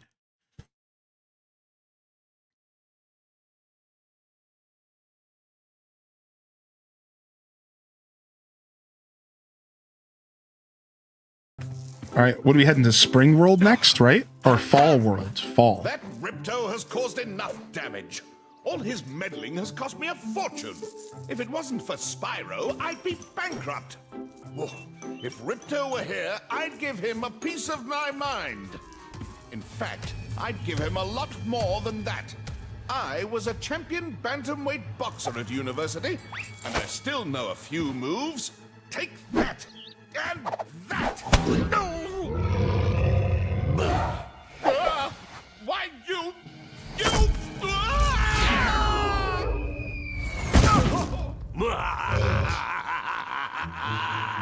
Yeah, Fall World.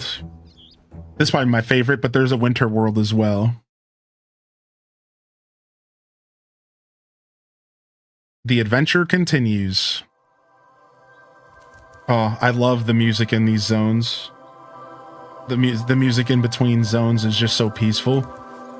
Just running around the world like this was something I used to do so much as a kid. Anybody else, would you just load up Spyro and not even go into the worlds? Just run around the hub worlds? Just run around these hub worlds and just relax? I used to do it so much.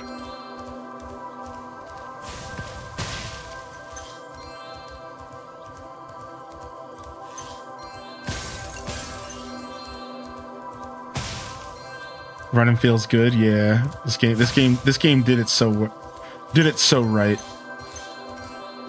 In an era where so many games were doing it right, this game still stood out. Well, well. I bet a rich dragon like you wouldn't mind cashing in a few gems to learn how to climb. Yo, just teach me how to climb, scumbag. All right, nice. We got our ability to climb, so we can go back to that other world. And there's some secrets for us if we want. I have returned from the outside world. It's hot out there. What's up, Armazale, and welcome back, Jurassic.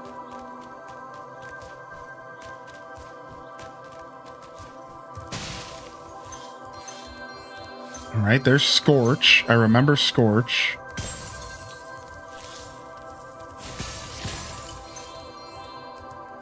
I remember Scorch, and then there's Fractured Hills. I remember Fractured Hills. And then I thought there was a secret. Okay, yeah. Can we not go this way yet? Are they stopping us? Let's see. Oh, Spyro, hello. I'm having trouble with this. Okay, we need... Oh, okay, we got in. All right, so we had enough orbs to get in here, I guess. Here it is, Magma Cone. Is this the level? Is Magma Cone the level with the Fortnite dance in it? Is this it? There's a speedrun category to get to the dancing skeletons. There's a straight up speedrunner category out there. That's how fast can you get to this level with the dancing skeletons. I can let you into the little castle.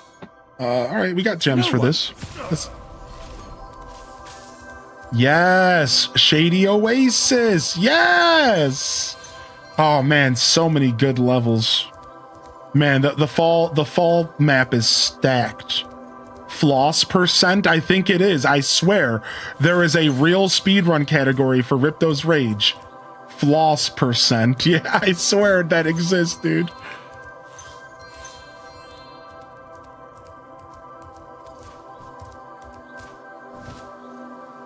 All right, I don't think I have the money to open this up. I would love. Oh, I do. You've. Here it is. This is what I was looking for. I really wanted to do a speedway level. Let's go ahead and do this.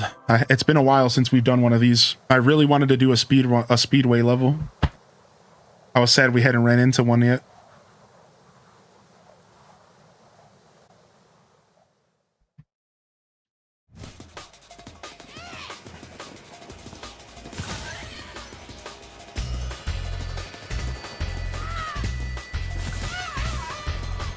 I think you're almost better off going against these.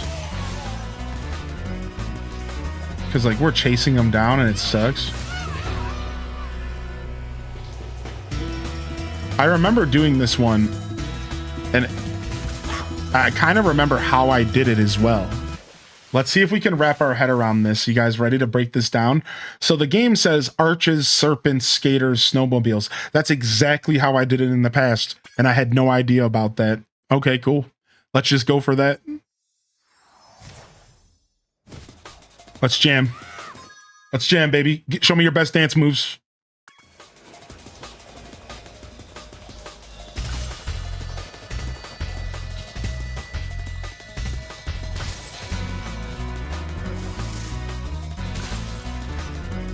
Dude, this game's music's so good. It's so good. All right, let's go again. I feel like you don't want to be going down there. You want to be ending there. Oh, you start off right by a gate.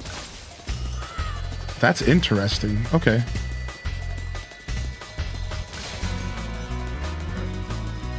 Do. We lost a couple seconds, but we might still be good. Oh yeah, you can be doing the serpents while you're doing the gates. You can do the serpents while you're doing the gates, actually.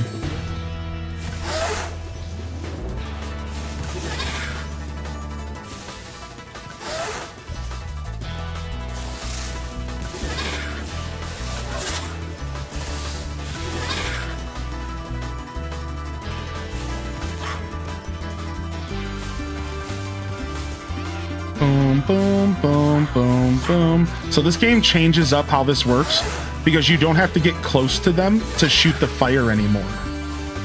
So this game changes up how this works big time because you don't have to get close to them, and it really changes everything, right? Like, so now you have to learn how to use the fire ability without ever dealing with that. Yeah, same here, Jess MP. Yeah, we were talking about that this morning. This is when I think of Spyro, I think of this game. I'm right there with you. Spyro 2. I love 1. I like 3. This is the game that I fell in love with. Okay, come on. I didn't even touch that. I'm just gonna crash into the water. Have you ever played Shrek Slam or the Madagascar GameCube game? What? What? Shrek what?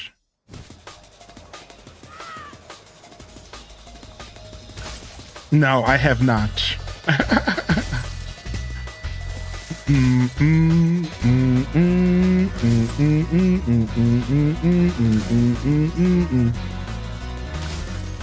No, I didn't want to loop. What? Stop looping. Okay, at least I know what those buttons do now. One's a loop, and then one's takes you backwards. That's going to be useful if we make mistakes. It's Smash Bros, but Shrek on the GameCube. Shrek Slam. I hate it. I hate it, by the way. Thanks. I didn't need to know that existed. I hate it. I absolutely hate it. Shrek Slam slaps. The only thing that I'm going to slap right now is y'all Shrek Slam lovers if you don't cut this out.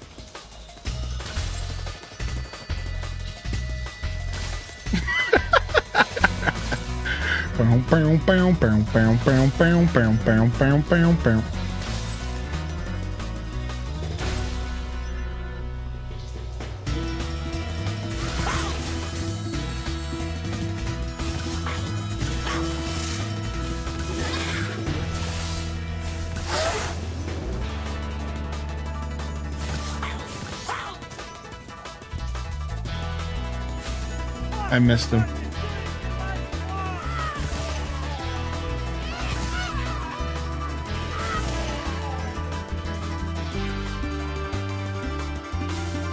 How did I miss that serpent?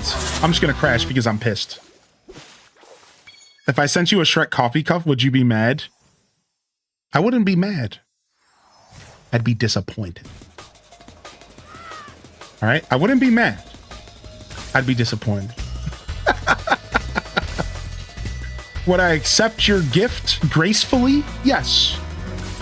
Would I appreciate you for thinking of me? Yes. Would I be mad? No. I'd be disappointed, all right?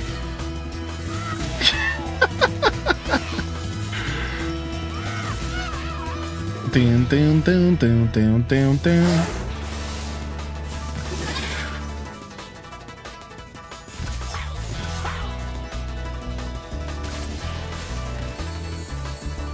Bam, bam, bam, bam, bam, bam, bam, bam, bam, bam, bam. Got him. Dang, I missed that dancer there.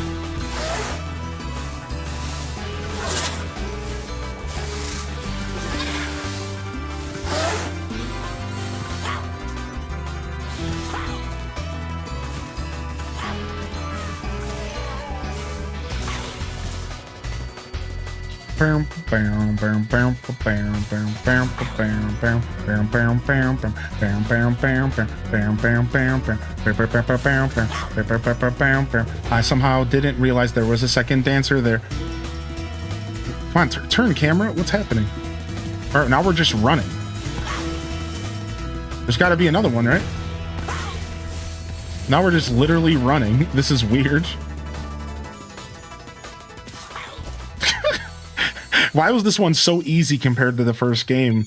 I think it's because in this game, the first couple speedways are like a little bit easier, then they slowly dial it up. Whereas like Spyro 1, the flying levels are just hard from the very beginning, period. That I think that's the difference. Whereas in this game, like the first speedway, second, third, fourth, right? Like, I think that's more how this game works. Spyro 1, they're just from the very beginning.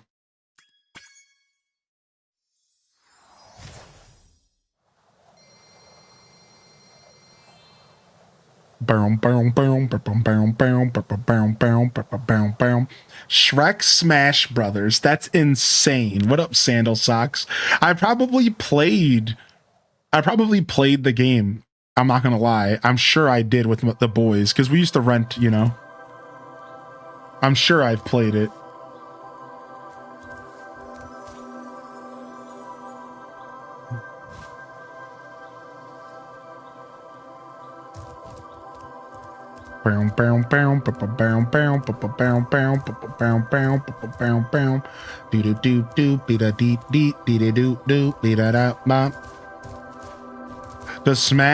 Does Shrek's smash move being a massive fart ring a bell?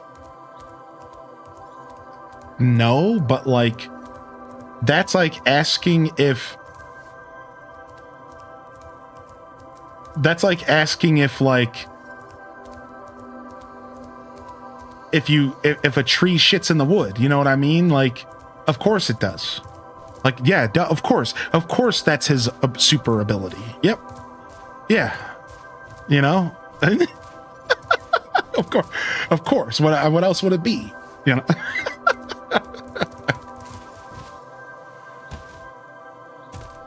I heard a tree shift in the woods. I meant to say a bear shits in the woods, but because I couldn't think of the saying, I decided to go with tree.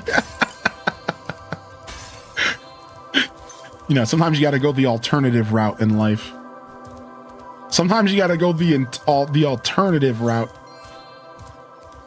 Would it just be tree sap? You know, I never thought about the intricacies of what I was saying, but now that you mention it, yeah. Or pine cones.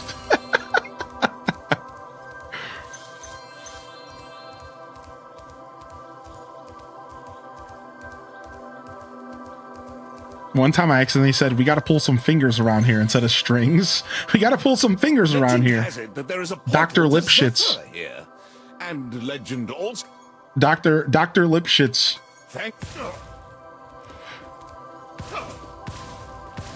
Oh, pull my finger. That was that episode of Rugrats. You guys know what I'm talking about? I think it was the doctor. No, it wasn't the doctor. It was like the uncle. It was the uncle. Yeah. Oh my gosh. It was the uncle. Y'all know what I'm talking about? Yeah. And he's like, come here, pull my finger. And the babies are literally afraid of the dude. So the parents are having a party and they're like trying to have the babies go to sleep. And the babies end up getting out and they run into their weird uncle. We all have that weird uncle. I'm probably that uncle, by the way, you know, whatever. And, well done, and he keeps bothering the kids to pull. Come here, kids, pull my finger. And they're like, ah! And they're like running for their lives, like scared. And he's like, come here, pull my finger. Oh, I thought kids love this. And the babies are like terrified of him. It's such a good episode of Rugrats, dude. Oh my gosh, dude. Funny stuff. Funny stuff. Funny stuff. All right.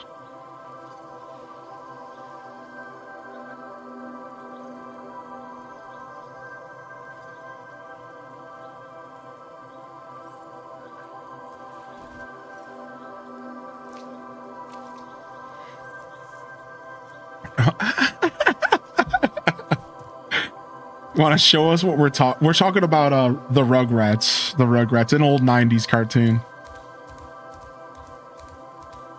Yeah, with the Rugrats. It's a Rugrat. It's a Rugrat rap. It's a Rugrat on top of the map.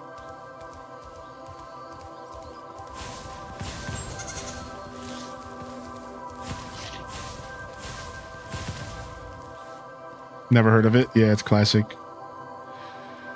It's classic. It's classic. It's classic. You guys are such unks. Some of us are unks here for sure. I'm not afraid of the unk title. I've earned it over my years. I'm not afraid of it. I've earned it. Speaking of the weird uncle, my buddy had a weird uncle that got him an adult magazine for his 16th birthday, but the mom intercepted the mail and opened it and flipped out on my buddy, even though he had no idea his uncle was sending it to him. Dude, what a weird uncle. That is mega weird. That's the kind of uncle you worry about. That's the uncle that puts the bad vibes out there for the rest of the unks. Is unk not uncle? Unk is a term that's used for uncle, but you need to understand that Unk can be anybody. Unk just means a certain energy, a certain time of your life.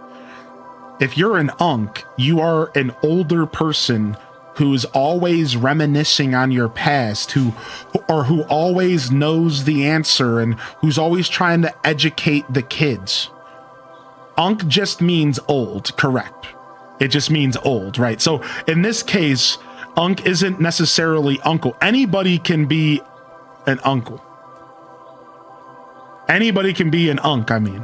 Anybody can be an Unk. You can be an Unk, I can be an Unk, she could be an Unk. He can be an Unk. Anybody can be an Unk. Unk is just a term that the kids use to call your ass old. But I've also seen it used as like derogatorily, like if you're kind of like a weirdo or something, they'll be like, okay, Unk, or like if I've seen it get used like if you're like a person who gets caught up, you know, reminiscing on the olden days and you're like talking to like the youth, they'll be like, okay, Unk. Yeah, uncool. They'll be like, okay, Unk. You'll be like, okay, Unk. I'm definitely an Unk then. Yeah. Like a lot of us probably are. All right, I got some Magic the Gathering I'm getting to today. I'm gonna go ahead and wrap up the Spyro here this morning. Thanks for coming and hanging out. We'll be back tomorrow, everybody. And the show will go on. The show will go on. I'm glad we got some Spyro in today, though. I am gonna call it here. I got a little bit of time here before I get together with the homies for some MTG tonight. So I'm gonna go and do my chores now, so I don't have to do my chores later. You know what I mean? Gotta do the chores now, so I don't have to do them later, because I can't, because I won't be home. All right, I'll be back tomorrow, though. So a little bit of a shorter stream today, but I did kind of find out last minute that I was going to be hanging out with the homies. So we'll be back tomorrow for the Sunday show, the Super Sunday show. Some Lazy Sunday. Yeah, the new set. We're going to go do some drafting of the new set. So I'll be back tomorrow. We'll do whatever we feel like doing tomorrow. We might do more Spyro. We might do, you know, whatever. Y'all already know the vibe. We'll just do whatever we feel like doing tomorrow. So we might just hold off on Spyro until next weekend. I know, but y'all seem to have enjoyed the Spyro today. We are playing the whole trilogy. We will be playing the whole game. So if you're looking forward to more Spyro, don't worry. You'll be getting more in the future. All right, let's call it. Thank you, everyone, for coming out today. Happy Saturday. For those of you just tuning in, hope you have a wonderful rest of your day today. If I don't see y'all here the rest of the weekend, whether it be tomorrow or whatever, I'll see you when I see you, fam. Don't forget to game on. And of course, as always, peace. Wrap it up and on to the next episode. Peace.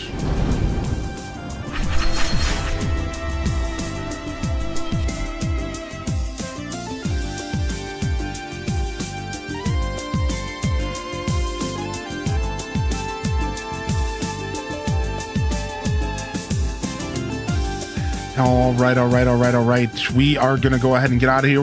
We might do a raid today. I think we faded yesterday, did we not? So let's do a raid. We got time. Here before the song wraps up.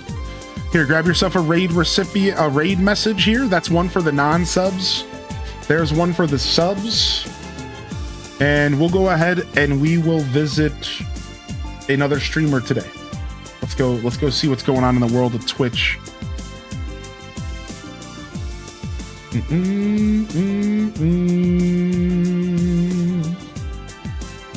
Okay, we're gonna go and visit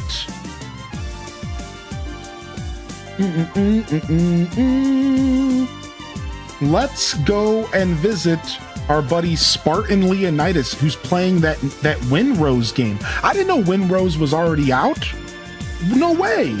Nice. He's playing that new pirate crafter game. Crafting, building, pirate game. Let's go check out the homie. Spartan Leonidas is a legend. Let's go check out the homie. All right, y'all. Hope y'all enjoy Spartan's show. He's pretty cool. He does all sorts of dope content. I think you'll enjoy what he's got going on over there. They have a demo out, maybe. Is that what it is? All right, y'all. Officially, we're wrapping up the show. I love y'all and appreciate y'all. I'm honored to be a part of your daily routines, and I'm certainly honored to have you as a part of mine. Thank you so much for tuning in and spending your Saturday morning alongside myself and this Unk community, this community of Unks. I appreciate y'all. Grab yourself a raid message. Let's go see what Windrose is all about. All right. Love y'all and appreciate y'all. You already know the deal. You know the spiel.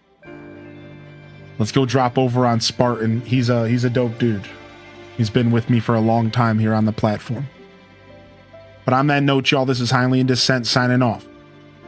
Peace. And hit them cat jams. You know what to do, baby.